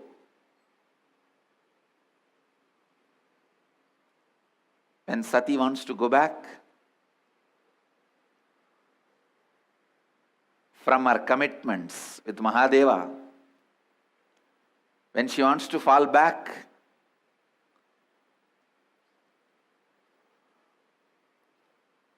to the Daksha's palace, to the father's biomemory, Mahadeva says, don't go to listen. When she is not ready to listen, even Mahadeva is not able to save her. No one can save when you fall from Dhamma. See, finally, of course, it's not that Mahadeva did not have love for her. Even after that, Mahadeva sent Nandi, Shivaganas, be with her and protect her from Daksha and Daksha's army. But nobody expected the biomemory which is sitting inside her is going to destroy her. Finally, she gave up the life. Of course, Shiva was able to do only one thing. Because of his commitment for her, he brought her back as a next Janma, purified her, and then accepted as Sati. Even Shiva is not able to save Sati. When you fall from Dhamma, no one can save you. Even Mahadeva cannot save you. I tell you, Dhamma is so powerful, even living little bit brings so much of good. Like Adi Shankara says, even one drop of Ganga water, once reciting Govinda's name, once reading one Gita sloka, leads to liberation. Dhamma, even if very little is practiced, can raise you to a different level which you can't imagine. Same way, when you fall from that, the after effects also can't be imagined at all. Enriching is nothing but don't give up on you and don't give up on others. You hold yourself for the highest possibility, which you declared, which you committed. Hold others for the highest possibility, which others declared and others have committed. Please understand.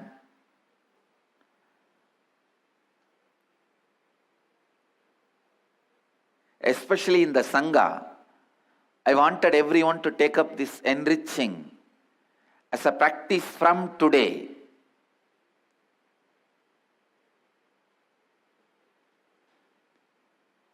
Not only you will take responsibility for what you declared as you will hold other person also as his or her declaration and hold yourself responsible for enriching other person to his or her declaration. When you don't hold the other person as the person's possibility, you are the Rahu for that person. If you hold the other person as the person's possibility, you are the Ketu for that person. Don't go around and be Rahu for people. Go around and be Ketu for people. When you go around in your life and if you hold the other person as the possibility, declaration, I will create the largest Shiva temple. When you look at that person, wow, here is a guy who is creating such beautiful thing, space. Then you are Ketu for that person. You are constantly reminding that person and enriching that person to hold that person to that person's declaration. And if you constantly go around and, this one, it's already sleeping all the time in depression, and this is Tippu only, then you are Rahu for that person. Already that person is in the Tippu. And when you also confirm, the person is going to fall more and more into Tippu. Tippu is the nickname for depression. When the person is in depression, you also hold him in the same space, then you become Rahu for that person. I tell you, constantly hold the other person also to his possibility, not to his lower level. Constantly one acts as a Rahu for the other, and the whole bunch becomes Rahus. Instead, one should act as a Ketu for the other, and the whole group should lead each other into jnana, into enlightenment, into the space of possibility. I tell you, from today, this is the enriching we are going to practice. We will all hold ourselves responsible for every other person's declaration without giving up. First, I declare, I hold myself responsible for making all your declarations into reality. I'll hold myself responsible in my cognition. I'll be responsible in my authenticity. I'll be acting in my integrity. I'll be thinking to make every one of your declarations into reality.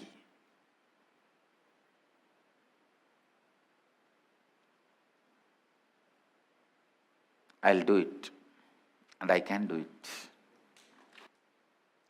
I request each one of you the same way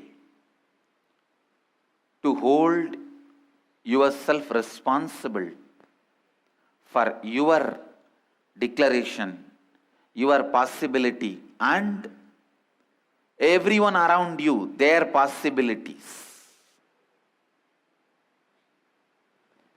For everything, hold yourself responsible.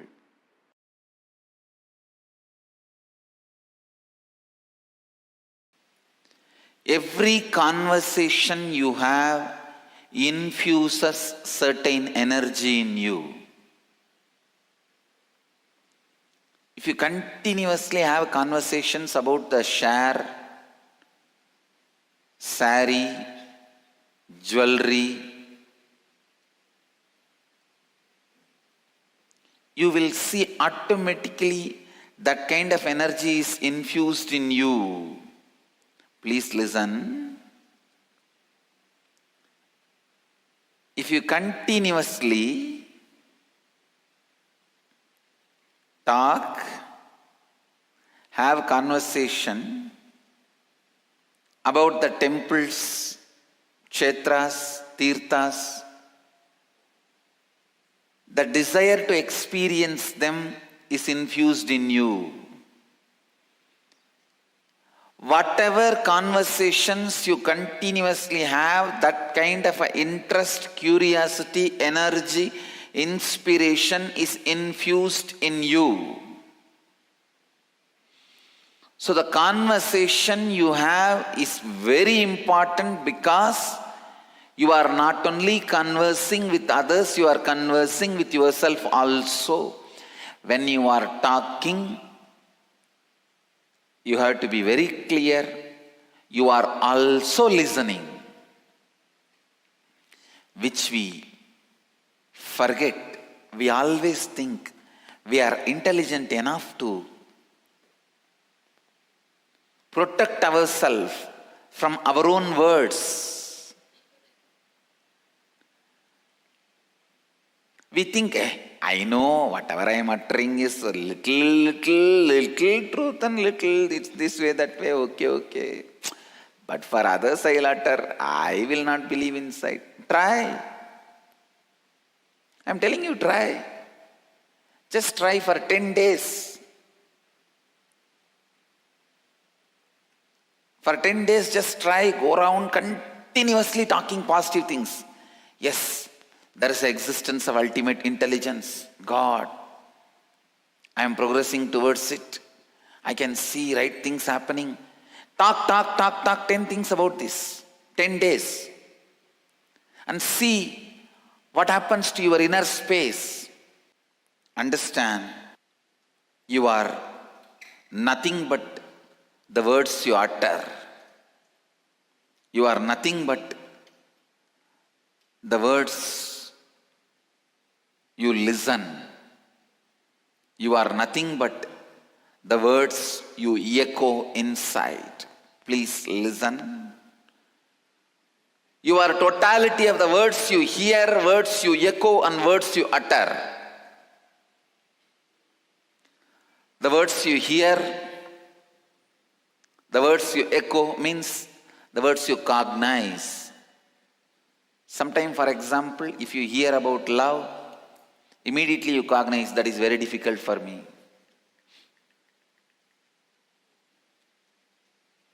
The words you hear, the words you cognize, and the words you utter plays a major role in your life. Totality of all these three is your life. All these put together is your life.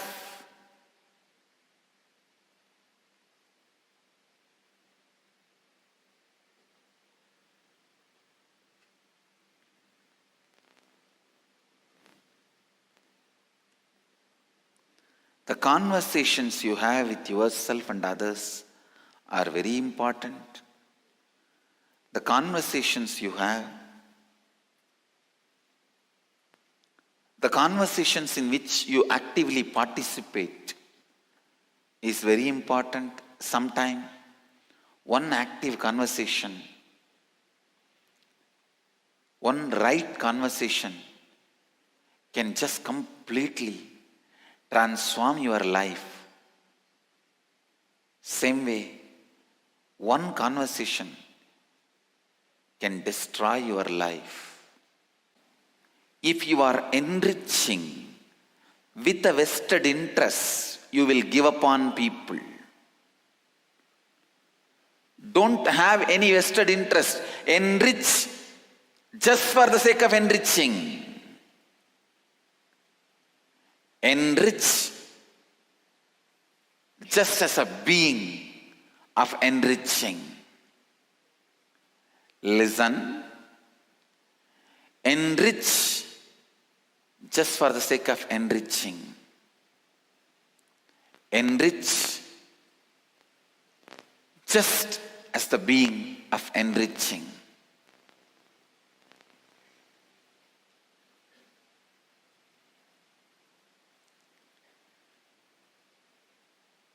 I tell you, Enrich just for the excitement you feel while enriching. Enriching brings so much of excitement inside you, outside you. Enriching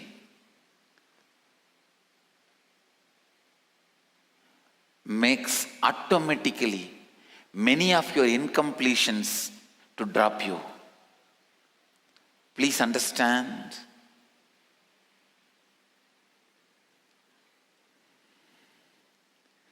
If you are completing, trying to unclutch, drop your incompletions, you are struggling with your incompletions and patterns. If you are enriching, your incompletions will drop you. I declare it is enriching which saved me and the Sangha from the religious persecution we were going through.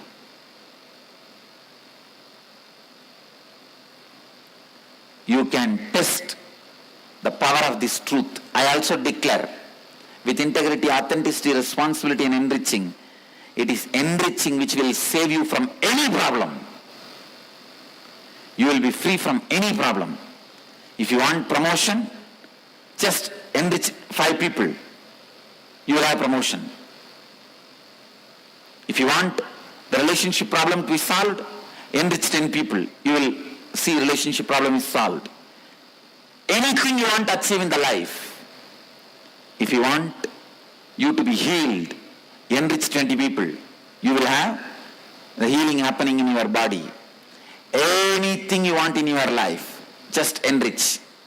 You will achieve it. And you can test the power of this truth today.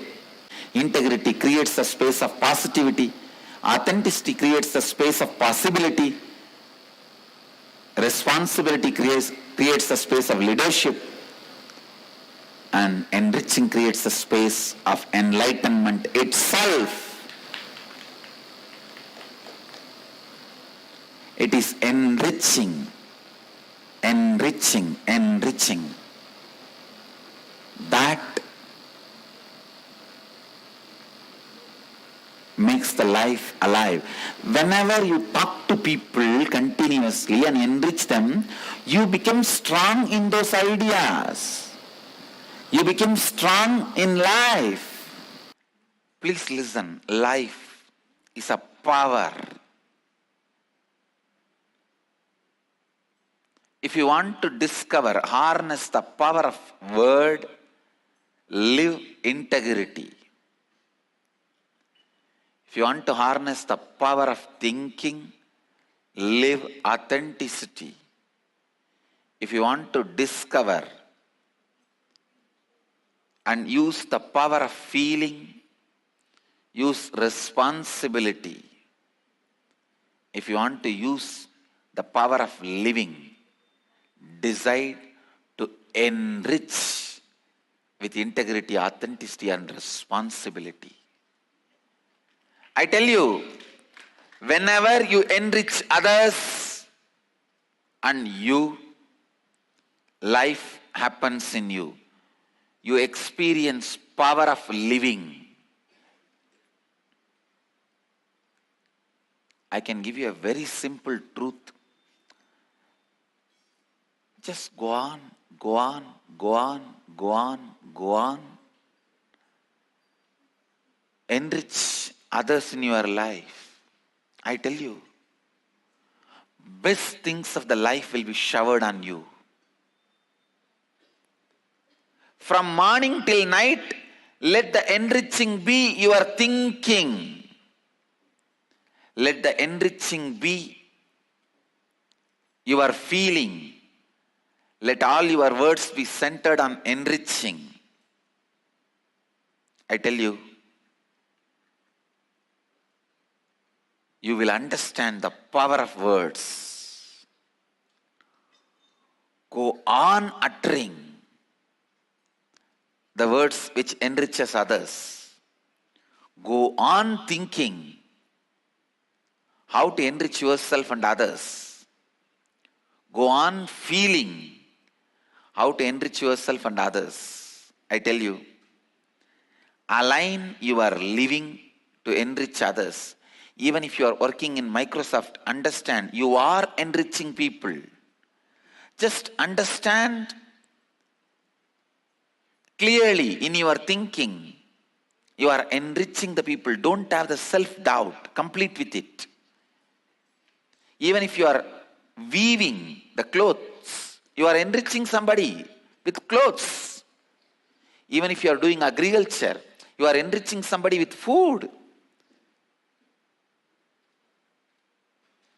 Even if you are working in the army, you are enriching your country with security. So whatever you are doing, you can understand, you should align yourself, realize how you are enriching others. I tell you, understanding whatever you are already doing is enriching, and expanding your life in the line of enriching will make you realize the power of enriching. Only one person, a terrorist, cannot align his actions with enriching. A terrorist can never justify. If you are not a terrorist, then be very clear. All your thinking, all your actions, all your feelings can be aligned to enriching. Whole day, remember very clearly, you are living only for enriching.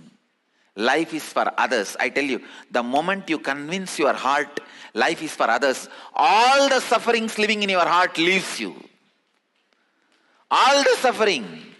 Now you know, even if somebody is suffering because of you, it is because of them, not because of you.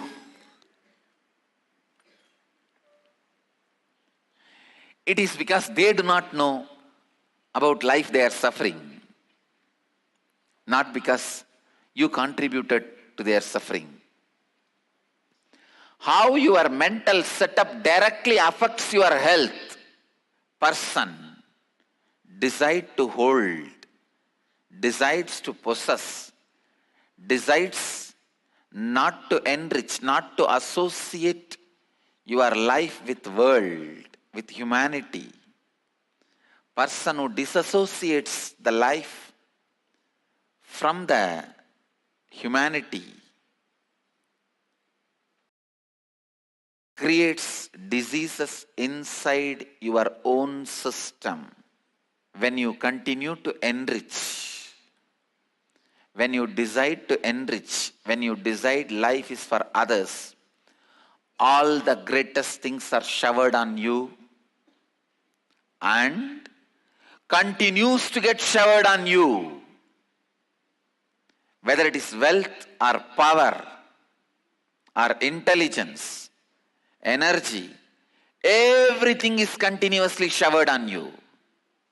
When you decide to enrich yourself and others, I can say that is the best selfish decision you will make in your life. Please listen. I am using two words. Best selfish decision. That is the best selfish decision you will make. Deciding to enrich yourself and others. Aligning yourself to enriching is the most but best selfish decision you will make.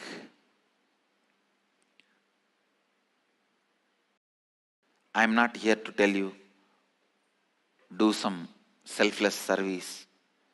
Do it because it is right, moral. You will never do. Every one of us know the joy when you give it to others. When you give, when you share, when you enrich, the joy you feel, all of you know. But you always have a conflict. If I give away everything, what will happen to my life? I need to hold something to run my life. This conflict will be removed. It will be completed with enriching initiation. You will understand even your exhaling is giving. You will understand when you inhale, you enrich this body. When you exhale, you enrich all the trees by releasing the carbon dioxide required for the trees. Every moment you will be enriched. When you know your life is far enriching. The power of words. You achieve the power of words through integrity. You achieve power of thinking through authenticity. You achieve power of feeling through responsibility. You achieve power of living through enriching. Essence of today's satsang. Life is enriching. You just need to align yourself to it. Life is enriching. You just need to understand it. Life is enriching. You just need to look into it.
Yes, Nithyanandam to all the participants. That was a very wonderful session. Swamiji spoke on enriching. Well, Swamiji said one thing about enriching is that you'll have a best selfish life. What does Swamiji mean by enriching? See, understand, enriching means going on contributing, contributing, contributing. Swamiji says, very beautiful. The definition of enriching means enriching people, meaning reaching out to people from the space of integrity, authenticity, and responsibility. This is actually a very beautiful this is actually a very beautiful principle Swamiji is beautifully revealed for all of us. I now request all participants to post your understandings on this session, as this is a very important topic all of us need to understand, because in today's darshan all of us are going to be initiated into this initiation of enriching. So I request all participants to post your understandings of enriching. There was very nice introduction. Swamiji spoke on enriching. Let us now understand much deeper on enriching. First, I request all participants to post your understanding on this great principle of enriching.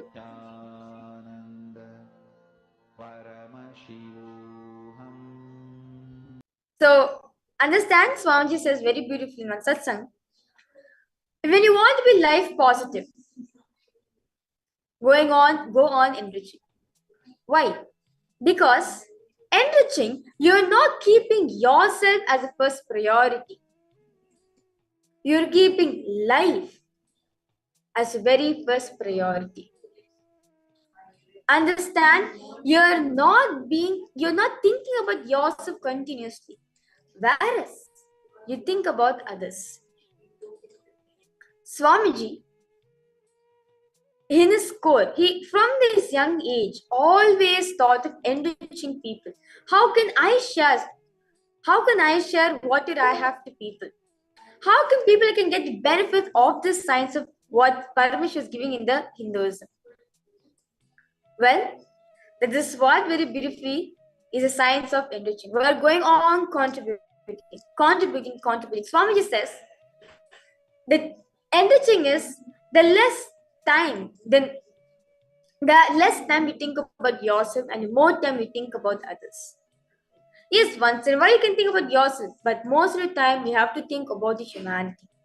Think about how you can contribute to the humanity, how you can always bring the humanity to its positive. That is the decision of being life positive.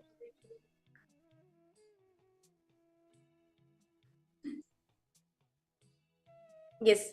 So let us now, with this beautiful understanding, let us now dive deeper into what is enriching. Okay, Priyata Surupani have posted, life is for others. If that becomes a cognition in our heart, then all suffering inside of us leave us. That's wonderful, Ma. And you also have posted, enriching others' incompetence drops us. That's wonderful. Ma Miriam Kara, you have posted, I am the second day in this program. Very speaking from Swamiji's enriching, but I can't concentrate very well. Should I stay in the program? Yes, Ma. See, understand Swamiji is always enriching. As his disciple, we also should get that thought within us. If you're not able to concentrate, I request you to feel free to post your questions. Any doubts, any questions you have, please feel free to post in the chat section, Ma. As all the acharyas are right here for you to make you understand this deeper truth that Swamiji is explaining and to give you the best experience of this program. Basically, the science of superconsciousness. So, Ma Miriam Kra, if any time during the program you feel that you have any questions, any doubts, you are not able to concentrate well, I request you, Ma, to please feel free to post in the chat section. Immediately, our acharyas will come and attend to you and any questions, doubts you have, will be clarifying it. Yes, Ma Miriam Kra, I request you to post back. Whether you understand anything, whether you understood. Mananteshwari have posted, life, enriching life with responsibility and authenticity. Yes, Ma, that's wonderful. So now, let us now dive deeper into this principle of enriching. What is enriching? How can we make enriching as a lifestyle for us? Let us now dive in deeper on what are the obstacles we are facing in our life which we are not able to keep this truth enriching as a very core of our life. I request all participants, if you have any questions, doubts you have, please feel free to post in the chat section and immediately I'll be responding to all of you with any questions, doubts. I'll be clarifying you on what Swamiji is saying. Yes, I see new participants are joining. Yes, Mamrita Vandini, Ma Tanja Devane, Ma Zangling. Yes, Nithyananda Ma Zangling, Nithyananda Ma. Yes, I just see you joining for the program. Nithyananda Ma Zangling. And yes, Nithyananda Ma Lita Sage, Ma Karnish Rajan, Ma Parameshwari, Nithyananda to all of you. So let us now dive deeper and understand how can we make enriching as a very lifestyle for us.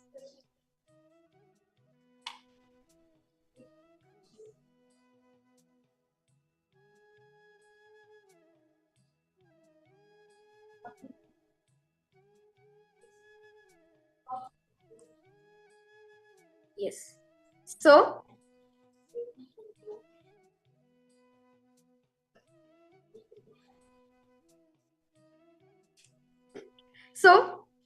Swamiji says very beautifully, the biggest wealth is the ability to relate with a large number of people with love.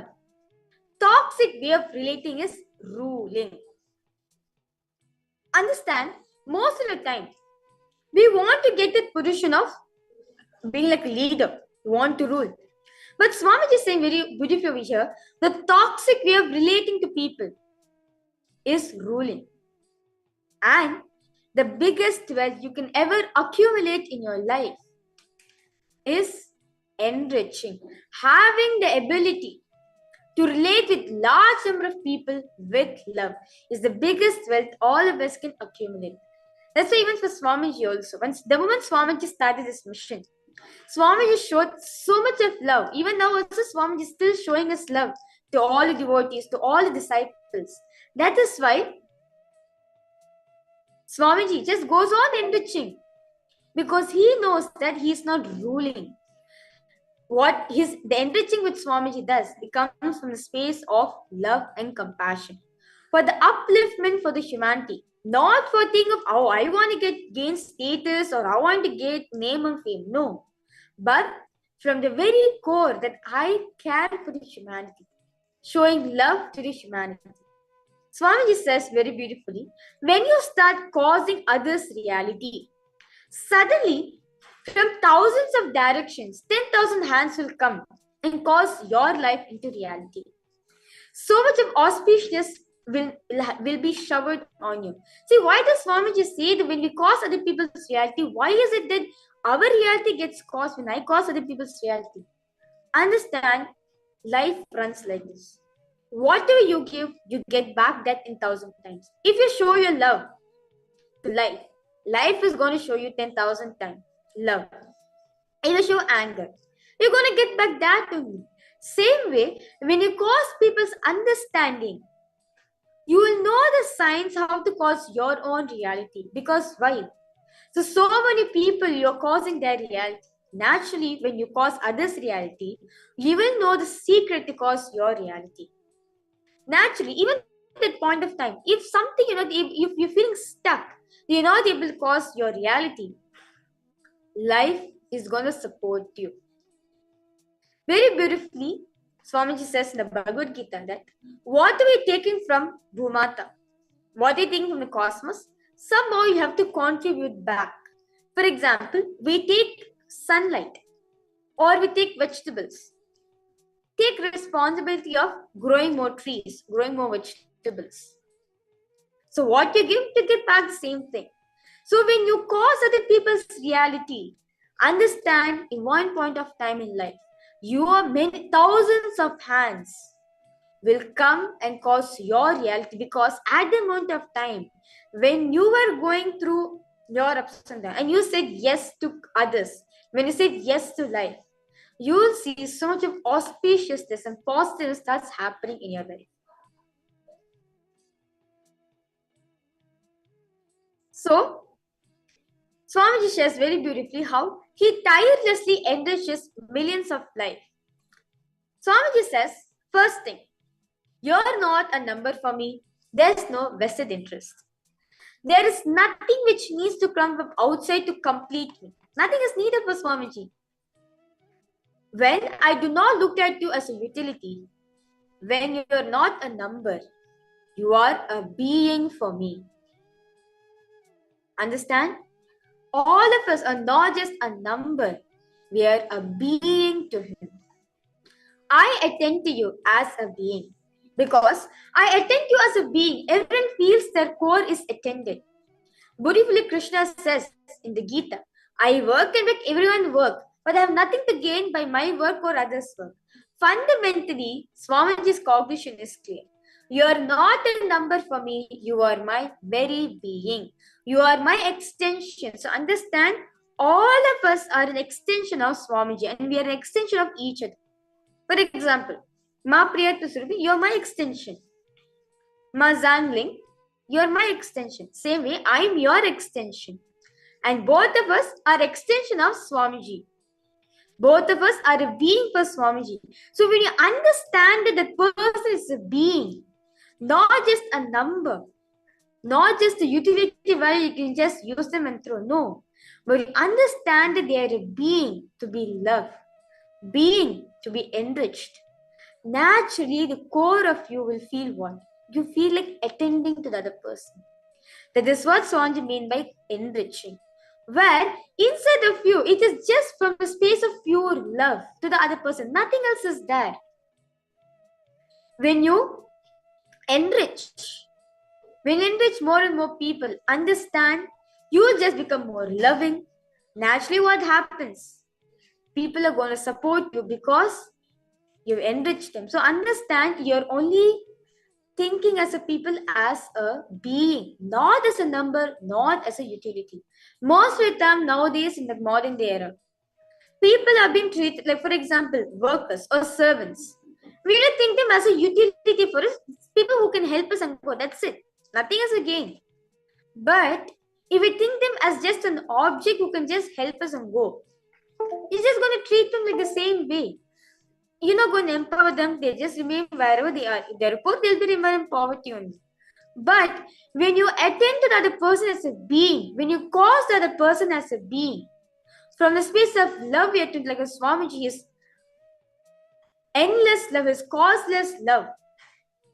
When you think the other person is a being for you, you will just know how to empower the other person. You will no more think that the person is just a number or a utility value. No.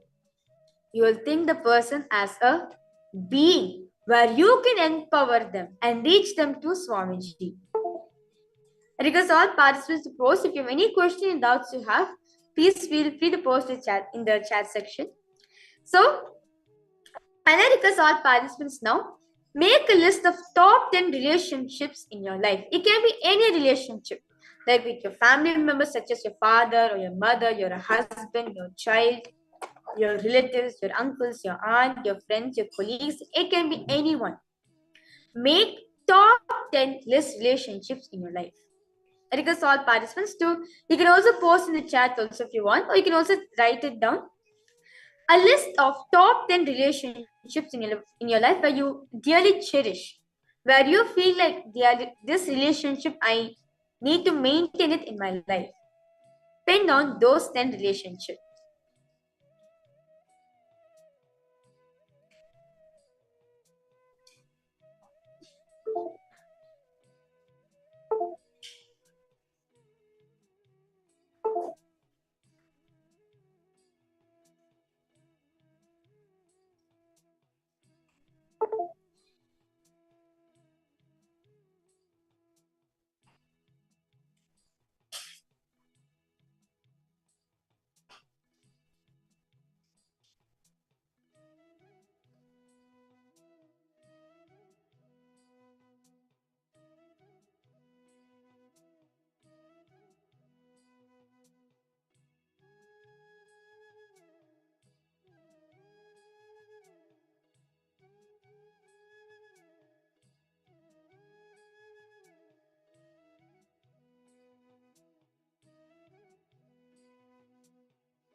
Okay.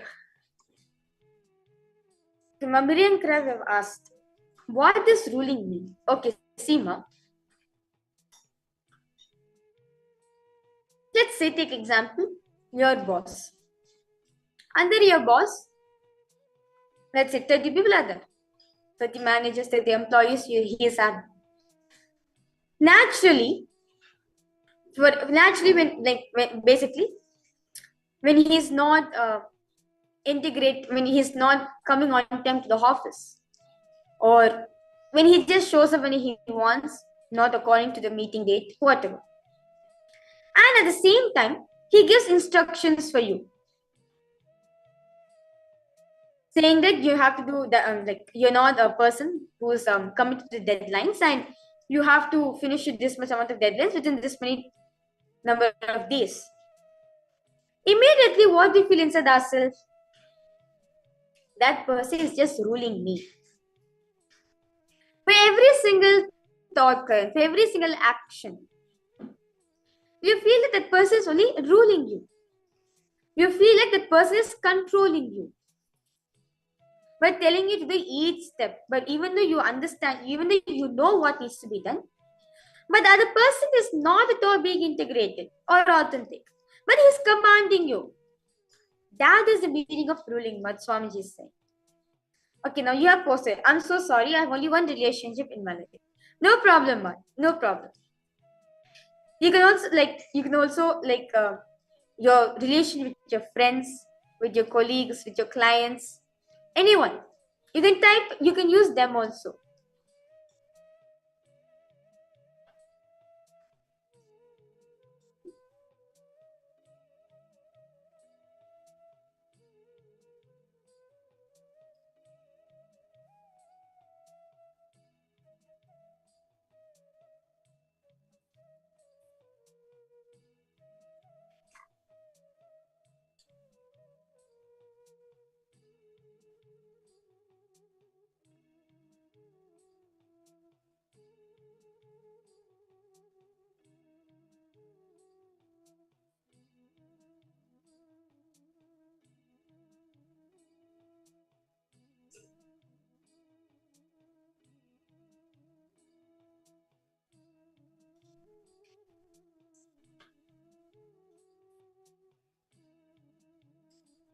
Once you are done, request all participants to post your top 10 relationship, which you are going to decide you're going to enrich.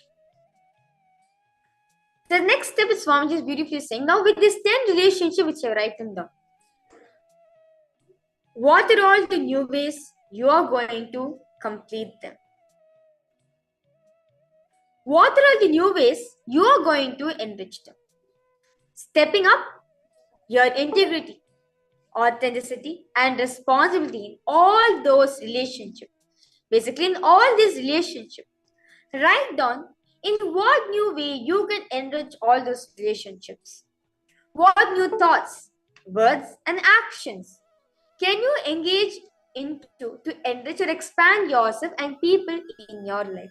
For example, one of my relationship which I really care for a lot is my relationship with my mother. So what I'm going to do, every day I'm going to speak to her. I'm going to have completion with her. I'm going to share my experiences in the Paramashivoham program so that she also can experience the same thing. Slowly, these are new actions I'm going to take. These are new thought currents which I'm also going to cherish. So that requires all participants. Now see, understand Swamiji says, when you exhaust your resource, cosmos is going to shower you. When you shower whatever knowledge you have, whatever wealth you carry, wealth can be anything for a person. Like for example, for some people, wealth is knowledge. For some people, wealth is actually the money they have. Whatever it is. When you start sharing, understand, from the space of love, when you do it, naturally the other person is going to transform. They are going to experience a shift within themselves. So that requires all participants, what are the new ways that you are going to approach these 10 new relationships in your life? You can say like, I'm going to share powerful cognitions with them. I'm going to do power manifestation with them, empower them. Or I'm also going to share darshan with them, make sure they join. 10 new ways, different ways where you're going to engage into the other person's life, enrich them and empower them. To say them that, listen, the problems which you are running in your life is not you. You have the right to change what you want in your life. Understand, when you enrich, when you share what you have, you are going to be more grounded with all these truths. That's the power of enriching. Swamiji shares very beautifully. Enriching, when you just go on sharing, exhausting your resources, naturally, cosmos is gonna shower you. When you just share what do you have to cosmos, cosmos is going to shower you the best of his resources so that you can empower yourself and others to enrich yourself.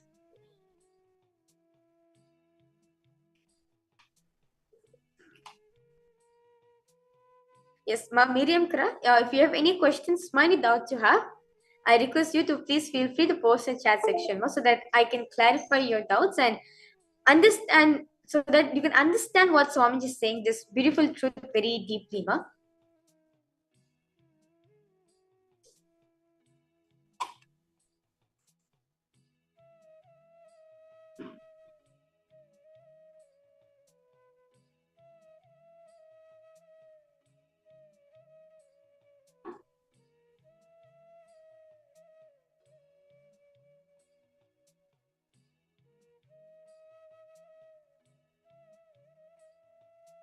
Okay. My Miriam Cry have posted. For me, it's not able to find others people. I'm suffering this depression. Okay, ma, see ma. The easiest solution for you to come out of depression is start enriching. See now, my Miriam Cry. Now, whatever explanation you have got, now whatever powerful cognition you got from this session, start enriching to other people. Are you understanding, ma? See, for example, let's say your friend, let's say your childhood friend comes and meets you. You can go and tell that person, ma, by saying that I'm okay. This is the program which I'm attending. All this powerful cognition I've gotten so far. You can share your experience with other person. See, understand, ma. Depression means what? You're not having the fire, meaning you're not having the ability to enrich the other person's life. Very beautifully, Swamiji shares in Satsanga, a person who's not having the ability of seeking, meaning searching for something new, going on discovering something new in their life. Simply they get bored, they get tired in their life and fall into depression. The only way is to keep the seeking alive is start enriching. When you enrich, Ma Miriam Kra, out of, see, I'm telling it, Ma Miriam Kra, out of many people's experience also, many people, many devotees came out of depression just this one beautiful truth of enriching, Ma. Where, because continuously you are thinking life is for others. You're not putting yourself the first priority. You're putting others as the first priority. Where you continuously say yes to people. From the space of love, naturally, within few days, you yourself feel so happy about yourself. You feel so joy about yourself. Are you understanding, ma? If you have any further questions, doubts you have, I request you to please feel free to post in chat section.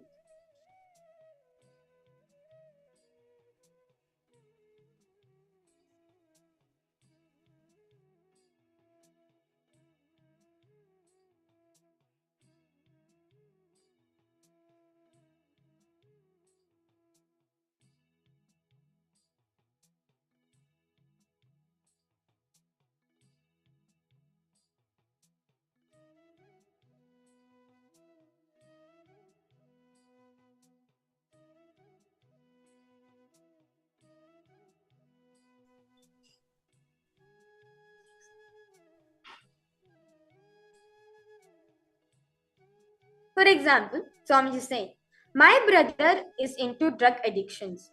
I can sit with him and share deeply truths to make him understand how he's abusing his own life in the name of enjoyment. So understand my medium class. So even now also the problem of depression. Simple antidote. Start enriching. When you enrich yourself and others, simply you will come out of depression.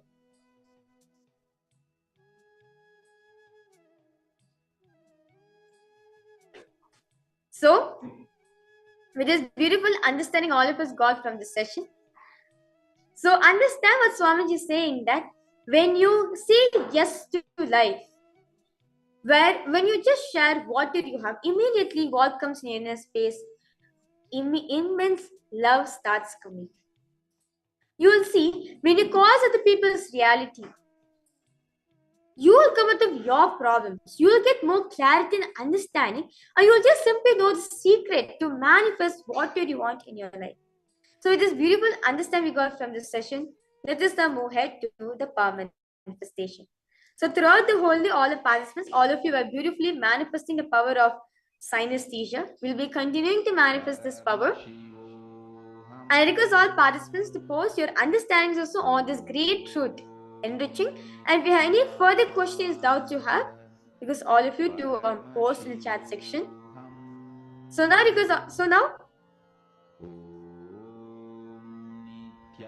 we'll be now entering into the power manifestation. So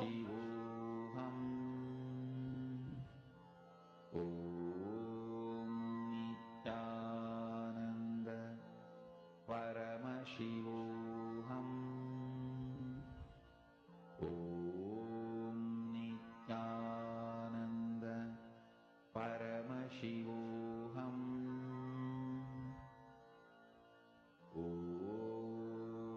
Nithyananda. So now for all the participants, now a picture has been projected for all of you. I request all participants now connect to Swamiji. Visualize Swamiji in your inner space.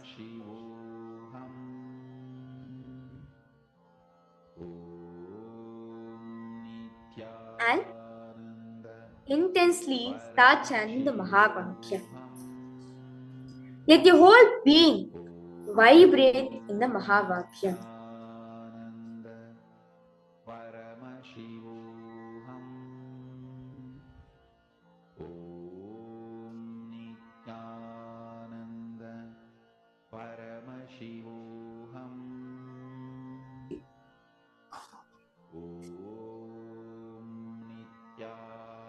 Nithyananda Paramashivoham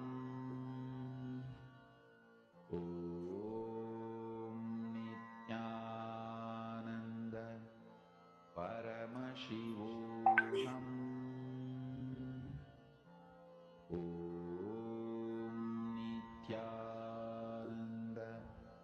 Nithyananda Paramashivoham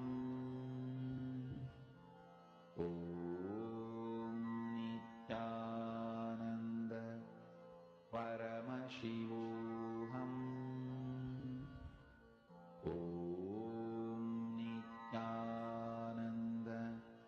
Paramashivoham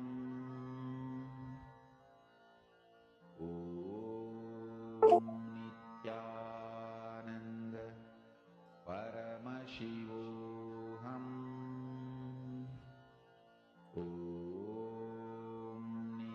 Nithyananda Paramashivoham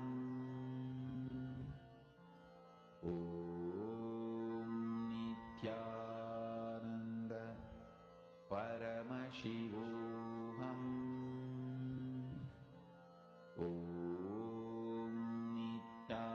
Nithyananda Paramashivoham Nithyananda Paramashivoham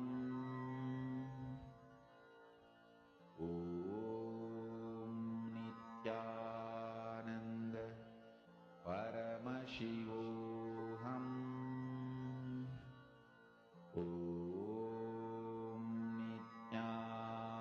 Nithyananda Paramashivoham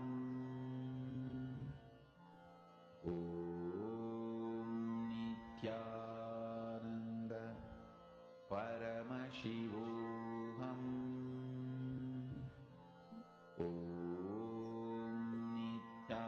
Nithyananda Paramashivoham Nithyananda Paramashivoham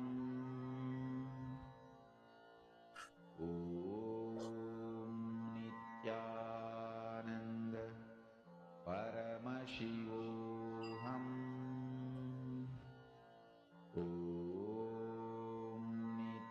Okay.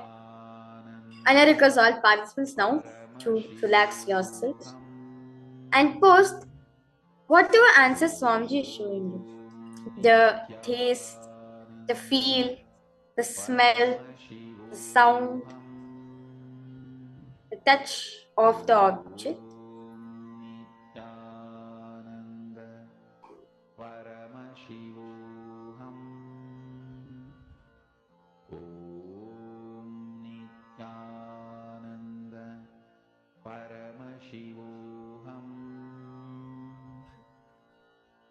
Okay, Ma Miriam Kra is saying, I saw red flowers. Okay, Ma, that's wonderful. Paramashivoham Ma Zangling, Ma Parameshwari, Ma Anandeshwari, Ma Priyatma Srupa, because all of the posts, your answers. Paramashivoham Nithyananda Paramashivoham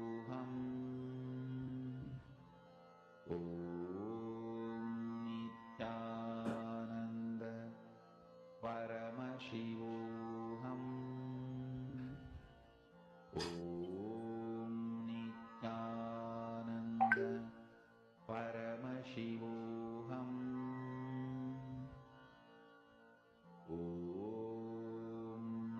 Nithyananda Paramashivoham Okay, Ma Priyatma Srupa post is taste little bitter, smells strong, which awakens a taste bud, touch rough, sound like a bit rocky sound. Okay, Ma Anandeshwari post is sweet, smells slightly. Okay, that's wonderful, Ma. So let me now reveal the answers for all the participants. Paramashivoham Yes. So for all the participants, this is a close-up image of a banana. Yes, Ma Anandeshwari, you're manifested, Ma. Well, banana do have like a bit slightly sweet taste in them, and they're a bit slimy also. Yes, that's wonderful. That's wonderful, Mandeshwari. And Priyat is you have said that like the smell, the taste is like as if you want to eat. Well, if you're a banana lover, obvious, like of course, it's like if you just smell banana, you immediately feel like immediately eating it, as is one of the most easiest fruit available. Yes. So let us now move ahead to the second round. So that requires all participants now.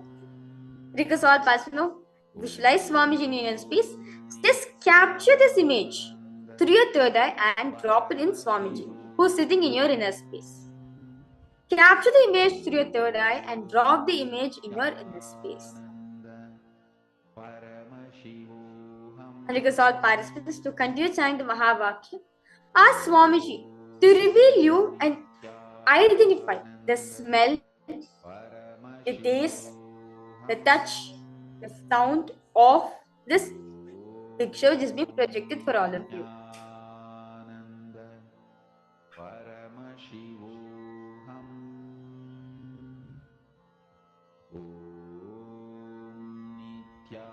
Nithyananda Paramashivoham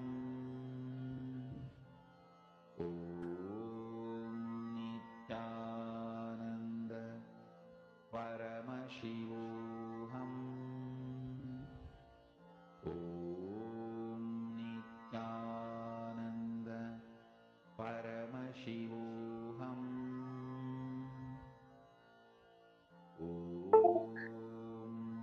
Nithyananda Paramashivoham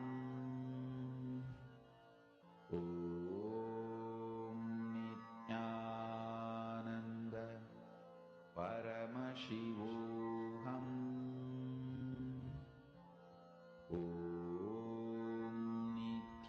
Nithyananda Paramashivoham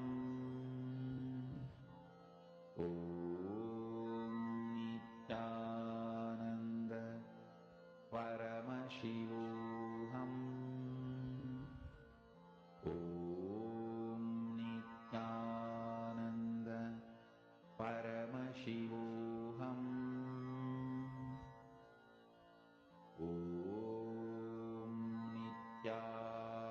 Nithyananda Paramashivoham Nithyananda Yeah, already my Priyata Surupi already posted. Touch is hard, tastes a bit sweet and sour. Smell a kind of a fruit smell. Sound a hard crunchy sound. Okay, that's wonderful.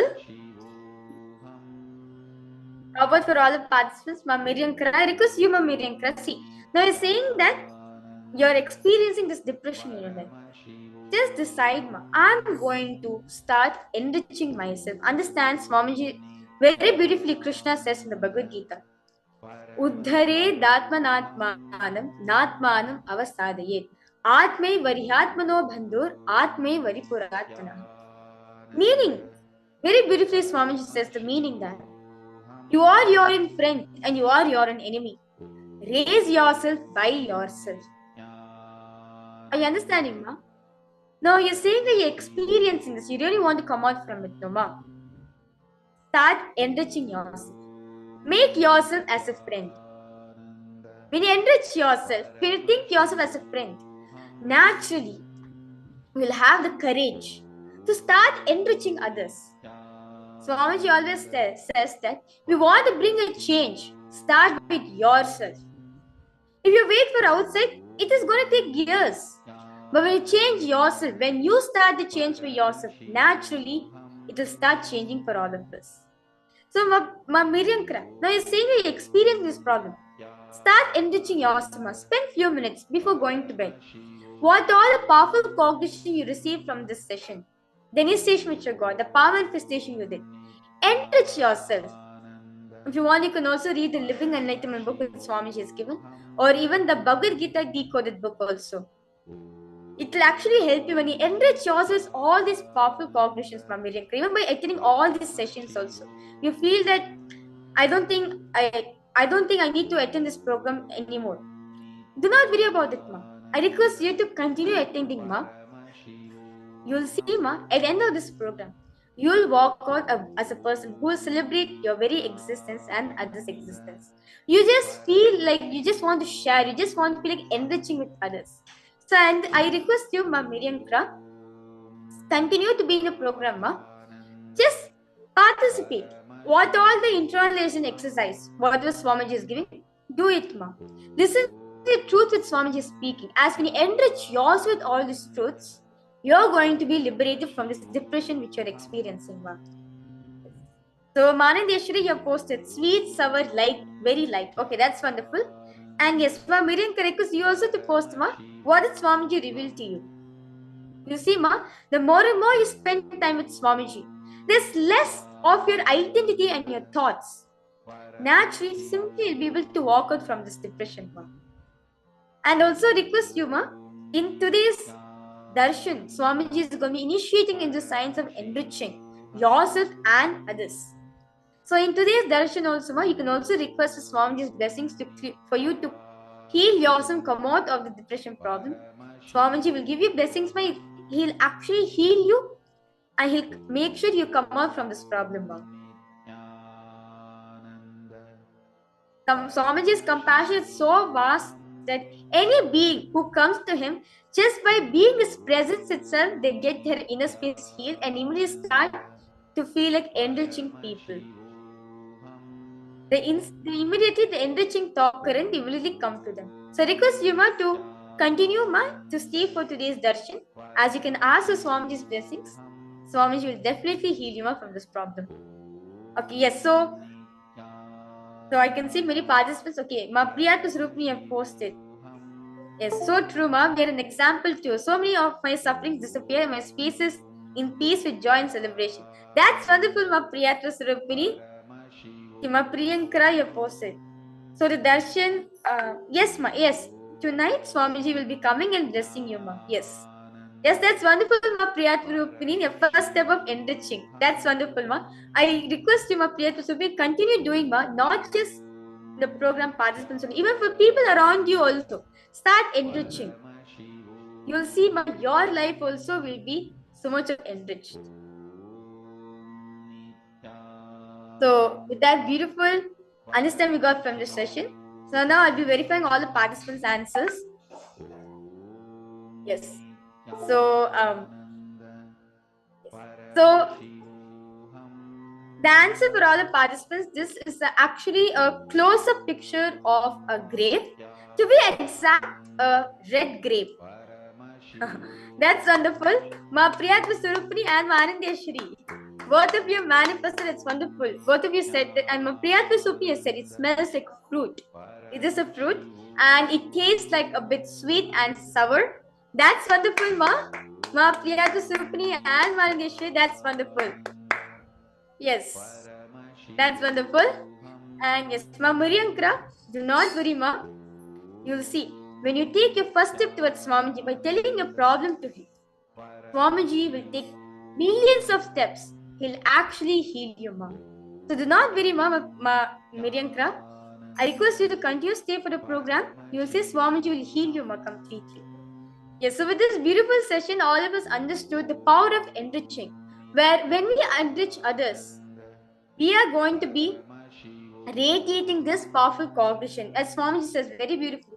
When we cause other people's reality, thousands of people are going to come and enrich your very reality. And the next session is a very important session, where Swamiji is saying the science of causing to make the life the way you want to.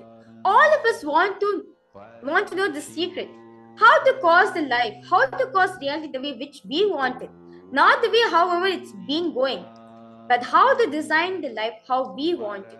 Let us understand this beautiful science directly from Swamiji.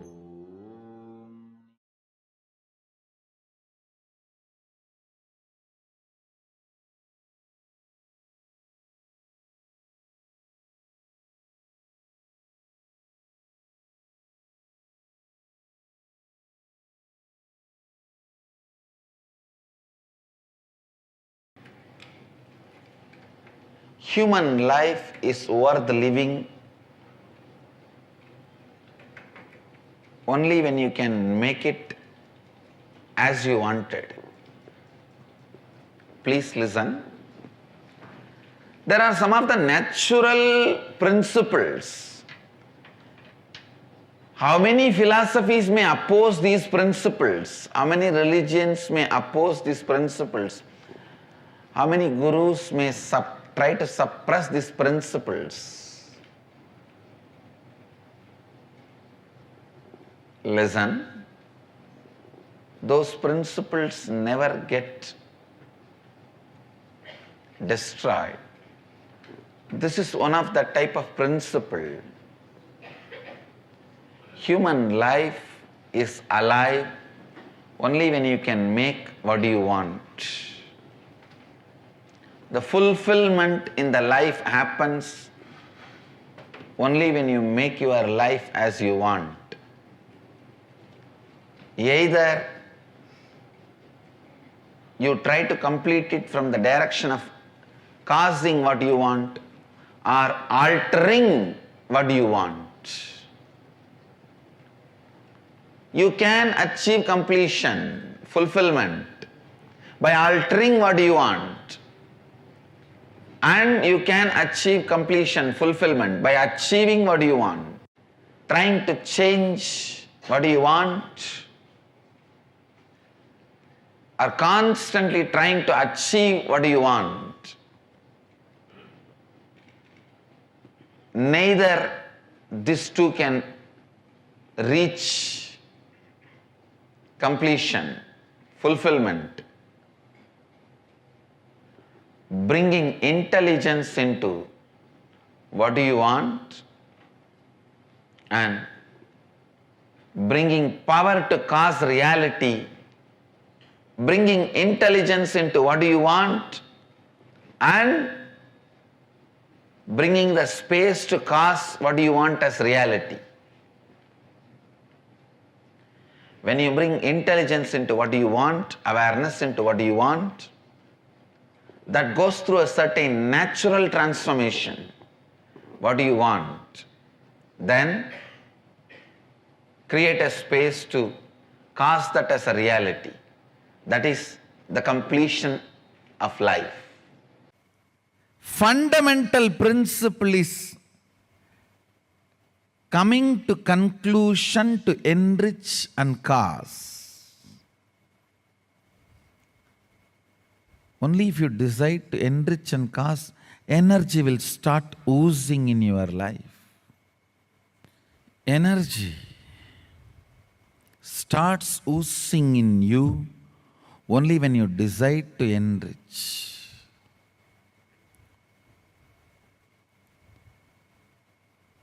It expresses as health. It expresses as love, relationships. It expresses as resource in the life, like wealth.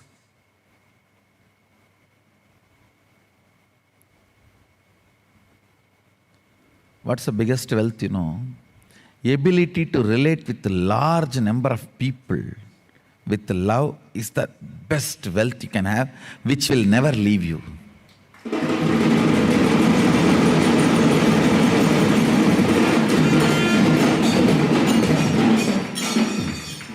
Which will never leave you.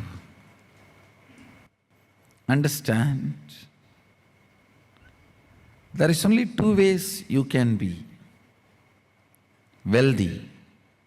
The organic way of wealthy is ability to relate with multiple people with energy. Toxic way of relating is ruling. First of all, you need to understand enriching is the only possible way you can relate with the universe, with others, which can expand you also.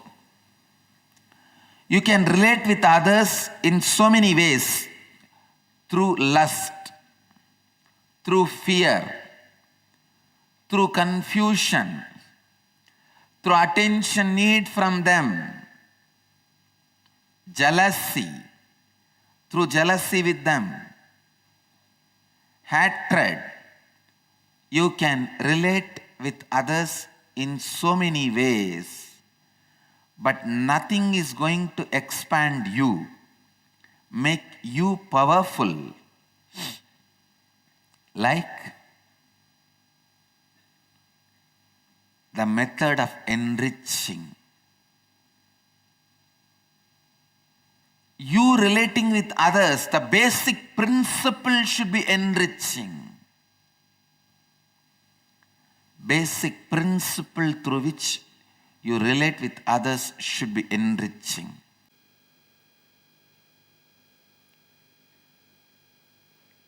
Whether it is the relationship with others or relationship with God, it has to be from the attitude of enriching.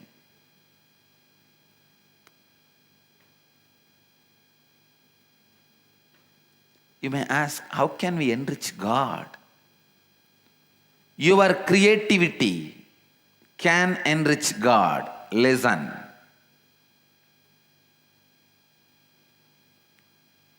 Your creativity is always your contribution to the cosmos.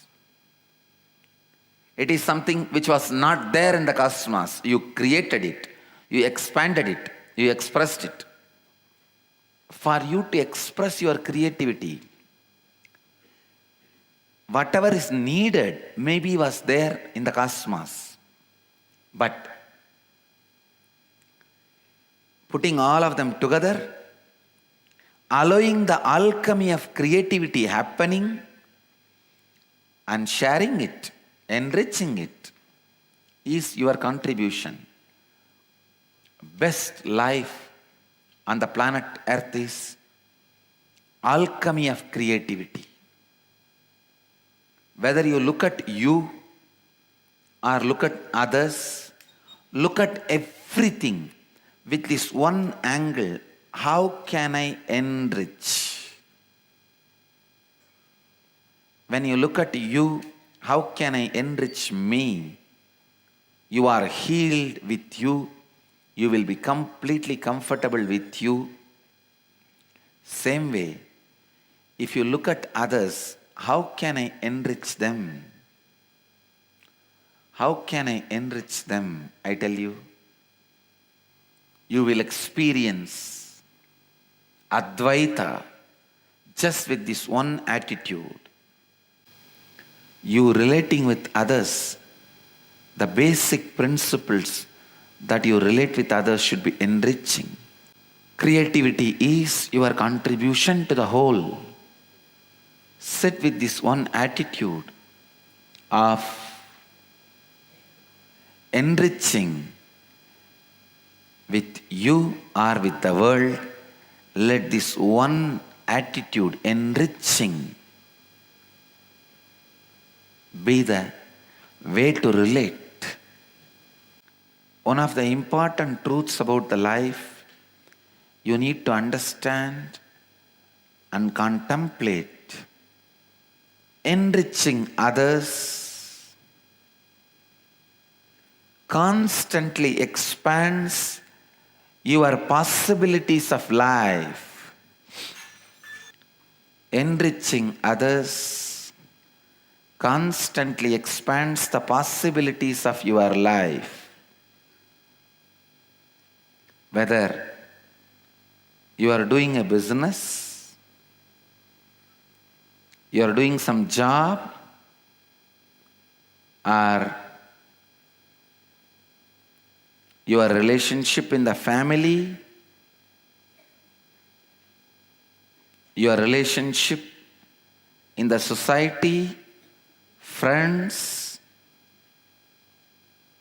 in every line, every dimension, when you live with the principle of enriching, your life goes so beautifully, so smoothly, so strongly. For example, if you are doing the business of selling shirts, do it with the attitude of enriching, with integrity and authenticity. Don't cheat the quality material. Have the right price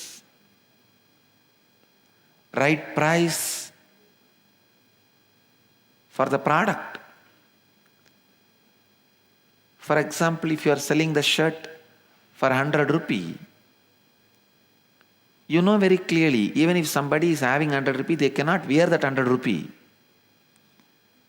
They need somebody to make cotton, thread, dye it and weave it and stitch it and bring it here. So converting that 100 rupee into shirt itself is an enriching. So every business you do can be enriching directly.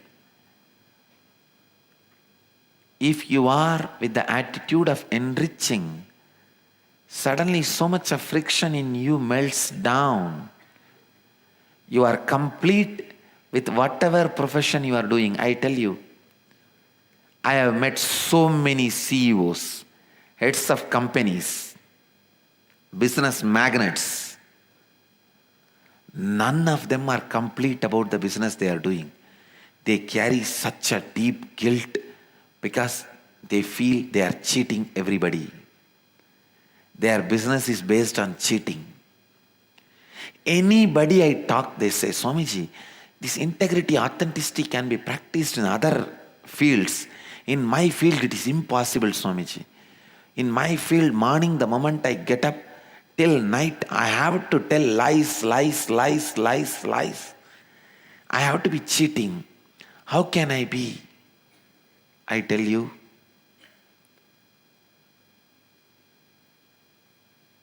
you are not bigger than cosmos.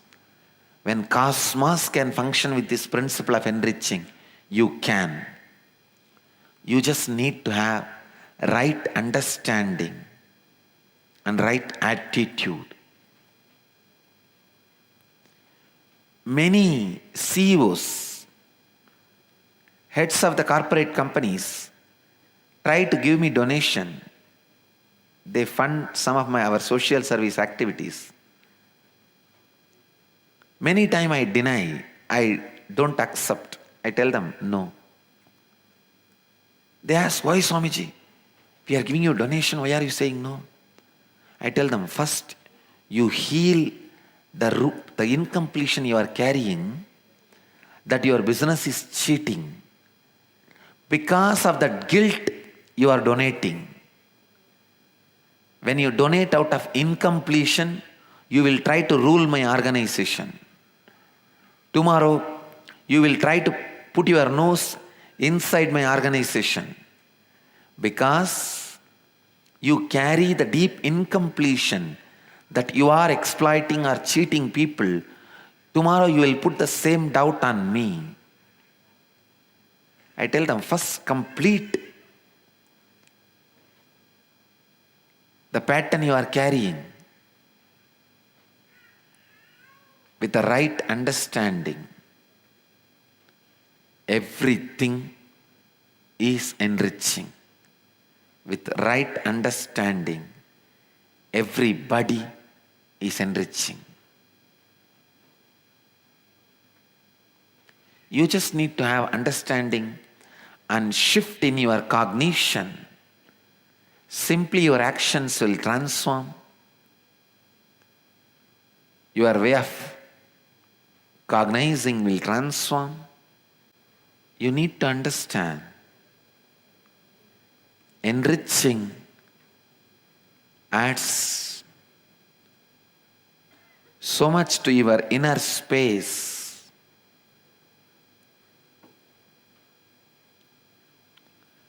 Only when you enrich the people in the other end, only when the people in the other end are complete, you can be complete. You always think people in the without completing the people in the other end, you can become complete. It may be irresponsible retirement, not responsible completion.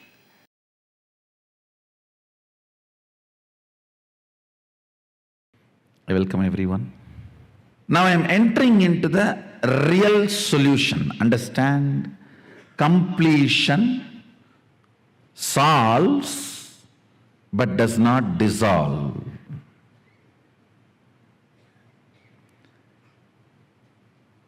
But only something which dissolves the source of the problem can be an eternal solution. Listen. Listen intensely.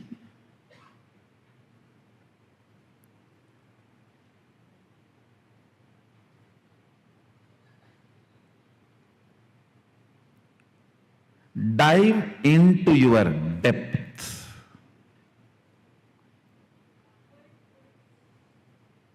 The innermost cognitions you have about you. How you cognize you. Sit with yourself seriously and ask, do I really want to transform? If you are saying yes to you, then do it. Who is stopping you? Ability to speak to yourself, convince yourself, is what I call tapas. Tapas does not mean you sit in the center of the fire, you don't eat, or you eat certain food, or you take bath 2000 times in a river, or you go to certain temple. I'm not saying all that is not useful, all that is useful in different way. Real tapas is ability to sit with your depth and make your depth listen to you. Convincing your cognitions to change, evolve, transform, and build new cognitions. Listen. Convincing your cognitions and change, evolve, build new cognitions. After all, it is nothing but updating your inner software. Nothing more than that. It is just updating your inner software. One nice thing about this inner software, when you update, even your body starts, hardware also starts changing. Understand?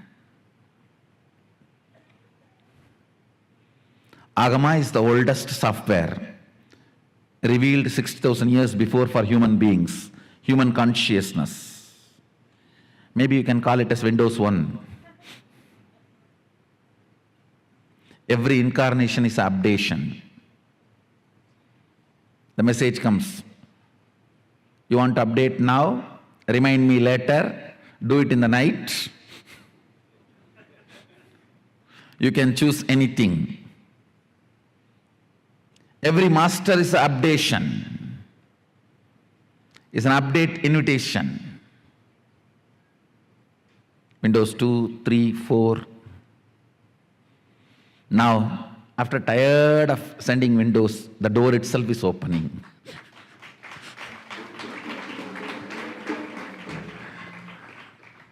I'm not Windows 10, I'm door.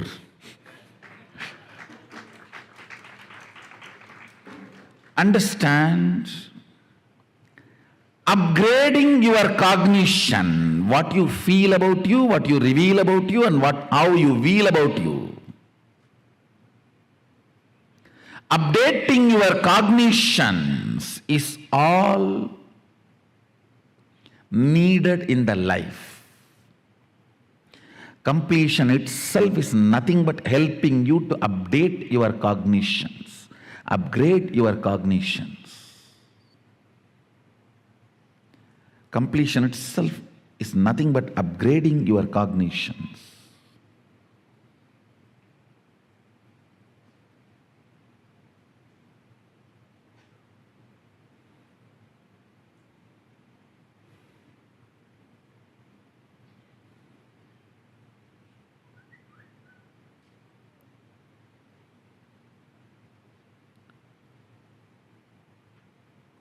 I'll give you very simple, straightforward, few understandings, which you don't need to practice. That is the problem. Anything you do not need to practice, you don't respect it. Only if you are tortured, you think you are given big things. No, really.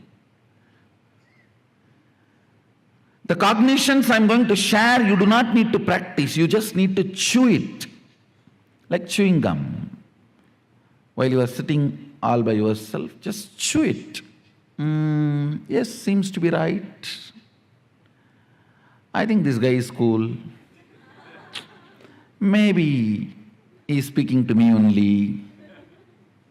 That's all, just chew it. Does not need to practice. Listen, basically,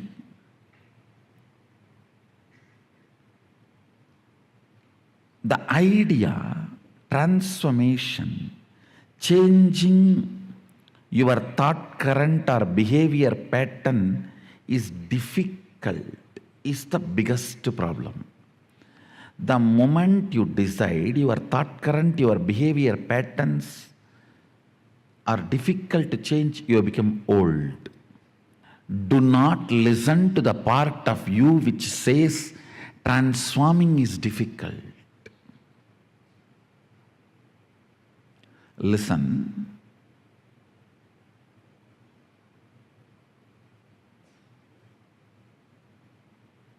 The first cognition you need to break is the transformation is difficult and it's not for me. I just came because so many people came.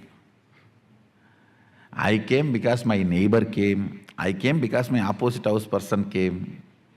Wherever he goes, I go and see what is going on there. So I came behind him.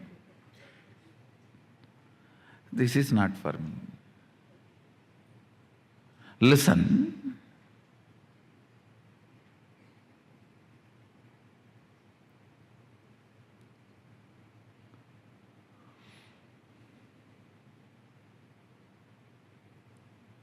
You come to the conclusion transformation is not for you because you tried stupid, foolish methodologies. If you try to pull your shoes and fly, you may try 3 times, 4 times. After that, Even if the private jet comes, no, flying is not for me, I already tried. I tried 10 times, it is not happening.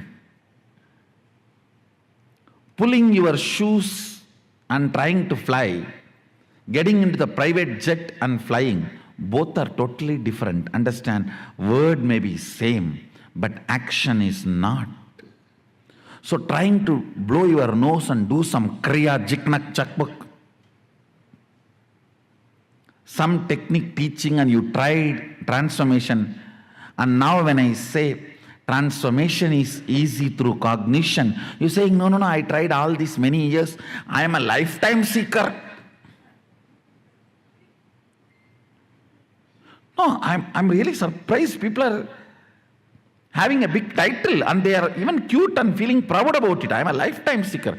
Are a lifetime sick means is a proud?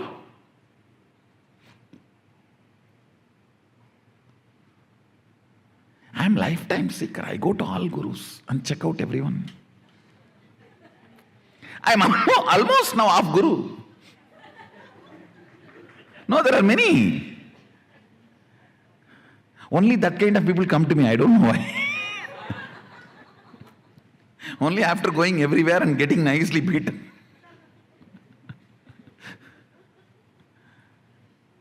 Understand,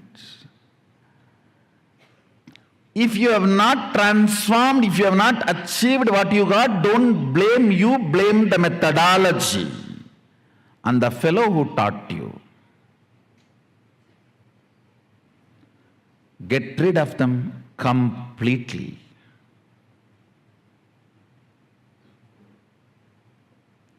Listen, trying to pull your shoes and fly, getting into the private jet and flying is totally different. So, this cognition that I cannot transform or transformation is too difficult, I've done everything, I tried everything, it is not working for me, that needs to be broken first, very seriously. Very seriously. Understand?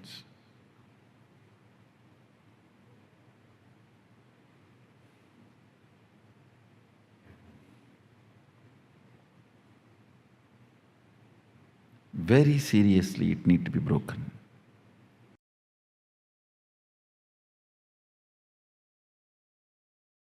Please listen. Align your whole thinking, whole life for others. The secret of success is your sincerity to be a cause for others' reality. Whatever field you may be, whether you are a doctor or an engineer or a spiritual leader, lawyer, political leader, social leader, a student, a teacher, whatever may be your life, your profession, your sincerity to cause others' reality makes you successful. Your sincerity to cause what people want in their life, that is the secret, that is the formula, that is the methodology for success. Be a catalyst for everyone to realize their reality. A lawyer should be a catalyst for everyone to get justice. A doctor should be a catalyst for everyone to have health. A politician should be a catalyst for everyone to have whatever possible growth, auspiciousness, good things in their life. A teacher should be a catalyst for everyone to have knowledge. A spiritual leader should be a catalyst for everyone to have enlightenment. Decide your life will be a catalyst for others' reality I tell you, when you start causing others' reality, suddenly from thousands of directions, 10,000 hands will come and cause your life into reality. That will be cast as reality. I tell you, so much of auspiciousness will be showered on you. So much of wonderful things will be expressed through you. Whenever I say cosmos showers, I can't contain my smile. It's like these school boys, when they fall in this puppy love, whenever their girlfriend's name is uttered, they can't contain the smile in the heart. I tell you, my puppy love was this concept, because this was told to me by Raghupati Yogi. He actually demonstrated. Still I remember, there was a Nagalinga flower tree in Arunachala temple. I am so happy that these fellows did not touch the tree. Still the tree is alive, it is there. Still the tree is there in the temple. There is a place called Kritigai Mandapam where Raghupati Yogi used to teach yoga to me and some more students he had. The tree is there next to that mandapam. He told me, go and tell the tree that you will water the tree every day and you will send your love to the tree for the tree to flower. The tree was not flowering for quite a long time. He told me to do that. I said, okay. I started doing. Maybe it took 1 month. Suddenly one day, when I went there, I saw the whole tree, so many flowers. And please understand, when I touched that tree and did that same practice I used to do, I'll feel that I'm giving my love and my feeling, my support that the tree should flower and it should be happy. When I touched the tree, I tell you, I have not shaken the tree, and I'm a small boy, I can't shake that whole tree and all. When I touched the tree, at least 100 flowers showered. Literally showered on me. This word, the cosmos showers, was given to me by Raghupati Yogi experientially. That is why when I utter that word, I can't contain my smile. I tell you, be cause for others' reality. I wanted to repeat this line. Be a cause for others' reality, because being a cause for others' reality is your being the cause for your being. When you are authentically, sincerely cause others' reality, suddenly you will realize that is your cause. Listen. Anyone wants to have a breakthrough in your life. Listen.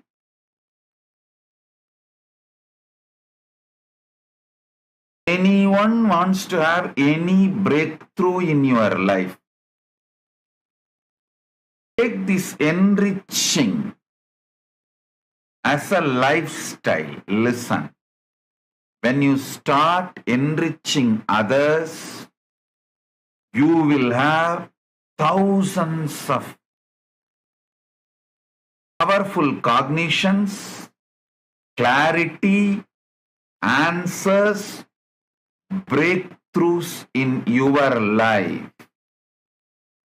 This 4 months, reach out minimum 10,000 people through online, share my Bhagavad Gita. Minimum 1,008 people directly face to face and gift the Bhagavad Gita. When you start talking to people, gifting, when they ask questions, you will have courage, energy to answer, and that will start manifesting in your business, in your confidence level, in your enthusiasm to live, in your excitement to be active. It will naturally attract powerful people around you. You will feel and become better healthy, more wealthy, feel successful. You will feel so much good about you. You will start manifesting powers, powerful cognitions, all the best things. Take this as the Guru walk, all of you. Start from today to October. Clean up, iron out your way of thinking and living through enriching. Online, the book is available freely. I'll project the link. At least reach out to 10,000 people. Only if you have a goal, you will actively, continuously remember. Gift this book, invite them, enrich them to attend Paramashivoham program. Each one of you reach out at least to 10,000 people online, 1,008 people offline. Start doing this. You will have a breakthrough in your life in every level. If you are serious, sincere about having breakthrough in your life, if you really want to have a breakthrough in your life, physical health, mental health, feeling excited about life, enthusiastic about life, active about life, if you want to have a powerful cognitions, if you want to have powers, if you want to have enlightenment, everything, take this one responsibility. Take this one activity as the Guru walk. As my Guru walk, take it up and start doing. Share with the 10,000 people Bhagavad Gita digital version online. Share at least with 1,008 people directly the physical copy of Bhagavad Gita, direct face-to-face offline. Naturally, people will question you, ask doubts, queries, clarities. You will naturally start flowering, becoming active, becoming excited, enthusiastic. From inside you, you will have so much clarity, so much powerfulness, so much energy, so much excitement. You will manifest so much. You will have a great breakthrough. Start. Om, Om, Om.